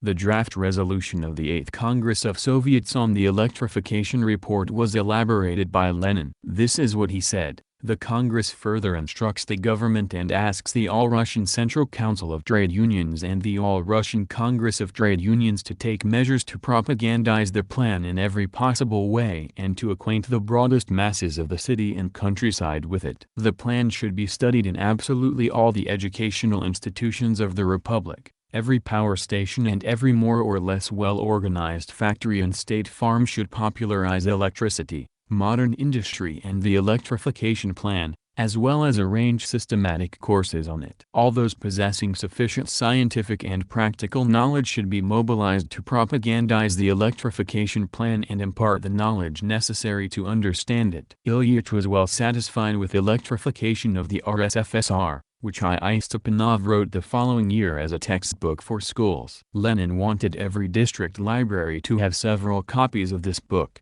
every power station. He wanted every teacher to read and study this textbook, and not only to read it, to understand and study it thoroughly, but to be able to explain it to his pupils simply and comprehensibly. A year later, in the Mandate on Questions of Economic Work, which was adopted by the 9th All-Russian Congress of Soviets on December 28, 1921, Lenin wrote, "The 9th Congress holds that the task of the People's Commissariat of Education in the new period is to train in the shortest possible time specialists of all kinds from among peasants and workers, and suggests still closer links between educational work in school and out of it and the urgent economic tasks on the Republican as well as district and local scales." While the 8th Congress of Soviets was in session, the party held a conference on questions of education, attended by 134 delegates with voice and 29 without. It was necessary to reorganize the whole work, taking into consideration the tasks of socialist construction confronting the country. It was necessary to make the school genuinely polytechnical,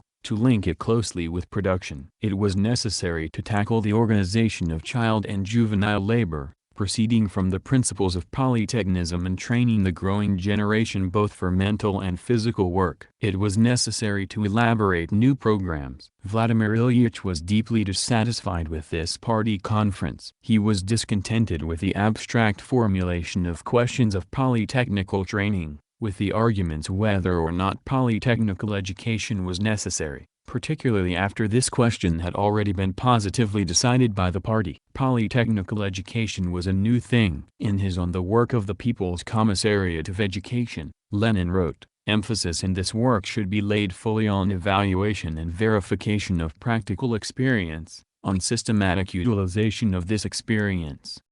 The Conference of Party Workers should have heard specialists and teachers, who had done practical work for some 10 years and who can tell us what has been done and what is being done in this or that sphere. For instance, in the sphere of vocational training, acquaint us with how the Soviet state is coping with it. Tell us what has been achieved and describe these achievements. There are probably some, even though very few, and supply us with concrete information on the main defects and on methods of eliminating them. That was written on February 7, 1921. 2 days after the publication of the Central Committee's directives to the Communist workers of the People's Commissariat of Education. They spoke of the same thing, of the necessity of improving the work of the People's Commissariat of Education, reaffirmed the need for polytechnicalizing schools, stressed the indispensability of linking professional technical training with polytechnical knowledge, and emphasized the necessity for the Collegium and the People's Commissar to elaborate and approve a curriculum for educational institutions of the basic types, and the courses, lectures, readings, talks and practical studies. They further spoke of the need for mobilizing all the specialists in technology and agronomy for professional and polytechnical training at factories and agricultural institutions, etc. General and polytechnical education is necessary to arm the youth for the struggle for socialism. Lenin never pictures socialism as something that could be introduced from above, without any struggle. Live socialism is the creation of the popular masses, he said. Organization is the pith and marrow of socialist construction. Socialism is a completely new system, built up in the process of a lengthy struggle. One needs plenty of knowledge to create it. Youth must be trained in a business-like manner.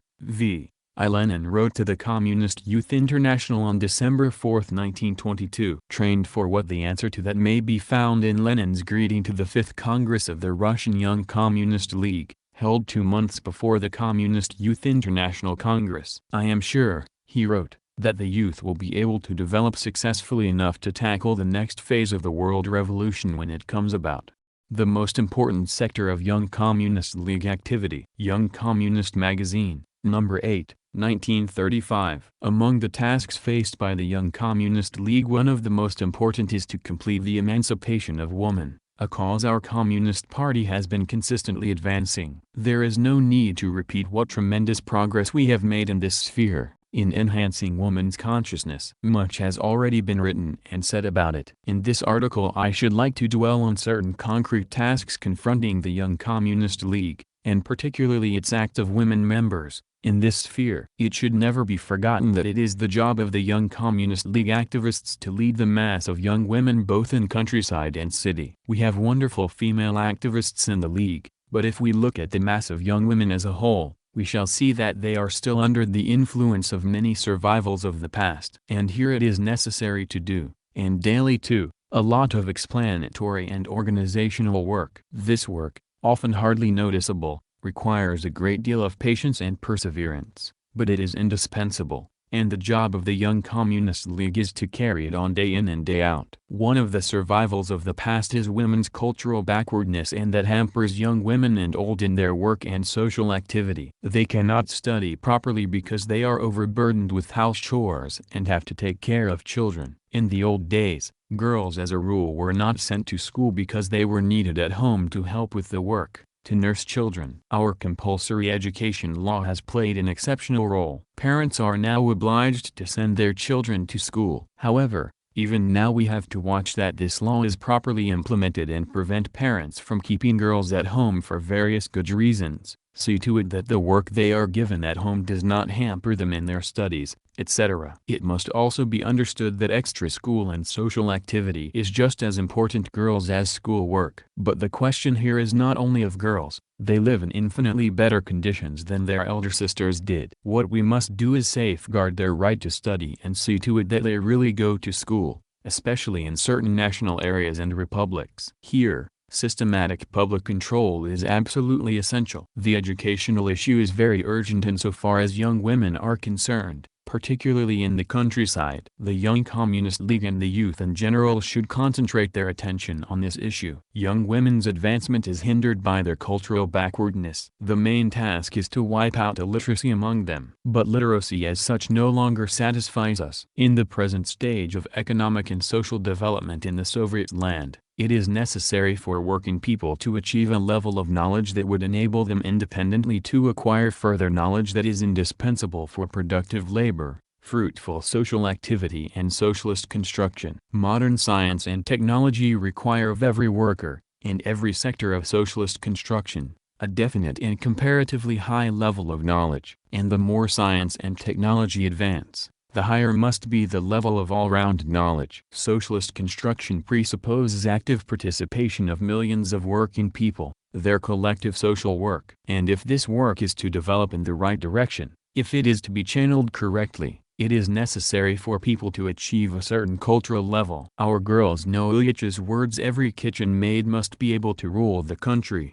But to do that, one must study, one must know a lot. Take, for instance, such a sector of activity as the Soviets. As a rule, young men and women play a very small part in their activities. They do not show much interest in the work of their sections. Their activists do not help the delegates. We must change that. Lenin attached tremendous importance to the work of the Soviets. He insisted that young people should help them in every way and regarded this work as a school of government. We must wage a struggle against unculture, which exerts a particularly pernicious influence on young women, through the Soviets too. Its elimination, however, requires knowledge and understanding of the tasks one confronts in this sphere. Without that, the struggle against unculture will inevitably degenerate into Philistinism, into an imitation of the old culture of idlers and merchants. One of the most pressing questions today is that of the family, of upbringing and of combining social and family upbringing. But the communist education of the younger generation also rests on culture,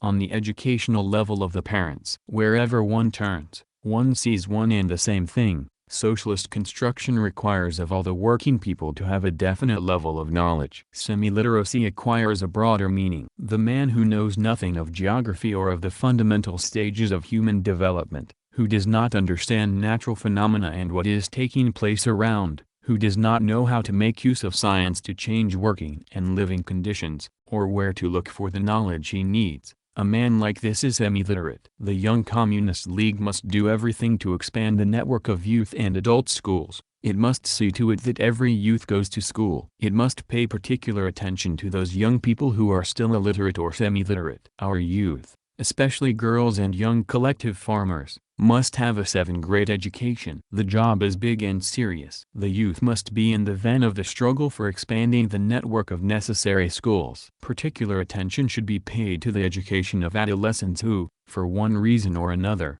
begun going to school too late, i.e., to the education of backward children. There are very many of them among girls. This aspect of the job is very important, but it is not sufficiently widely organized and by far does not embrace all the backward children. Self-education is of vast significance. It requires libraries, and there are not many of them, and yet they have to cater to the entire population. There is a contest now among village libraries and among rural districts to see which of them has the best organized library. The Young Communist League members, especially girls, should help in this contest. Apart from striving to create the conditions necessary for education, expansion of the network of youth and adult schools in the city and countryside, increase in the number of libraries, organization of assistance in self-education, etc., we must get the trade unions to safeguard the working women's right to study. Take, for instance, the servants' trade union. What has it done to include in the contract with the employer a clause ensuring the servant definite hours off for study? Does anyone supervise or control this? Are employers fined for not letting their servants off? What is being done to safeguard the right to study for girls working in the small-scale industry, etc.? There is a lot of work to be done here. In the present phase of development in the Soviet Union,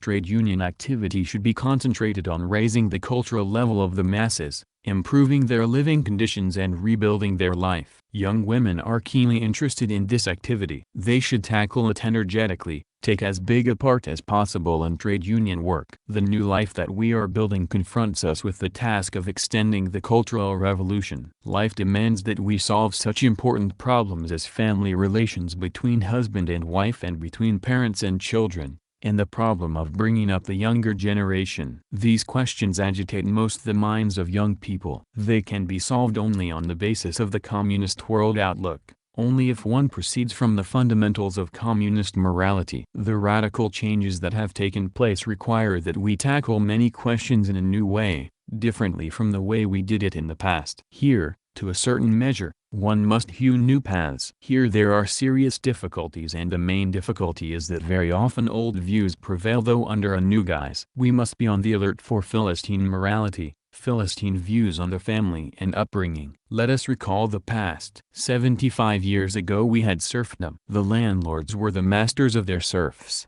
sold them, married them off for economic reasons. Family life was built on laws of slavery. Children were the property of parents, the wife was the property of her husband. There was no question of mutual sympathy or love. The horrors of peasant family life are perhaps best described by Gorky. In one of his novels he wrote how, 75 years ago, the inhabitants of Kondiba village, Kherson Gubernia, calmly watched one peasant torture his wife. Such were the morals. In the 1860s, serfdom was abolished, giving way to the capitalist system. But it took a long time before the attitude towards women changed. Under capitalism the compulsory form of marriage is less prevalent, but marriage continues to be a business deal. Marriage of convenience prospers. There are the advantages of marrying a rich man or a rich woman, of marrying a man of position or the daughter of a minister. Sometimes calculations are less mercenary, but still they are calculations, to get a housewife or a breadwinner, and so on and so forth. It is only natural that such marriages, such business deals and marriages of convenience, lead to insincere, false relations between husband and wife, and insincerity and falseness develop very easily into deception. Often a marriage of convenience is preceded by a game of love. Family life, built on such lines, is not a very happy one. Sometimes the husband and wife get used to each other, but in most cases they have illicit affairs. Men go to prostitutes, women whom poverty forces to sell themselves. Marriage of convenience is inevitably attended by deception, unfaithfulness, vulgarity, licentiousness. And the one to suffer most is naturally the woman. The negative features of business marriages are particularly obvious in petty bourgeois society. Marx and Engels wrote that new marriage relations could be engendered only by the proletariat, that marriage then would not be one of convenience, but one of reciprocal attraction, love, trust and harmony. Soviet legislation has freed women from the old, unbearable forms of marriage relations. But there are still many survivals. Petty bourgeois psychology makes itself felt everywhere, masking, disguising and adapting itself to the new conditions. The attitude still prevails that women are playthings. Courtship, licentiousness, irresponsible attitude towards women, all these may still be found even among the young Communist League members. It's nice to have a good time, but it's too early to marry. And if the girl becomes pregnant, such people say, so what? She can do an abortion. That is the old attitude, regarding the woman not as a human being, but as a plaything. Very often Philistinism infects workers. People are eager to escape the old poverty, the crudity of old family relations on which one can still see the imprint of serfdom. They become less vigilant and do not notice vulgar Philistinism which must be constantly combated. When small individual economies prevailed, isolated from the social life in the countryside, the survivals of the past persisted and took a long time to die out. Collectivization of agriculture and reorganization of labor brought freedom to woman. A woman collective farmer has become a force and that has brought about a change in morals and in relations between man and woman, a radical change in family relations. At the present stage, when socialist construction is going apace in our country, when the consciousness of the working people is growing by the hour, when the attention of the party, the Young Communist League, the trade unions and the Soviets is concentrated on raising the people's cultural level, when material conditions are being created for rebuilding the whole life, new housing conditions, growing network of public catering, growing number of creches, kindergartens, clubs, parks, etc., when a new attire, if one may say so, is being tailored for this new life, in these conditions new forms of family relations, based on profound reciprocal trust, community of ideas, harmony, natural attraction that grows into unlimited love, are bound to become stronger with each passing day. Lastly, the question of upbringing. Woman is either a mother or a prospective one. Maternal instincts are strong in her. These instincts are great power and they bring joy to the mother. We deeply respect mothers. A mother is a born educator. She exerts a deep influence on children, especially on tiny tots. And we know how much a man's character is influenced by the upbringing he gets in very early years. It is only a matter of the sort of the upbringing he gets. A girl can be brought up as a slave, as a petty bourgeois individualist who is interested not in the life bubbling around her but only in her own affairs, or she can be brought up as a collectivist, as an active builder of socialism, as a person who finds joy in collective endeavor, in the struggle for great aims, as a real communist. It all depends on the mother herself and on her views. Our kindergartens and schools should serve as models of how children should be brought up as a new people, as builders of socialism. The combination of kindergarten and school upbringing with upbringing in families where mothers are devoted to socialism will give us a marvelous generation of people. The female members of the Young Communist League, and the League in general, should work to this end. School and Polytechnical Education Studying Lenin and Leninism in School. Pravda, March 21, 1925. Studying Lenin and Leninism in School. Should Lenin be studied in school? Of course. Lenin is so closely tied with our yesterday, today and tomorrow, with our struggle for a bright future, with the struggle of the masses. He is so much part of our life, that it would be strange and inadmissible if school children did not learn how he lived and what he did. But should he be studied as he often is? No. Some say in all earnest that even children of preschool age should study Leninism. But since this is contrary to common sense, attempts are being made to adapt Lenin for little tots. He is depicted as a kindly grandfather, patting children on their heads and telling them to be good. Sometimes he is shown surrounded by girls presenting him with flowers, and children get an idea that Lenin was a sort of good-natured petty bourgeois. His portraits are put into frames made by children and decorated with flowers, and he becomes a sort of embodiment of petty bourgeois morality. You've torn your pants. Look how clean Lenin is in the picture. You want to be like him, don't you? And so on, and so forth. It is better to say nothing about Lenin than to say such rot. I know that often this is all well meant, but it does prevent children from learning what Lenin was really like. The same applies in the case of children of elementary schools, with the addition that Lenin always had good marks, that his behest to children was, study, study and study. It is claimed that children are only interested in Lenin's childhood, and this childhood as a rule is painted in rather pedagogical hues. Children who are a bit older are told that they should study Leninism, that they should carry out Lenin's behests. What Leninism is and why they should study it, that the children do not know. For them, Leninism turns into an empty, the ringing word. Neither do they have any clear idea of what Lenin's behests are, what they imply. For all they know, they may be rules of good conduct. In senior classes, Leninism is brought to the pitch of fine art. There is a plan according to which children read abstracts on Lenin's militant materialism and on the immediate tasks of the anti-imperialist struggle, select the basic subjects and so on and so forth. Then there are Leninist circles, in which handicrafts play a big role. Their members paint, embroider and carve. Everything about Lenin, the people in charge of these circles claim, should strike one's eye, should be seen from afar. There are arguments whether a Leninist circle should be a library, an exhibition of quotations or photographs, or a museum. Rarely, very rarely do the schools acquaint children with the real, live Lenin, with the man who gave all of himself to the struggle for the cause of the working people, with the man who showed deep concern for the grief and poverty of every worker and every peasant, of every woman worker and every peasant woman, of every ignorant, downtrodden man. Children know very little of the Lenin who never stopped thinking of the liberation of the working people, who persistently and passionately sought for ways and means of arousing and organizing the masses, of leading them in struggle. They do not know Lenin the thinker, Lenin the organizer or Lenin the leader. Lenin's biography for children is woefully lifeless. And what children should be given is a live Lenin, Lenin the tireless worker, the irreconcilable fighter, the leader of the world proletariat, the leader of all of the working people. I think that it is only those who understand the masses,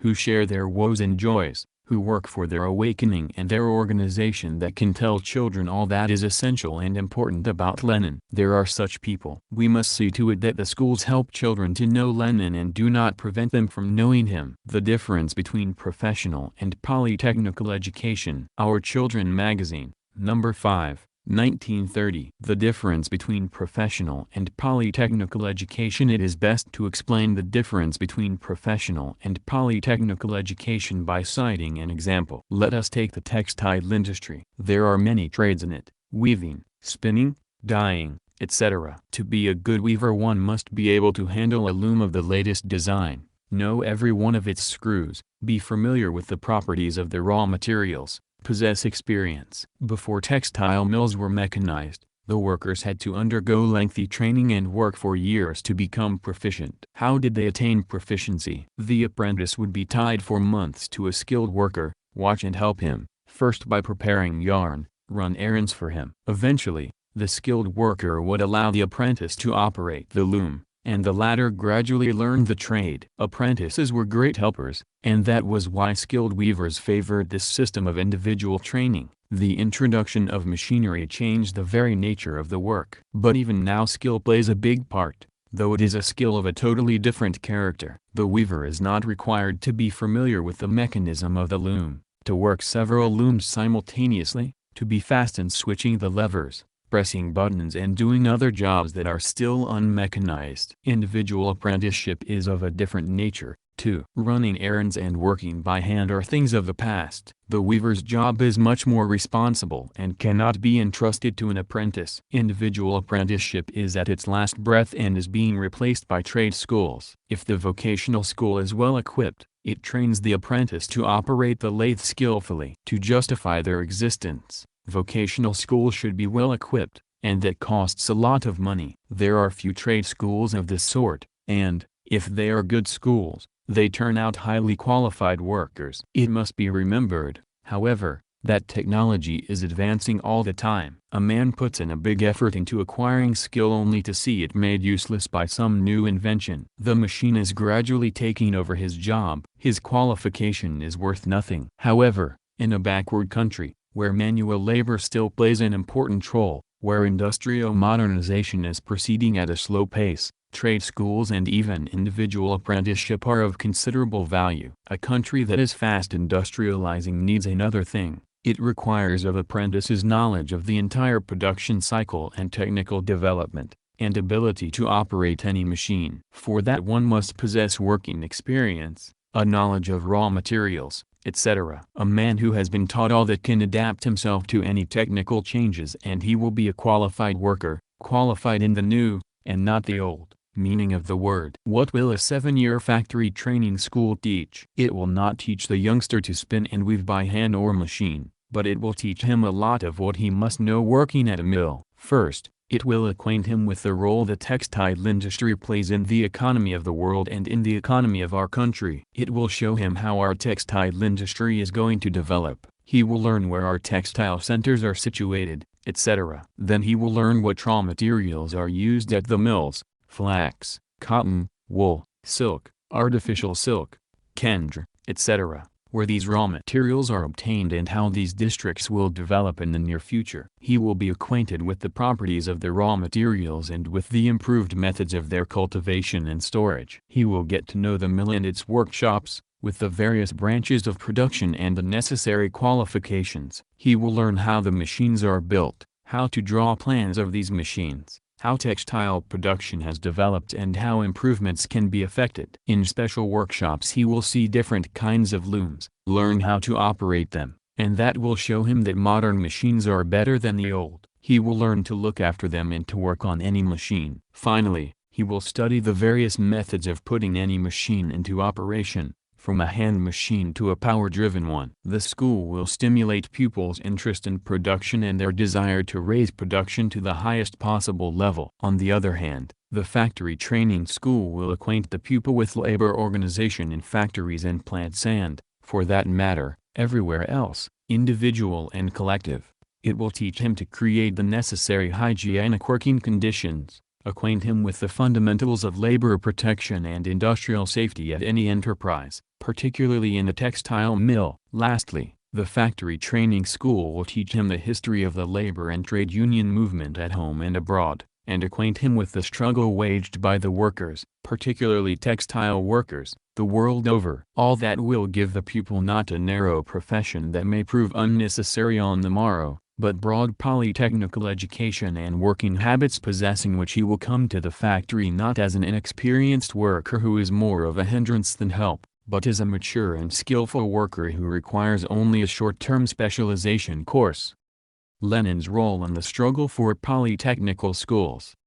Kommunistische Vоспитание magazine, number 9, 1932. Vladimir Ilyich attached particular attention to the upbringing of the growing generation. He regarded the school as an instrument for building a classes society, as an instrument for educating the entire growing generation in the spirit of communism. The son of an outstanding pedagogue, who had been utterly devoted to the idea of making primary school a mass institution and who had given all his time to raising it to a higher level, Vladimir Ilyich read with particular attention everything Marx and Engels had written about the school, about linking education with work. In 1897, when Marxism was just beginning to attract attention in Russia and a bitter struggle was being waged against the Narodniks who completely misconstrued socialist development, Lenin wrote an article entitled Gems of Narodniks' Harebrained Schemes.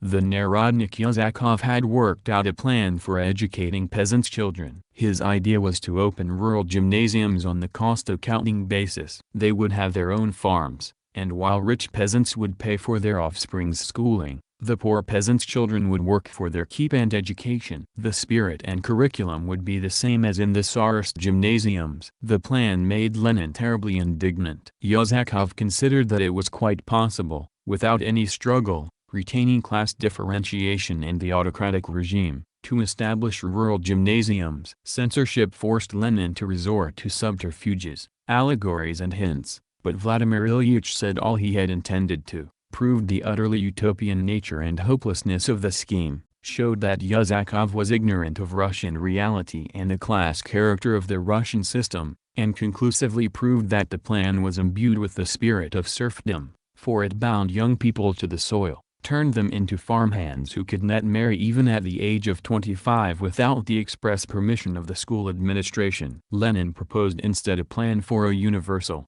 compulsory workers' school, which would give its pupils serious knowledge and in which all the pupils would work. For a long time after that Lenin did not write anything on this subject, but he always paid close attention to child labor, insisted on the necessity of strictly protecting it and stressed the need to draw children into political activity. Then came the World War. Foreseeing the tremendous changes in the history of mankind and thinking of the growing generation, Lenin turned to the question of education. In the article Karl Marx, written for the Socialism section of the Granite Encyclopedical Dictionary, he quoted Marx on the question of linking education with work. Vladimir Ilyich advised me to write a book on how this issue stood in the industrially developed countries. The result was my Public Education and Democracy. Lenin read it attentively and took steps to have it published. During the war years, when we lived abroad, he stressed the necessity for young people to participate in the class struggle, in civil war, and underlined the need for youngsters of 15 and over to help the proletarian militia in their work. Working out the draft party program in 1917,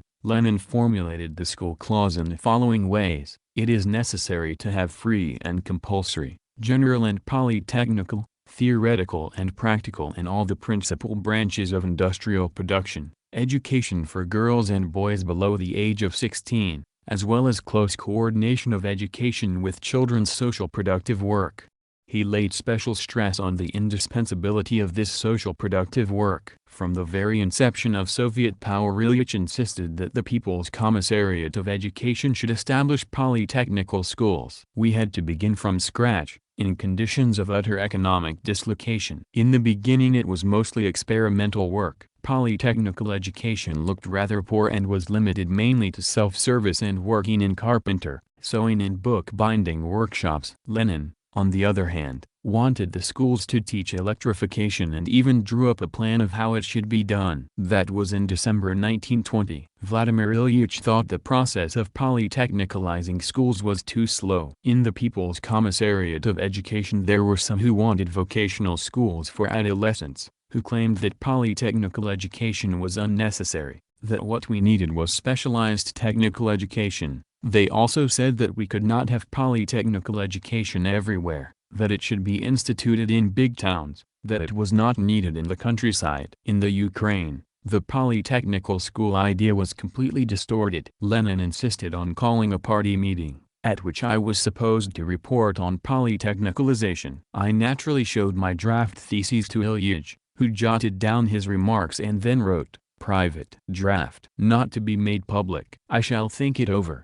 These theses have now been made public on my own initiative. Many years have passed, but the Polytechnical School issue remains acute. And I thought that what could not be made public then, should be made so now. After all, we are studying Ilyich's draft notes. My theses were not used then. I fell ill and did not report to the party meeting. What did Ilyich's remarks stress? The necessity to emphasize that polytechnical education was a matter of principle. Ilyich personally thought it extremely important. He believed that the polytechnical school would help to lay the foundation of the classless society. He wanted me to stress that polytechnical education should be introduced immediately. In my theses there was a concession to the vocationalists. I wrote, I think, I have not kept the text of my theses, that secondary schools should be merged with reorganized vocational schools, but Ilyich added that the merger should affect not the entire secondary school, but pupils of 13 to 14 and older, and at the discretion and decision of the teachers.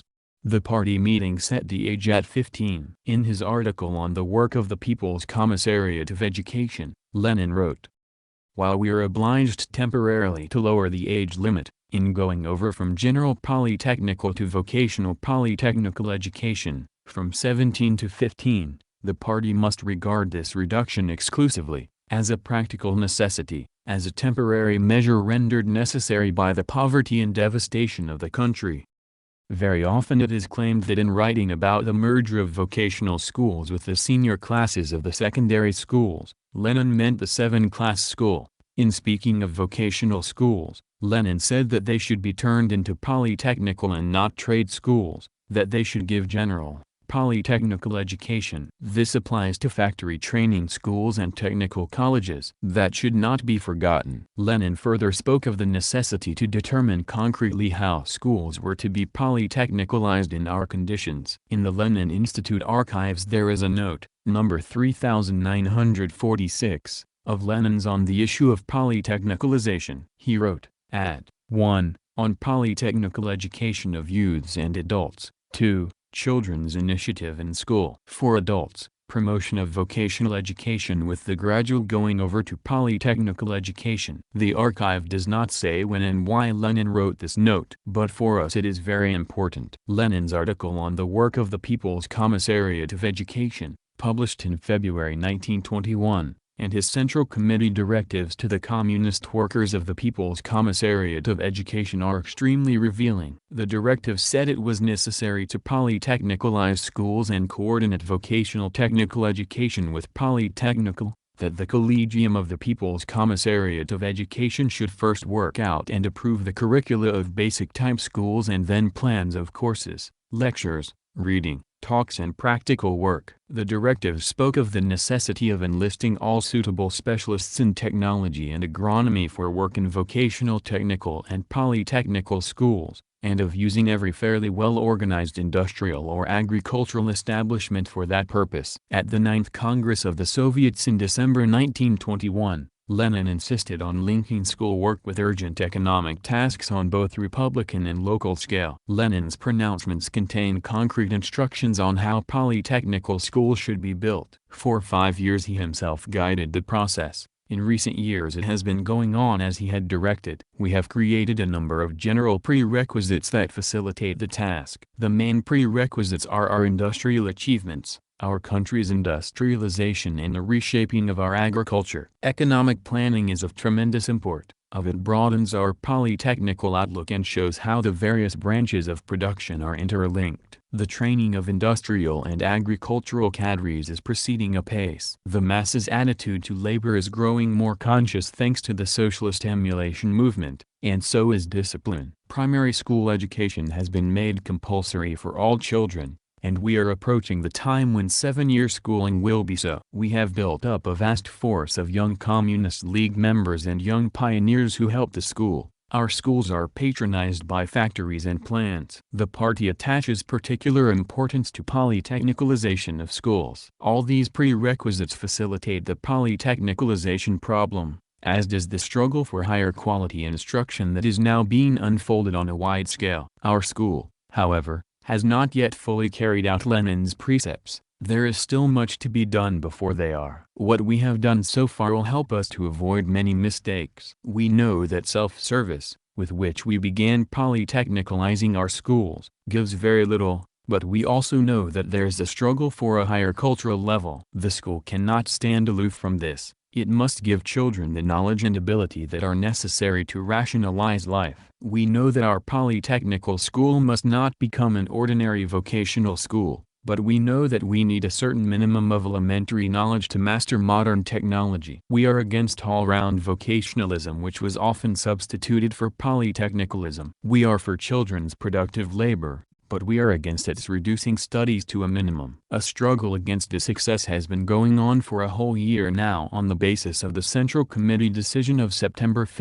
1931. We have learned much in building polytechnical schools, but we still have to learn much before we make them genuinely polytechnical. We are building them at a fast pace, and we shall make them the kind of schools Lenin dreamed of. Choice of profession. Komsomolskaya Pravda, June 26, 1936. Free choice of profession is of tremendous importance. When a man loves the job he is doing, he finds joy and satisfaction in it, displays a great deal of initiative, and constantly raises productivity without straining himself. Under serfdom, the choice of a profession depended on what class one belonged to. Physical labor was the heavy lot of the peasant. It was labor that rested on the discipline of the stick. Labor was a curse. According to an ancient legend, God told Adam, "Thou wilt early thy bread in the sweat of their brow." The Middle Ages present an extremely vivid picture of how the overwhelming mass of people slaved in unbearable conditions. The French Revolution emancipated the masses. Without this juridical emancipation, capitalism would have been impossible. The revolutionaries of those days thought it was the dawn of complete emancipation of labor. Rousseau, for instance, enthusiastically sang of the freedom of choosing one's profession. But to quote Nekrasov, "Those feudal letters man replaced with other chains as tightly braced." The succession of the feudal system by the capitalist, by a system of hired slavery, brought freedom to choose a profession only to a certain, and a rather limited, stratum. The division of society into estates gave way to class differentiation that hindered free choice of profession. Legally, a man was free to choose any profession he liked. In reality, there was a whole series of barriers, and one of the most formidable was the capitalist system of public education. Technical development and collective work in industry demanded a certain level of literacy. That is why in some capitalist countries there has long been compulsory primary education, education poisoned by religious superstitions and bourgeois morality, and giving a distorted picture of the past and present. Under this system it is by no means an easy thing to pass from primary education to secondary, for there is a gap between the curricula of the primary and secondary schools. The latter train people for the state apparatus, teaching them to serve those in power. The pupils in these schools are generally the children of the petty bourgeoisie, impoverished gentry, small and middle merchants, officials, rich peasants, etc. There are different kinds of secondary schools that give their pupils broader knowledge and prepare them for white-collar jobs. And since the secondary school paved the way to these so-called white-collar jobs, the petty bourgeoisie did everything to have their children educated there. The secondary school made it possible for one to avoid heavy physical labor and become somebody. It also opened the doors to institutes of higher-level learning which graduated specialists of a higher level and, hence, better paid. For the future tycoons and statesmen there were special, privileged schools, such as lyceums, open-air secondary schools, etc. The entire system of public education was meant to reinforce capitalism. Free choice of profession was quite a problem during the imperialist war. The German pedagogical press conducted a heated discussion on the necessity of encouraging and promoting the most gifted and capable people. In reality, however, it was not a matter of giving each and every one a chance to display his abilities, but of selecting the most gifted to serve capital, of making them keepers of the capitalist system and servants of the exploiters. The Soviet government inherited from Tsarism the same capitalist system of education, only flavored with feudalism, ignorance and slavery. From its very inception, the Soviet government set out on smashing the class barriers and reorganizing the entire system of public education in its all-out effort to arm workers with knowledge. In so doing, It selected from the massive knowledge that which was most essential for the cultural advancement of the masses. It created a unified educational system and threw all the old nonsense out of the curriculum. It organized workers' faculties. It granted all sorts of privileges to workers and peasants entering secondary schools and institutes of higher education. The reorganizing of the entire system of public education was undertaken at the time when the Civil War was raging and the social structure was being radically rebuilt. It is not hard to understand that it was tremendously difficult then to achieve the simplest things, to organize even universal primary education. The cultural sector was one of the most important in our struggle. The history of public education in the 20 years since the establishment of Soviet rule presents a detailed picture of this struggle. The face of our country has changed beyond recognition. The development of heavy industry and the collectivization and mechanization of agriculture have brought city and countryside closer together, opened up wide horizons for people and raised their consciousness. Life has become richer. Technical and scientific development is eliminating barriers between physical labor and mental work. The old obstacles preventing the masses from acquiring knowledge have been smashed. We have created in the USSR all the prerequisites for a free choice of profession. But this does not mean that we can slacken our efforts on the cultural front. We must never forget that survivals of illiteracy and semi-literacy continue seriously to hamper free choice of profession. We must never forget the necessity of broadening, from an early age, in school and out of it, the general educational and polytechnical outlook of our growing generation, bearing in mind that a narrow general educational and polytechnical outlook limits the freedom of choice of profession and makes this choice accidental. We must continue to smash down the remnants of any barriers between primary, secondary and higher schools, closely examine their curricula and eliminate all the unnecessary little things that obscured the fundamentals of science. We must strive for closer coordination of theory and practice. We must fight against the old attitude towards physical labor, against the idea that it is something like a curse to millions of people. We must fight against the ambitious efforts of some to get into institutes of higher learning to become somebody, to be engineers. These ambitions sometimes reflect the old attitude towards a factory worker, the attitude of looking down on manual workers. The Stakhanovite movement will help us quickly to do away with such prejudices. We must do everything to build up the health of our children, taking care that they eat and sleep well, spend enough time in the open air. We must look after their physical development, enhance their visual and auricular memory, help them to acquire basic habits of work. In the days of handicrafts and artisanship, the choice of profession usually depended on the profession of one's parents. Then it was habit of work that determined the quality of labor, and to acquire it one had to start working early in life. Early choice of profession was customary. In fact, habits of narrow technical character played an important role in handicrafts. In those conditions, it took years to become skillful, and for that reason apprenticeship began early in life and lasted very long. A characteristic of handicrafts and artisanship was early choice of profession,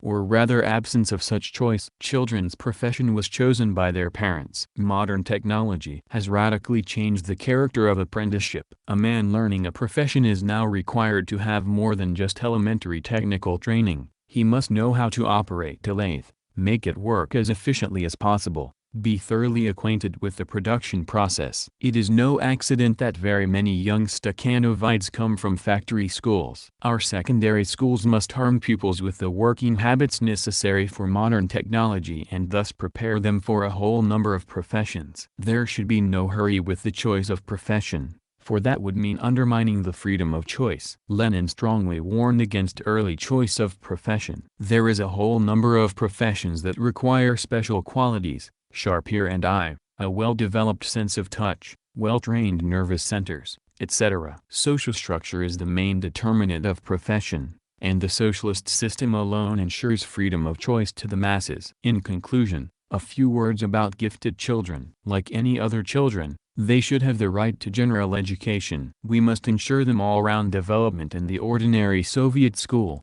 bearing in mind that early specialization will prevent children from making wide use of their abilities in the future. Here is an example. A child has a splendid visual memory and draws very well. He is sent to a special school where he is taught the art of drawing, but no one develops his outlook, no one shows him the communist approach to phenomena, No one brings him up as a real communist, as a collectivist. And he grows up as a talented artist. He draws still life beautifully, but he does not know how to depict modern socialist development simply, without any biasery, to make his drawings speak more eloquently than words. Both the secondary school and the specialized school should bring him up as a communist, for only as such can he make real use of his talent. How and what school children should be taught about Lenin. Krupskaya Gazeta, January 22, 1938. How and what school children should be taught about Lenin. Some think that children should told only of Lenin's childhood, that this is the only thing that interests them. That is wrong. Our children want to know everything about Lenin. The guides of the Lenin Museum could tell them a lot. It is necessary, of course, to tell children of Lenin's childhood. The question is how. There is nothing worse than describing Lenin, as was once the fashion, as a goody-goody, polite, quiet boy who studied well and was first in his class. Some depicted Ilyich as an exceptionally gifted child. Ilyitch's childhood should be described differently. Children should be told of his father, that he was born into a poor family, that he was director of primary schools. It should be recalled that the times were hard, that the lot of the peasants was a difficult one, that ignorance reigned in the countryside, that there was a breath of serfdom in everything. Vladimir Ilyitch's father, Ilya Nikolaevich, hated serfdom. He yearned for a better life. He gave all his time and devoted all his efforts to providing peasants' children with schools. Ilyich heard of the peasants' plight from his nurse, whom he deeply loved, whose spectacles he always wiped with such care. He listened attentively when his father talked with other teachers. Ilya Nikolaevich was fond of Nekrasov and the Iskra poets, who sharply criticized the system and the intelligentsia. Children should also be told of what was written in those days in children's books, of Uncle Tom's Cabin, of America, of the war the North waged against the South to put an end to Negro slavery, of how prominently the Tsarist oppression of non-Russians stood out against the background of the American Civil War. Ilya Nikolaevich was solicitous for Chuvash and Mordvinian children, for their education. In school, Ilyich treated pupils of other nationalities with sympathy. It is necessary to recall the Polish uprising, how the Tsarist government suppressed the Polish insurgents. Children should be told about the year 1881, when Alexander II was assassinated, how Ilyich listened to the talks between his elder brother and sister, how he suffered when his beloved elder brother was arrested and executed, how he realized that he must follow a different path, the path of the mass struggle of the working class. Children should know how he worked to become a revolutionary, spending every free moment reading books about the struggle of the working class and revolution, forgetting all about skating and Latin which he liked very much. They should be told how Ilyich, the thinker and revolutionary of remarkable insight, was brought up, how he grew up. We should tell children of Ilyitch's mother, of her solicitude for her husband for whom she created the necessary conditions for work and rest, of the way she took care of her children, how very capably she built her family into a well-knit team, how music helped her in bringing up her children. It would be well to recall to her talk with gendarmes, her meeting with her beloved elder son on the eve of his execution, her courage and her children's deep respect for her. Ilyich early revealed his organizing talents. He arranged games, played with little children, helped his classmates in the gymnasium. We should describe the classical gymnasium of those days, speak of Ilyitch's hatred of its conventionalism, of his critical attitude to science divorced from life. Against the background of Ilyitch's childhood, children will understand all the more clearly his activity in later years,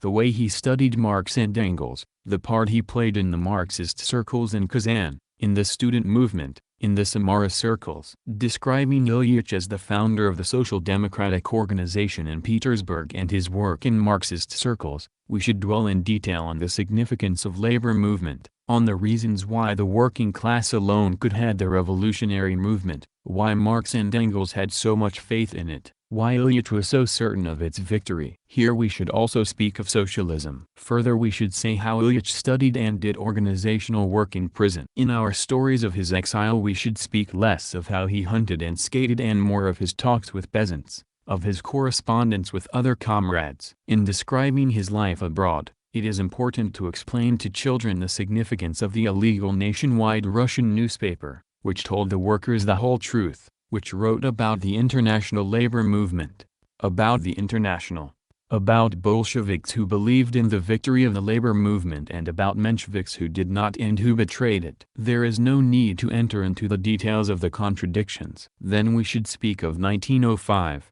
of the years of reaction of Russian émigrés, of faith in victory, of the 1914 war, of the October Revolution, of the Civil War. We should dwell on the struggle against the landlords and capitalists and on the economic and cultural development of the country, on the bonds between workers and peasants, on the winning over to the side of the Soviets of the better elements of the intelligentsia, and, finally, on Ilyich's death and the 20th anniversary of Soviet power. We should speak of the most essential, most important, most fundamental things. There should be fewer slogans and more stories, simple and comprehensible. We should, of course, take into consideration children's age and knowledge. We should speak in one way with primary school pupils and in another with those in higher classes, but in both cases we should paint a vivid image of Lenin as a fighter against all forms of oppression and exploitation, as a champion of a prosperous, healthy, cultural and bright life for all working people, i.e., as a fighter for socialism. There is no doubt that the children will understand that. We should not depict Lenin as a sort of mentor who kept on telling children that it was necessary to study, study and study. This phrase, incidentally, was addressed to adults. Children should not have the impression that Ilyich's love for them was limited to arranging entertainment, New Year's parties, presents, etc. He had nothing against New Year's parties, but he sent presents to a children's New Year party in 1918 because in those days children had very little to eat, because they never saw sweets and only ate potatoes fried in water, was one little boy told me at the forest school where the party was held. The New Year part in Gorky was not arranged on Ilyich's initiative, he was simply brought there, although he was sick at the time. Lenin liked talking to children. He worried about their nourishment and their health, took care that the children of needy parents were supplied with clothes and shoes, paid particular attention to children's homes and child labor protection, to organizing public care of children. Himself the sons of a teacher and director of primary schools, he wanted all the children to have education, to establish a real Soviet school for children. He thoroughly studied everything Marx and Engels had written about school and upbringing, and stood for the creation of a new, socialist school. Himself a pupil of a classical gymnasium, of a typical old secondary school, he hated this old school with its learning by rote, its discipline and its divorcement from life. He saw and he knew that in this old school the pupil's mind was crammed with a mass of knowledge that was 9/10 unnecessary and 1/10 distorted. He demanded that the Soviet school should impart only the most necessary, essential and fundamental knowledge, that it should closely lie theory and practice, that it should train its pupils for both mental and physical work. He insisted that the Soviet school should keep in step with life, with socialist construction. Ilyich wanted children to be molded into a well-knit collective that would do social work too. He spoke of all this at the Third Young Communist League Congress in 1920. All the pupils of the higher classes, all the young pioneer leaders and young Communist League functionaries should study this speech not only as something that must be studied, but as a guide to action. We should tell school children of all ages how much Ilyich wanted them to grow up as conscious communists, to continue the cause of their fathers and to know how to defend it with weapon in hand. Self-education. Organization of self-education. 1922. The October Socialist Revolution presented the toilers, workers and peasants, with extremely vast opportunities to rebuild their life. The worker felt he was the master of his enterprise, the peasant received land and saw his cherished dream come true. All that awakened them to activity, stimulated their enthusiasm. But they soon realized that they were impotent because they lacked the most elementary knowledge. The war had done away with the countryside's age-old isolation and had shown the peasant how mankind lived. He saw the achievements of science and learned that knowledge made it possible to renovate soil and draw upon its tremendous power and riches. The worker had known that before. By making the toiling folk masters of their own destiny, the revolution awakened in them a desire to apply science to their own ends. This desire revealed all the more clearly to the worker and the peasant that they had no knowledge and that they must acquire it. The Soviet government fully sympathizes with their desire to study. Under Tsarism, Extra-school education was miserably organized. The Soviet government pays special attention to work among adults and has stinted no funds to this end. The fight against illiteracy is going apace. We have set up some 80,000 reading rooms in the countryside, approximately 30,000 libraries, a whole network of Soviet party schools, clubs, etc. The press has been utilized to the full and cultural facilities have been made use of for agitation. Agitational campaigns have been conducted and diverse study courses organized. Since the establishment of Soviet power 5 years ago, political educational institutions have done a big job in disseminating knowledge among the population. The Red Army is another major center of culture. The 2 years that all young men serve in the Red Army are not spent in vain. It has schools for Red Army men of different educational levels, libraries and clubs. At present, there are more than 1,200 Red Army clubs with 6,200 political, educational, agricultural and other circles, and in aggregate membership upwards of 130,000. No less important educational work has been conducted by trade unions, women's departments and the Youth League. Special admission regulations and stipends have been instituted to enable as many peasants and workers as possible to join institutions of higher learning. Admission to secondary schools has been facilitated for workers and peasants' children. Special schools, the workers' faculties, have been established to train workers and peasants for universities and other institutions of higher learning. All that, however, is far from enough to satisfy the working people's demand for education. Self-education in Russia will play an exceptionally important role for a long time to come. Self-education, however, can bring fruitful results only if one knows what to read, how to read and how best to organize one's studies. We see constantly how helpless workers and peasants, fresh from their lathes and plows,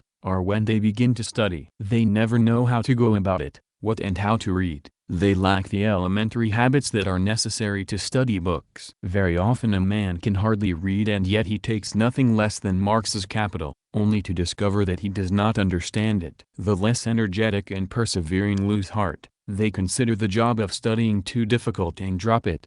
And it is difficult only because the man tackles Marx without having either the skill or knowledge to master the subject, because he goes bear hunting with bare hands, so to speak. The more energetic and persevering achieve what they are after, but in the process they often exert their efforts fruitlessly and, that happens to, overstrain themselves. Much is being said and written in our country about organization of labor and production propaganda. What all of that implies is chiefly organization of production. Frederick Taylor and other engineers and specialists have analyzed in great detail the question of organizing physical labor. There are a great many books on how to organize labor in factories and plants, arrange lathes in workshops, distribute tools, divide labor, issue instructions and as is the work done. All these questions are discussed with the aim of avoiding waste of time and energy. From the viewpoint of efficient organization of labor, the best and the most qualified worker is the one who does his job with expediency,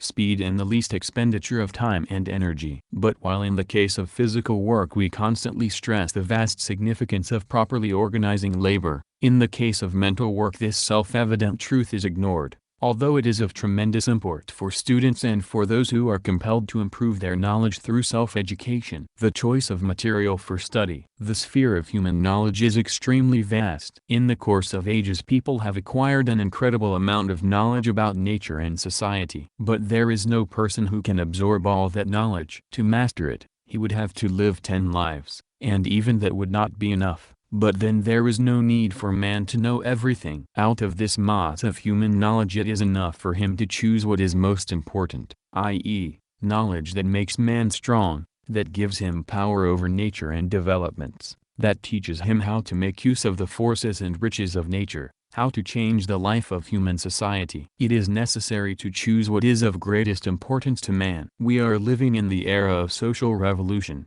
at the time when the old capitalist system is disintegrating and dying, giving way to the new, communist system. The capitalist system is built on exploitation and oppression.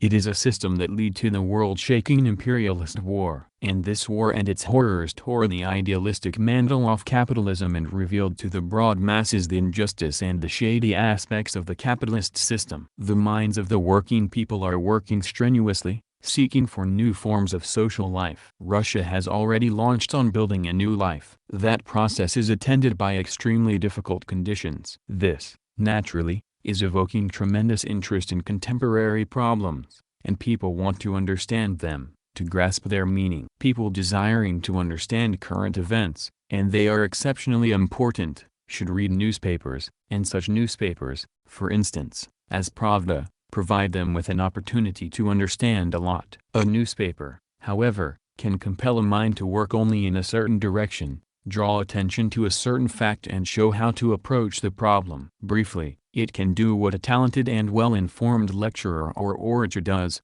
push the mind on the right path, show how to tackle things and outline important problems. But in addition to the newspaper, one must read appropriate literature to grasp the significance of a given problem. One cannot hope to understand the various phenomena of the capitalist system if one does not understand its subtle mechanism. And so, if one wants to understand current developments, one must study the capitalist system, its structure, the relationship between the capitalist economy and the capitalist ideology. Moreover, one must have a good idea of the anti-capitalist forces that rise and develop in capitalist society. Therein lies the key to the understanding of current events. Another and no less important question: in what direction is human society evolving? This is a cardinal, vital question. The communists claim that, by virtue of the laws of development, capitalist society is advancing towards communism. To understand where human society is going, one must study the laws of social development. The history of primitive culture reveals these laws especially vividly and in a very simple form, and it is therefore necessary to study it. But one should not study only primitive culture. One should see how society developed,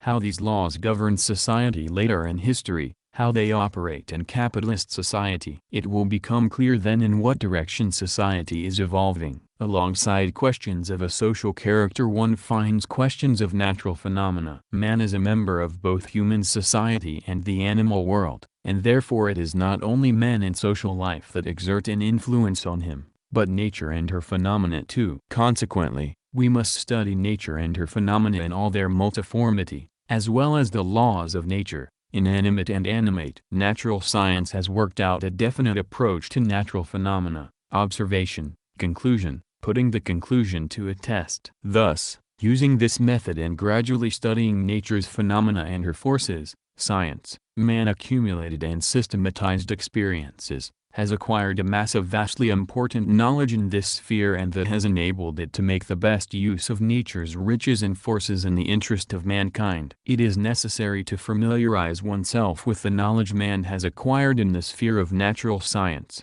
for that will give one a clear picture of man's growing domination over nature. There is yet another aspect of natural science that is of particular interest. We study social life in its development. That is also the way we should approach natural science. The origin of the earth, of life on the earth, of the various species of plants and animals, of man. One must know all that if one is to understand one's own role in nature, to feel oneself an offspring of the earth. It is important, of course, to familiarize oneself not only with the final achievements of science, but also with the way they were arrived at, with the instruments and the facts that made them possible. What is important is that man should not take one's word for it, but really feel that it is so. Once upon a time, in the remote past, people made up a number of legends on the origin of the earth, on the origin of the species and man. These legends prevail to this very day, although they have been refuted by observations, researches and facts that also should be studied. It is quite a fad with some to claim that the book is an instrument of labor and not a means for developing one's world outlook. The book, these people say, is for productive work and not for acquisition of knowledge, not for the development of a harmonious world outlook, as it was said before. That is what should be our motto. We must, they say, make the book serve the hammer and sickle.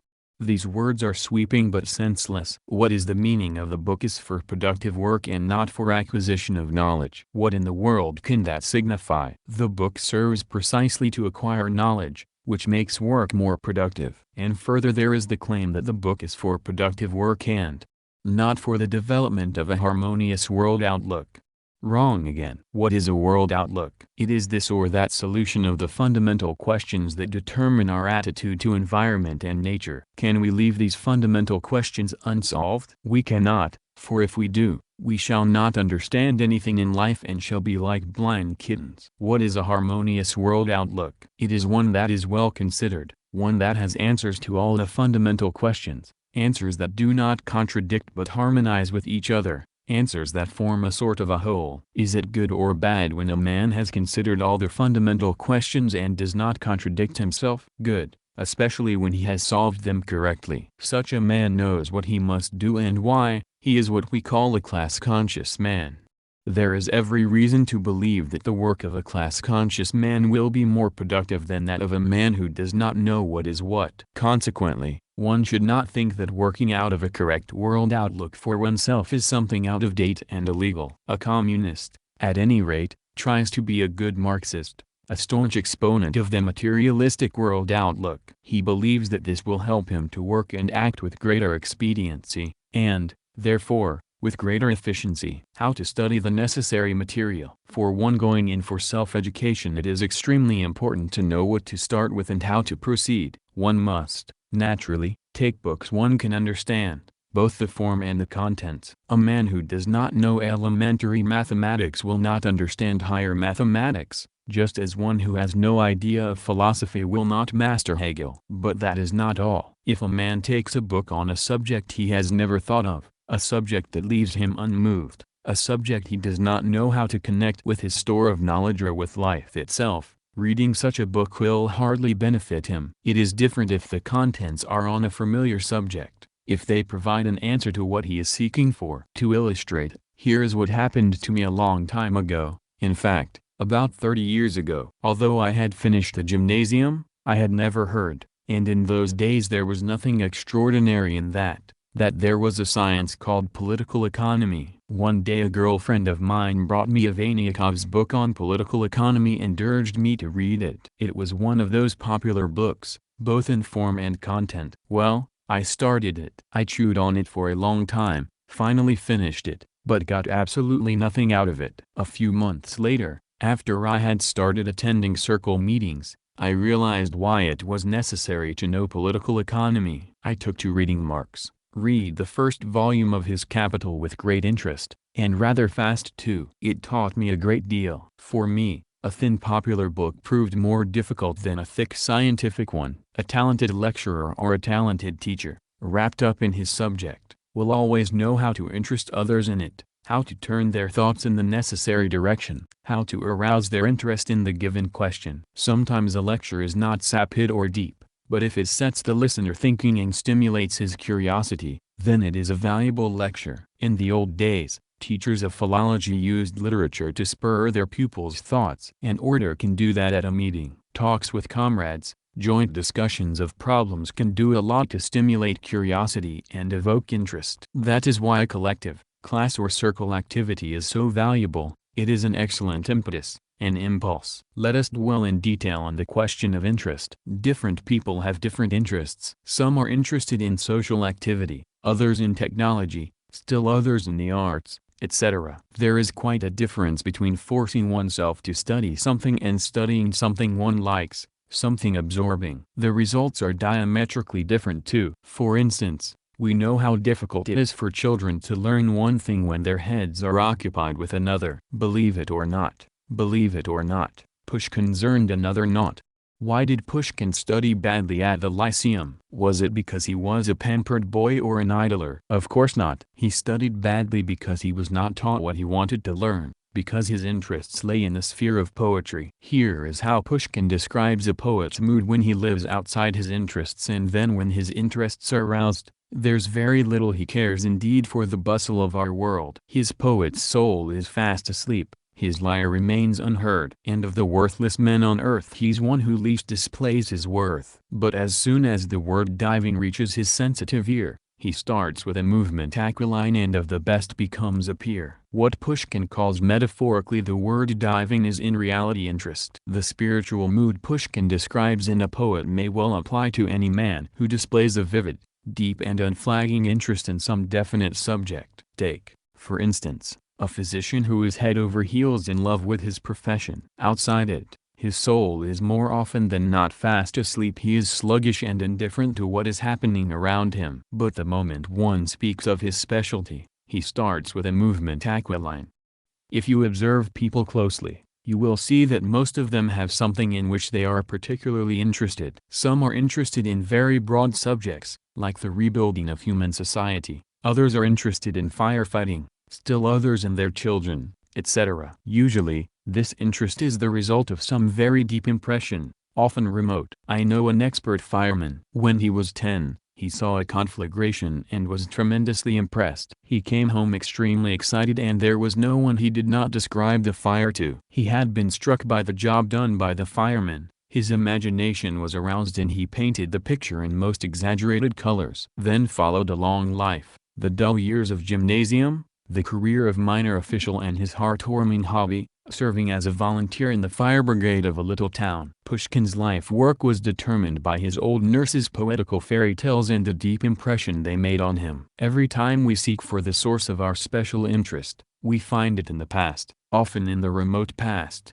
in some emotional experience, i.e., in some experience that captivates one's feelings. It is interest that focuses our attention on a given subject. Attention can be induced and non-induced. Induced attention is not enduring, we have to revive it again and again. Non-induced attention does not require any efforts on the part of our willpower, moreover, it is fuller and deeper. A pupil who is not interested in history finds it difficult indeed to concentrate his attention on the teacher's explanations. His thoughts are occupied by other things, he becomes inattentive and must whip up his attention repeatedly, and that costs him no little effort. If, on the other hand, the pupil is interested in history, he follows his teacher attentively, without exerting any effort. The longer a man can concentrate on one and the same subject, the more chance he has to master it. A man who does not possess sufficient knowledge, and who is at the same time slow to catch on, cannot concentrate long on one subject and for that reason his interest in this subject wanes.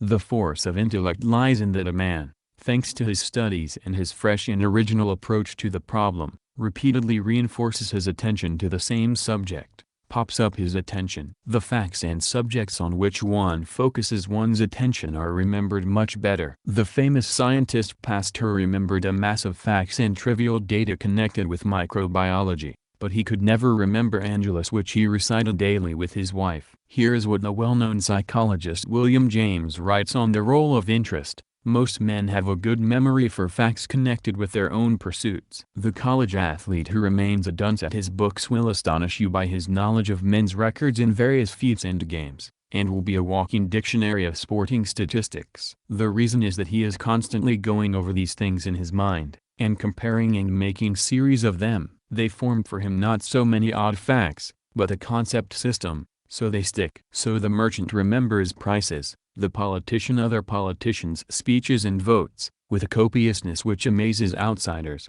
but which the amount of thinking they bestow on these subjects easily explains. The great memory for facts which a Darwin and a Spencer reveal in their books is not incompatible with the possession on their part of a brain with only a middling degree of physiological retentiveness. Let a man early in life set himself the task of verifying such a theory as that of evolution, and the facts will soon cluster and cling to him like grapes to their stem. Their relations to the theory will hold them fast, and the more of these the mind is able to discern, the greater the erudition will become. Meanwhile the theorist may have little, if any, desultory memory. Unutilizable facts may be unnoted by him and forgotten as soon as heard. An ignorance almost as encyclopedic as his erudition may coexist with the latter, and hide, as it were, in the interstices of its web. Interest arouses attention, and attention is a prerequisite for memory. All that is reflective of the great role played by interest. That is why in choosing the material for study it is necessary to take what interests one most,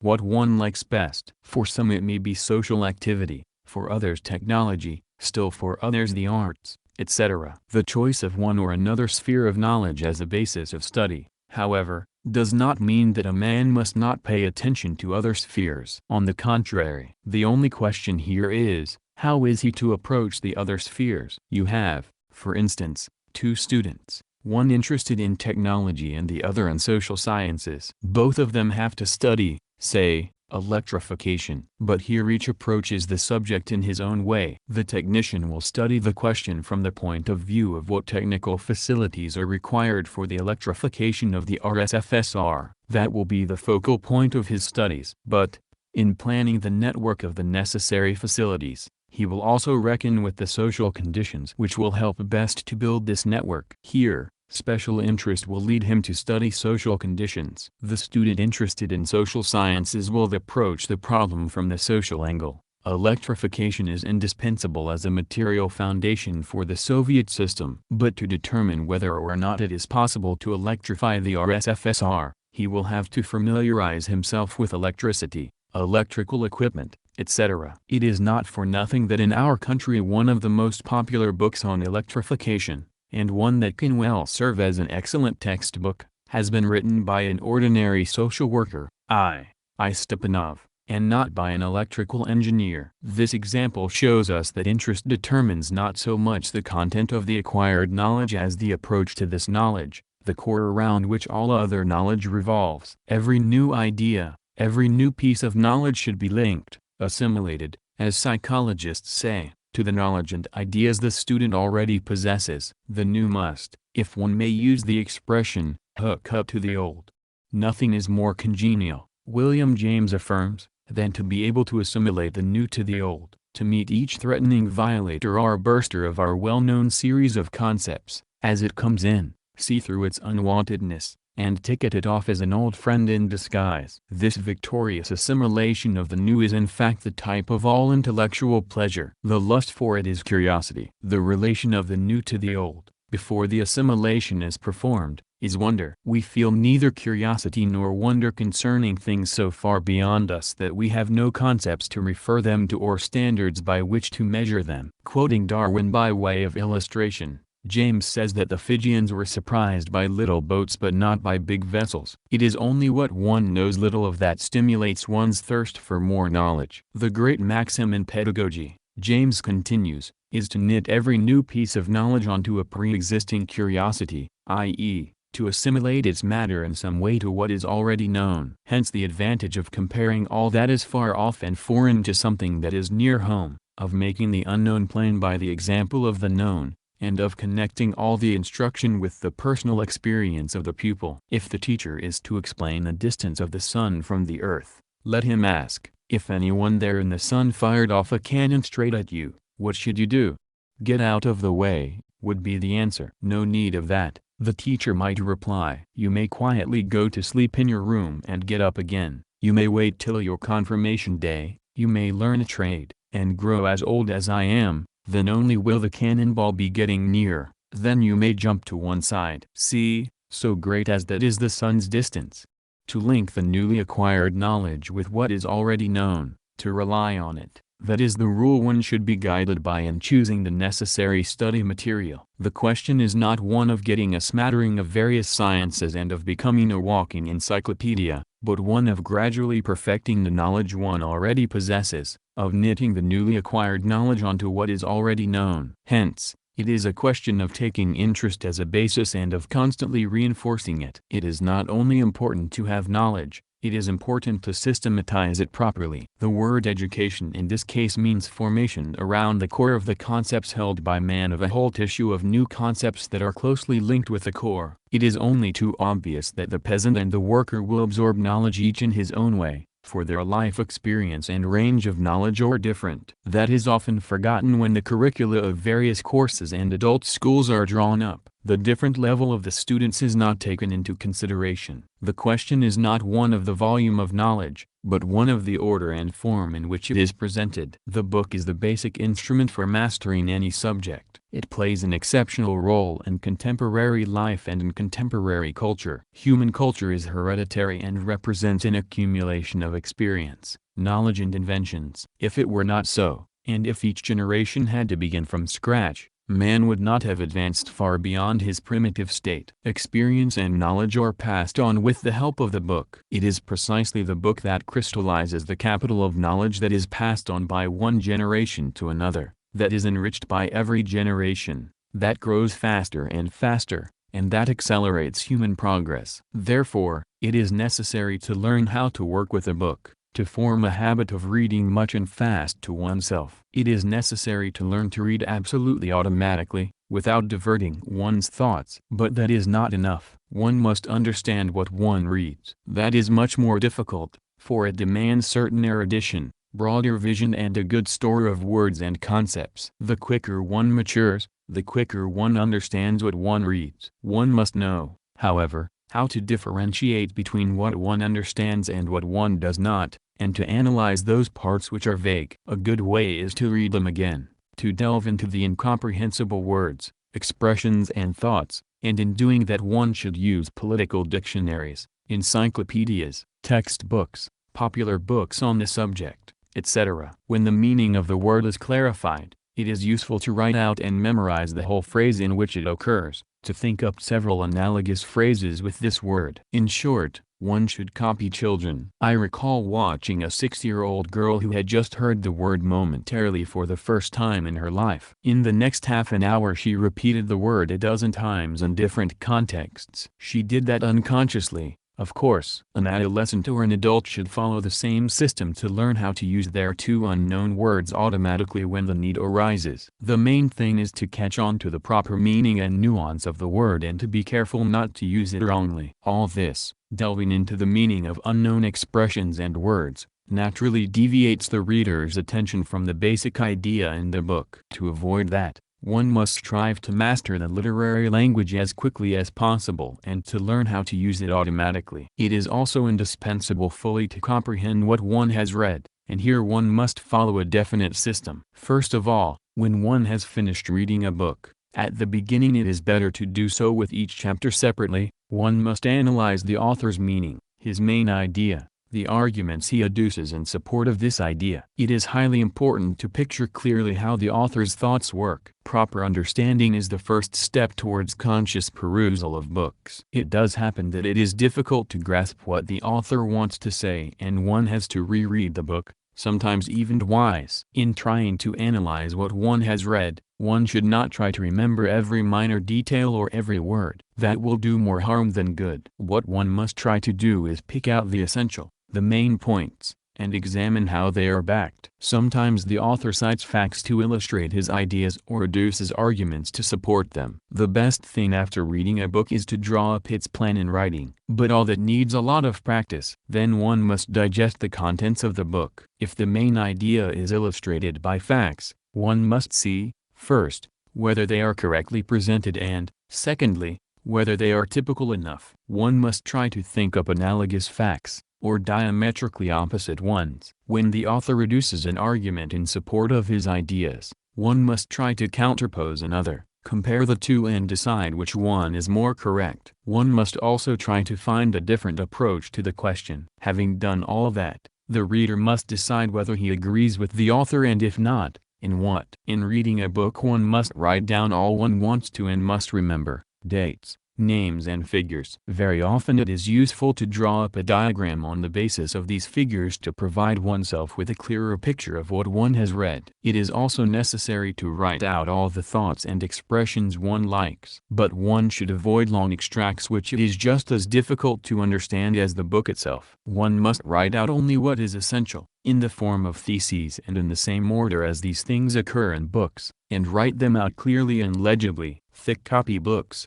on which one spends a lot of time and into which one writes long extracts of which even the owner of the copybook cannot make heads or tail, are of very little use. On the other hand, copybooks with terse, concise and legibly written extracts which immediately remind him of what he has read and enable him to orientate himself on figures and other material, are extremely useful. It is thus that one must learn to write out extracts. One should practice this without stinting one's time, beginning with short articles and gradually working out a habit of doing the thing in this labor-saving manner. In certain cases, of course, it is useful to write out longer extracts. If the book is particularly interesting and important, one should not grudge the time spent in making a lengthy abstract, in writing out long quotations in full. This should be done, for instance, when one intends to quote the book in a report or an article. Further, it is helpful to write out longer extracts when one has not yet mastered the art of writing, orthography or literary language. In these cases, copying is very useful, and it is better to copy what is interesting and related to what one has read. That is more fruitful than copying anything else. But, as a rule, it is better to write out short, terse and concise extracts. And so, the first task is to clarify and master what one is reading. The second is to digest what one has read. The third is to write out the necessary extracts. And, lastly, to decide whether the book has given you new knowledge, whether this knowledge is necessary and useful, whether it has taught you any new methods of observation, work or study, whether it has stimulated any special moods and desires. We have thus sketched a plan or a scheme for working on a book. This plan, of course, can be altered. The questions can be formulated differently. In studying mathematics or natural sciences, for instance, we shall probably use only part of this scheme, for then our work will be much more fruitful. System plays an extremely significant part in any work. Very often it enables man to see what others do not. For instance, we know that when he reviewed his troops, Napoleon always noticed the minutest disorders in the men's uniforms which the officers had in vain tried to discover before the parade. The answer is simple.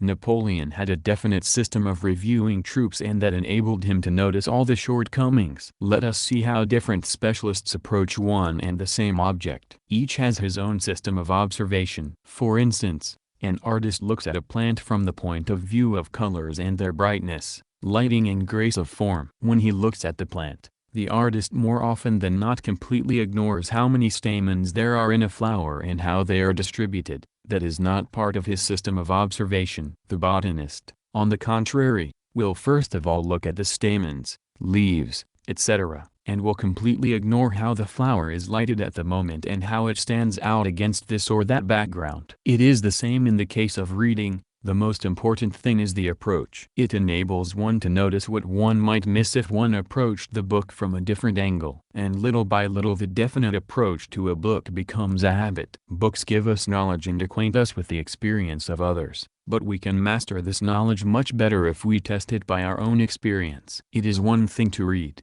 "During the storm the sea presents a splendid and majestic sight."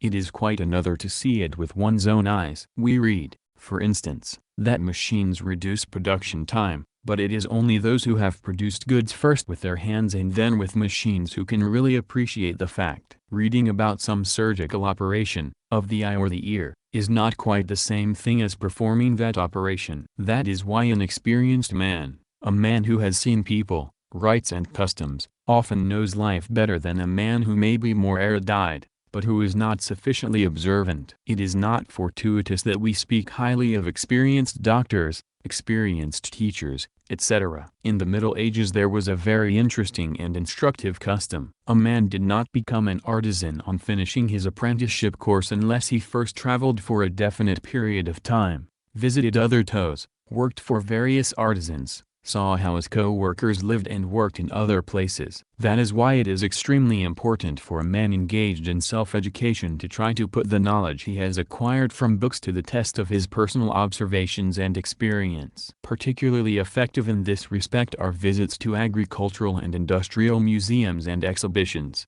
model farms and factories. We should make broad use of excursions. Only we must see to it that they are conducted in a businesslike manner and are not turned into picnics. We must jot down what we see, draw schemes, if we know how to, write down our impressions. We must take advantage of every opportunity to travel, to visit new places, see new people, see how they live and work. For even ordinary life offers rich material for observation and study. Only one must plan beforehand what one wants to see and why, then carry out this plan and draw the necessary conclusions. This work will be livelier and more fruitful if an entire collective is drawn into it. That will enable the participants to discuss their observations, and since each approaches things in his own way, from a different angle, the result will be an all-round study of the subject in question. All the more so, since the collective sees many things that individual observers may miss. Economize time and energy. Americans are a practical people and they always say, time is money. They have a whole branch of literature. Unfortunately, we Russians know very little of it. dealing with the organization of studies in high schools and colleges, showing young Americans how to save energy and take a shortcut to success. The latter are taught all that very well, and we should learn it too. At present we cannot permit ourselves the luxury of wasting time and energy. We live on the borderline of two social systems. The old, capitalist system is dying, and the new, communist system is rising. In these days we cannot live as did our fathers and grandfathers. Every day brings something new, and we should be able to see it with our own eyes, to judge and decide on it. But to do that correctly, we must know a lot. That applies to the working class in general and to every worker in particular. There is no time to work leisurely, with one's sleeves down. We must study as economically, i.e., as fast as possible. History had fated Russia, a comparatively backward country,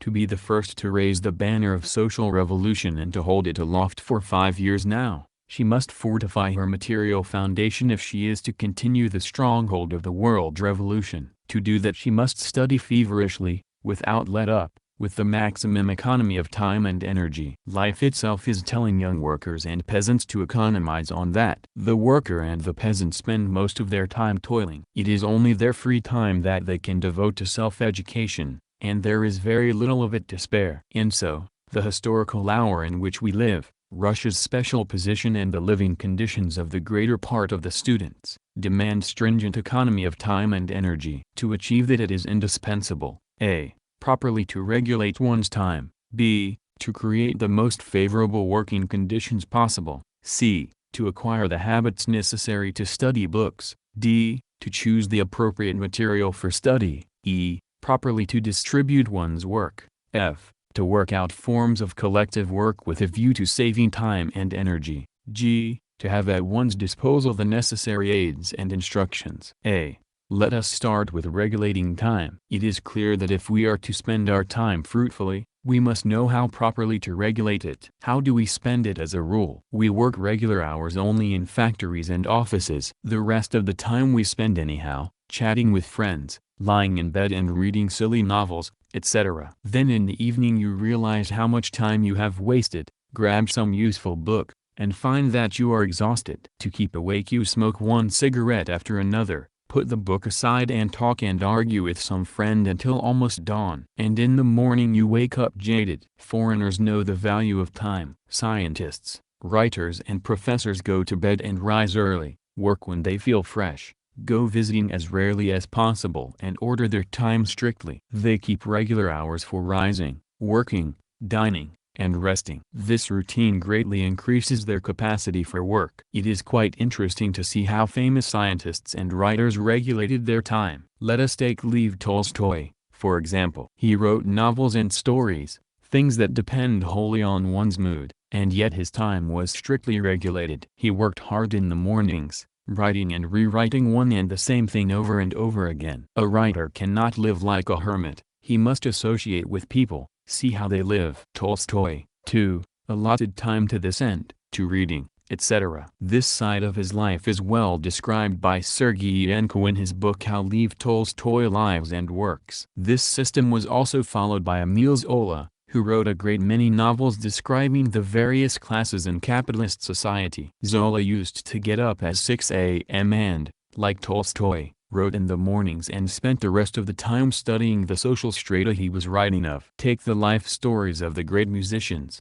say, Beethoven's, and you will see how much time he spent playing on the piano and how stringently he regulated his time. Even more strict with their time are the naturalists, doctors and scientists who work with microscopes in their laboratories or do anatomic research. It would be well, for instance, to read about Edison, Pasteur and other scholars. The well-known surgeon Kocher followed a definite schedule day in and day out. Even when he became old, he went to bed at the same hour, played tennis to exercise his hands for operations, etc. There are thousands of similar examples. He who wants to achieve success must carefully regulate and save his time. B. Another prerequisite for smooth work, without any wastage of time and energy, is creation of the most favorable working conditions possible. The most important thing is to be fresh and fit. A tired man works slowly and badly. The most suitable hours for work are, of course, in the morning, and it is then that a normal man works best. Naturally, If one has to go to work very early, it is difficult to eke out time to study in the morning, but if one starts working at 10 or 11 a.m., then the morning hours should be made use of. Going to bed too late often spoils everything, and that should be rectified. Evening studies are much more tiresome. To keep from sleeping, man drinks strong tea, smokes cigarettes, argues, and the result is rapid exhaustion and decline of working capacity. Another condition is fresh air. The brain works well and energetically only if the heart does so, and for that fresh air is indispensable. The room should not be too hot or stuffy. Before beginning work it is necessary to open the window and air the room. A room full of cigarette smoke or fumes makes work extremely difficult. Another favorable condition is absence during work time of everything that may divert one's attention. You cannot study when it is noisy, when people talk, and when you are continually bothered with trifling questions. It is necessary to learn to respect other people's peace, not to make noise, whistle or talk when another man is studying. One must also learn how to study in a library or club. There is nothing to distract one in a library. Besides, libraries have encyclopedias, reference books, atlases, textbooks and such other aids as one needs for serious reading. True, there are people who can study even when there is a lot of noise, but only when they are so engrossed that they do not care about what is going on around. The Greek geometrician Archimedes, it is said, was so absorbed in his sketches when an enemy soldier burst into his house that all he said was, "Don't touch my circles."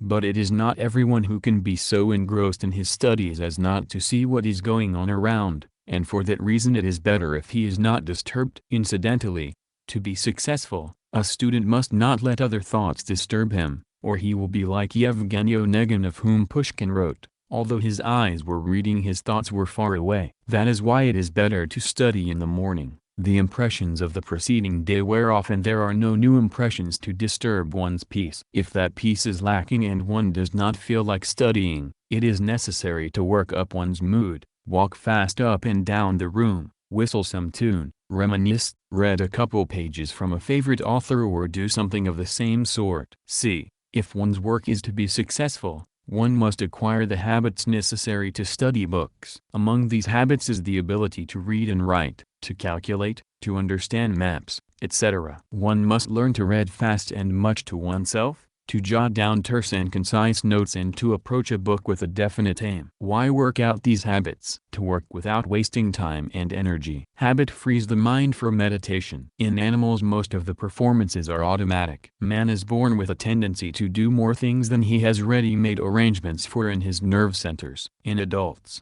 the number of automatic performances is so enormous that most of them must be the fruit of painful study. If practice did not make them perfect, nor habit economize nervous and muscular energy, man would be in a sorry plight indeed. As Henry Maudsley says, if an act became no easier after being done several times, if the careful direction of consciousness were necessary to its accomplishment on each occasion, it is evident that the whole activity of a lifetime might be confined to one or two deeds, that no progress could take place in development. A man might be occupied all day in dressing and undressing himself. The attitude of his body would absorb all his attention and energy. The washing of his hands or the fastening of a button would be as difficult for him on each occasion as for the child on its first trial, and he would, furthermore, be completely exhausted by his exertions. For while secondary automatic acts are accomplished with comparatively little weariness, in this regard approaching the organic movements, or the original reflex, the conscious effort of the will soon produces exhaustion. We know how hard it is for an illiterate adult to spell, and how difficult it is sometimes for a semi-literate person to sign his name, how long and how much effort it takes him to do it. It is clear that all these processes absorb all his attention and that he cannot concentrate on what he is reading. All his energy goes into mastering technique. That is why one should develop habits and make them automatic. Without that, serious study is impossible. We have already spoken of the choice of material from the viewpoint of economizing time and energy. What is necessary here is to repeat in a few words what we have already said. We must tackle the subject we can handle, read books written in a popular language and not special books that require special training. If we must read the latter, we must first acquire the necessary knowledge. Tackling something we cannot cope with is a plain waste of energy and time. Of all the vast mass of human knowledge, one should choose what is of special importance, what is essential for understanding the environment and learning to transform it. The worker and the peasant have no time or energy to spare for unimportant knowledge. Of course, in studying a subject, one must select the best books possible, books that illustrate this subject most fully, profoundly and correctly. And, lastly, one must begin with something one is most interested in, gradually expanding the sphere of one's knowledge, mastering the most important of its branches and thus building up the original core of one's knowledge. One must learn to work according to a definite, prearranged plan. An inexperienced man usually tries to do too many things at one time. He grabs one book, drops it to take another, shifts from subject to subject without mastering any of them. Such method of studying is unproductive and uneconomical. One should not jump from one thing to another. One should set oneself a definite target, and not too far-reaching or broad, but concrete and definite. Say, a man wants to study capitalism. That is a very comprehensive subject. To master it, one must break it up into a series of limited themes, and then choose one of them, say, modern capitalism. After that, one should break up this theme too. For instance, start studying modern capitalism in just one country, England. One should continue along this path and choose, say, the position of the British working class in the present stage of capitalism. Only when one has mastered this definite task should one proceed to the next concrete theme, and so on. This is the most economical way of fully mastering the subject. But to draw up such a plan, one must have some idea, even a general will do, of the theme as a whole. Speaking of organization of labor, the well-known American engineer Frederick Taylor says that each employee, each worker, should be assigned a definite task. The more elementary the mind and character of the individual, he writes, the more necessary does it become that each task shall extend over a short period of time only. No school teacher would think of telling children in a general way to study a certain book or subject. It is practically universal to assign each day a definite lesson beginning on one specified page and line and ending on another, and the best progress is made when the conditions are such that a definite study hour or period can be assigned in which the lesson must be learned. Taylor is absolutely right. In studying for the first time, one must assign oneself easy, simple tasks. Only then can one fulfill them. Plan drawing is quite difficult for a beginner because he usually has no clear idea of how much he should learn or how to break up the subject into separate themes. In this he should either ask comrades who are better acquainted with the general theme to assist him or take recourse to available manuals and aids. People attending courses are much better off in this respect. As our peasants say, they live by other people's brains. Their plans are drawn up by their instructors. At the beginning that, of course, is simpler and to a certain degree better for an inexperienced man. There is no risk of his taking the wrong path. But, left to himself to work out plans and tasks, he will eventually find himself in a much more favorable position than the student attending courses, for he will learn how to draw up plans that suit best his individuality and his knowledge. Let us dwell on the next question. Does one save more time and energy studying individually or in a circle? That depends on how studies are arranged in a circle. If its members study conscientiously, if they attend meetings regularly and fulfill the obligations they take upon themselves and, moreover, if the circle is headed by an experienced instructor, then one saves more time and energy studying in it. Collective work can save time. For that it is necessary to introduce division of labor and distribute tasks rationally, to each according to his abilities. An exchange of opinion helps people to clarify and understand things more. Discussion stimulates interest and ideas. And yet another thing, collective work pulls people up and makes them study more steadily. For these reasons, circle study is valuable, provided, of course, the above-mentioned conditions are abided by. But if the members of a circle come late for the meetings or miss them, if they do not study at home and consider circle discussions sufficient,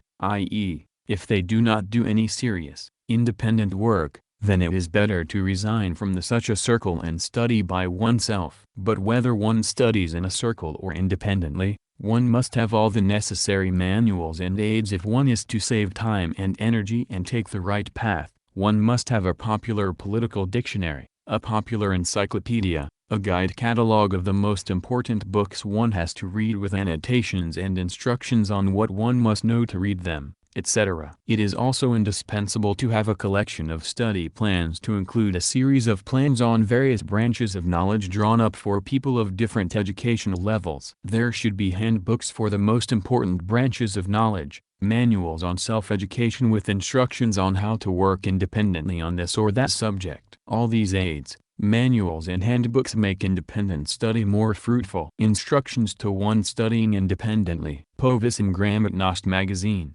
Number 3, 1934. Instructions to one studying independently. General Rules. 1. If self-education is to be successful, it is necessary to develop a number of habits: to read to oneself, not to read too slowly, to know how to use books, newspapers, manuals and library catalogs, what to extract and how to write down notes. In other words, to study well by oneself, one must possess a self-educational, technical minimum. 2. Successful study requires observation of certain rules. It is best to study when one is not too tired, when one's head, so to speak, is fresh. Therefore, it is best to study in the morning or after one has rested. Not to tire very fast when studying. One should not study in a poorly lighted, semi-dark, stuffy, overheated room. It is difficult to study when there is too much talk around, when one is constantly distracted. It is best to study when one has the necessary manuals, encyclopedic dictionaries, etc., at one's disposal. That is why it is best to study in a reading room or at a library. 3. It is necessary to make up one's mind what one wants to study. Sometimes a person wants to study, but does not know what. Things go well at a collective farm or a factory because there is a plan. So does self-education if there is a plan. If the man does not skip from book to book, if he does not jump from history to literature and from literature to physics, it is no use studying like that. One wants to learn about the party, another about collective farms, a third about technology, a fourth about children's upbringing, etc. There are some who want to complete a 7-year school course, others who want to acquire secondary school or technical school education. 4. It is not enough to make up one's mind what one wants to study, it is necessary to elaborate a study plan. And that is the most difficult thing of all. The beginner usually knows neither the volume of knowledge he wants to acquire nor the system, that is, the order in which he should study, read books, etc. In this he can be helped a lot by the lists of recommended literature, self-education manuals, curricula, textbooks. But it is best if he first talks with a specialist, consults him. He can consult teachers, librarians or the consultants who are usually engaged by libraries to help people that study on education, self-education independently. Good advice may also be obtained from agronomists, engineers, physicians, etc. Consultations before one starts studying are of vast importance and often decisively influence further study. 5. How is one to study? A. One should not hurry or, as people used to say, one should hurry slowly. In self-education, hastiness is very harmful. B. One should take care to clarify all incomprehensible places. To do that one should resort to encyclopedic dictionaries, ask people who know, consultants. C. One should reread the material one has studied, that applies particularly to what one learned on the previous occasion. D. One should not study in long intervals, particularly at the beginning, when what one has studied has not yet been engraved in his memory. One should study regularly. E. Extracts help to remember. It is necessary to write down in one's copybook the most important parts of what one has read, explanations of incomprehensible words and expressions, the names of towns and people, figures. One should reread one's notes more frequently. One should write legibly, so as not to waste time in deciphering what one has written. 6. It is very good to use, if that is possible, correspondence course textbooks which provide advice and help in mastering the subjects studied. On self-education. Young Communist Magazine, Number 4, 1935. It was for the Young Communist in 1919 that I wrote my first article on self-education. It pointed out correctly that it was not by sitting in an office, but by participating in collective activity that one could best educate oneself. That is true. But then, the article was written in 1919, at the very height of the Civil War, when we were fighting for Soviet power, when the country was by and large illiterate and economically dislocated, when there was not enough paper for textbooks and newspaper circulation had to be limited, when there were extremely few schools. And for that reason the main theme of my article then was the question of mutual aid in education. There was a tremendous thirst for knowledge but very limited opportunities. Since then the face of the country has changed. We now have universal compulsory education, mass circulation newspapers, textbooks and huge editions, all sorts of courses and a growing radio network. The country is in the main literate and people have become more conscious. But what I said about mutual aid in 1919 applies to the present too. The country is in the main literate, but cultural demands have grown considerably too, and the fight against illiteracy must be achieved. For there are still places like the Semyonovsky district in the Gorky region where handicrafts had been flourishing for centuries and where children had been exploited to the utmost. There are still many illiterates there. Neither is there 100% literacy in the national areas where until recently the predominant mode of life was nomadic, where villages were lost in the endless steppes and where publication of books in national languages is still badly organized. The literacy campaign initiated by the Young Communist League helped towards widespread mutual aid in primary education and contributed tremendously to wiping out illiteracy in our country. The whole thing, however, was done in such a haste that all too little attention was paid to the qualitative aspect of education, and the very conception of literacy was narrowed down. We should never slacken attention to elementary forms of education. We should remember that there are still many semi-literates in our country, even among the youth. Collectivity and mutual aid are indispensable in every phase of education. What I said in 1919 still holds good today too. But in this article I should like to draw attention to another question, to the question of self-education, to the question of how one is to acquire knowledge independently. In the first years of Soviet government, our schools paid much more attention to children's general development than to studies. Education, on the whole, was very badly organized. There were no good teaching cadres. We had to reorganize the entire teaching system, and it was that mainly occupied our attention. In the past few years we have concentrated our attention on studies, on passing knowledge to others, on reading lectures,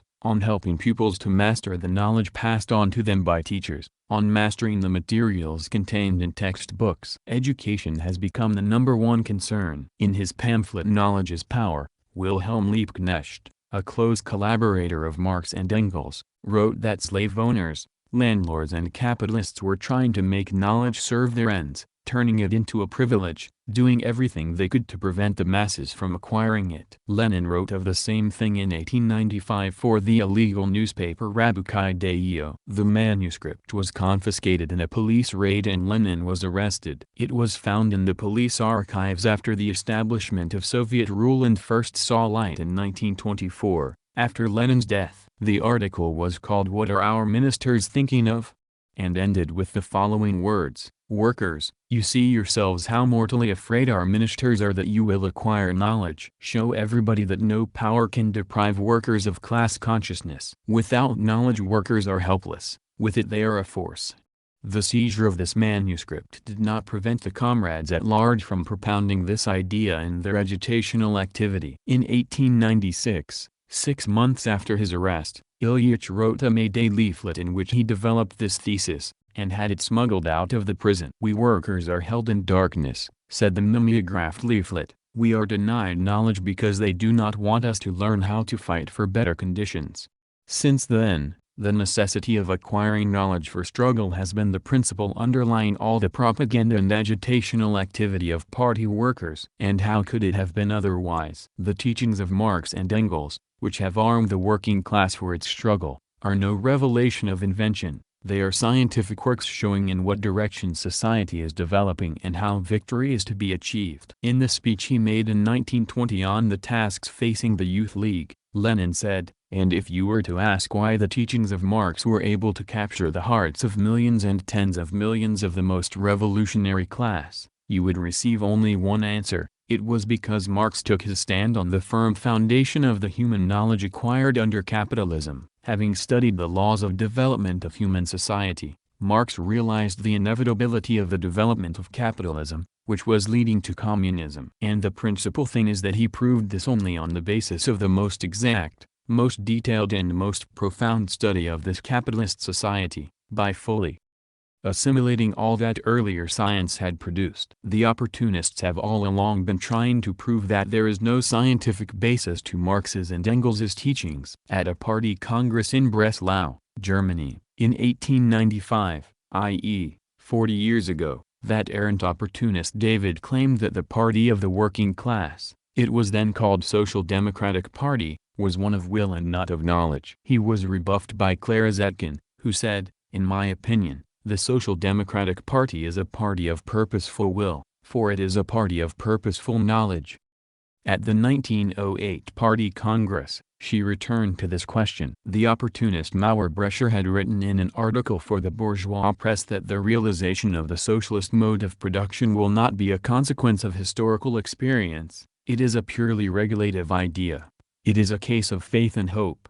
Commenting on this assertion, Clara Zetkin indignantly said, "That is nothing less than negation of the standpoint that the so-called socialist state of the future is an historical inevitability, a result of the natural development of society." To put it more simply, it is more than just hurling socialism back to the theories of utopian socialists. It is plain conversion of socialism into clerical obscurantism. It is absolutely necessary, I think, to declare with all firmness that people so utterly ignorant and confused about the theoretical foundations of Marxism are the least fit to teach socialism to the proletariat, to be its teachers and leaders. Loud applause. Whoever approves such views, views that are in fact a blow at the lucid, deep-rooted scientific knowledge which social democracy is striving to bring into the masses and make the basis of its practical activity, must sit quietly and modestly in a corner and master socialist theory before daring advocate revision of the socialist world outlook. Prolonged applause.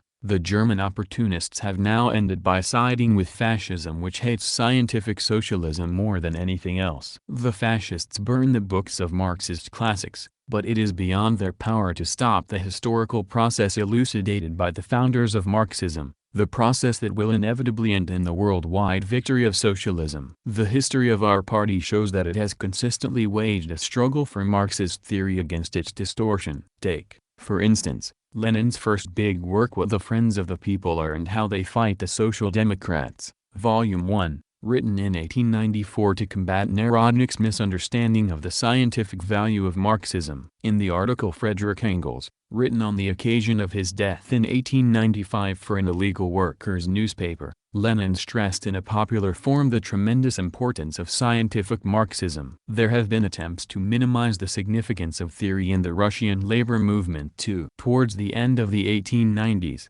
the illegal newspaper Rabukomysl tried to reduce the activity of the labor movement to a struggle for minor demands. The paper went so far as to declare in the names of the workers that we don't need any Marxes or Engelses, we workers know ourselves what we have to do. At the turn of the century, there emerged an opportunist trend in Russian social democracy, the so-called economism.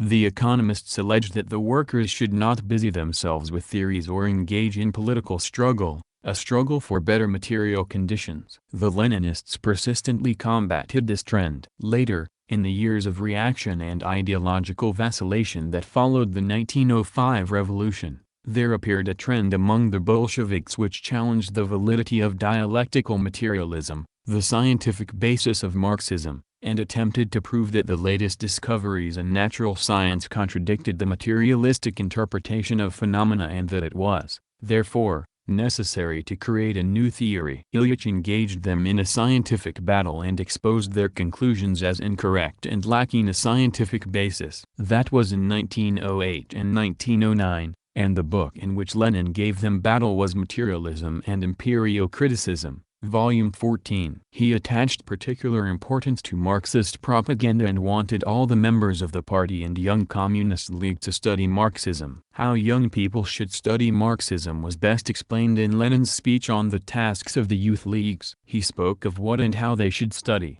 of the purpose of studying, of the selection of necessary study materials, of the indispensability to study if one were to become a conscious communist. He explained how the study material should be digested, how to work so that communism shall not be something learned by rote, but something that you yourselves have thought over. We do need, he said, to develop and perfect the mind of every student by a knowledge of the fundamental facts. For communism would become a void, a mere signboard, and a communist would become a mere braggart, if all the knowledge he has obtained were not digested in his mind. You must not only assimilate this knowledge, you must assimilate it critically, so as not to cram your mind with useless lumber, but enrich it with all those facts that are indispensable to the modern man of education. If a communist took it into his head to boast about his communism because of the ready-made conclusions he had acquired, without putting in a great deal of serious and hard work, without understanding the facts which he must examine critically, he would be a very deplorable communist. Such superficiality would be decidedly fatal. If I know that I know little, I shall strive to learn more. But if a man says that he is a communist and that he need know nothing thoroughly, he will never be anything like a communist. It is self-evident that if one must select the necessary material and pick out the most important parts of it,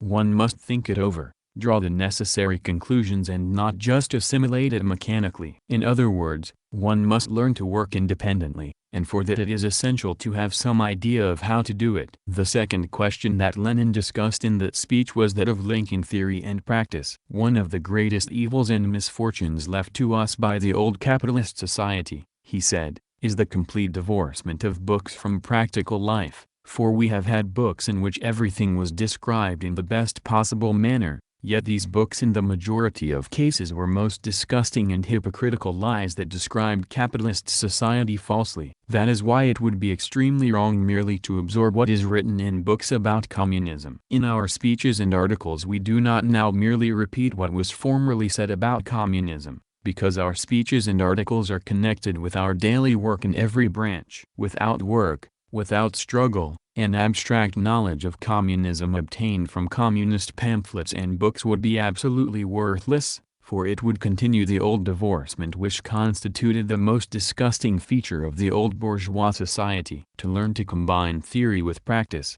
with everyday work in every field of endeavor for the common good, one must study much and independently. In practical work there arise many questions that can be solved only when one has sufficient knowledge. One must know how to acquire it independently, and to do that one must have a definite minimum of knowledge and a habit of studying independently. We now have a tremendous record of achievement. The face of our country has changed radically. People have become conscious and organized. But further progress requires much more knowledge. The broad working masses must be armed not with scraps or bits of knowledge, but with knowledge that forms an integrated whole, knowledge that is essential to raise our practical work to a higher level. We need knowledge to strengthen our influence over the working people of other countries. We need it to make our country infinitely richer, more organized and powerful, to make our achievements still more convincing for all. We need knowledge to defend our socialist motherland. We need it for the struggle for the world socialist revolution, and more now than ever before.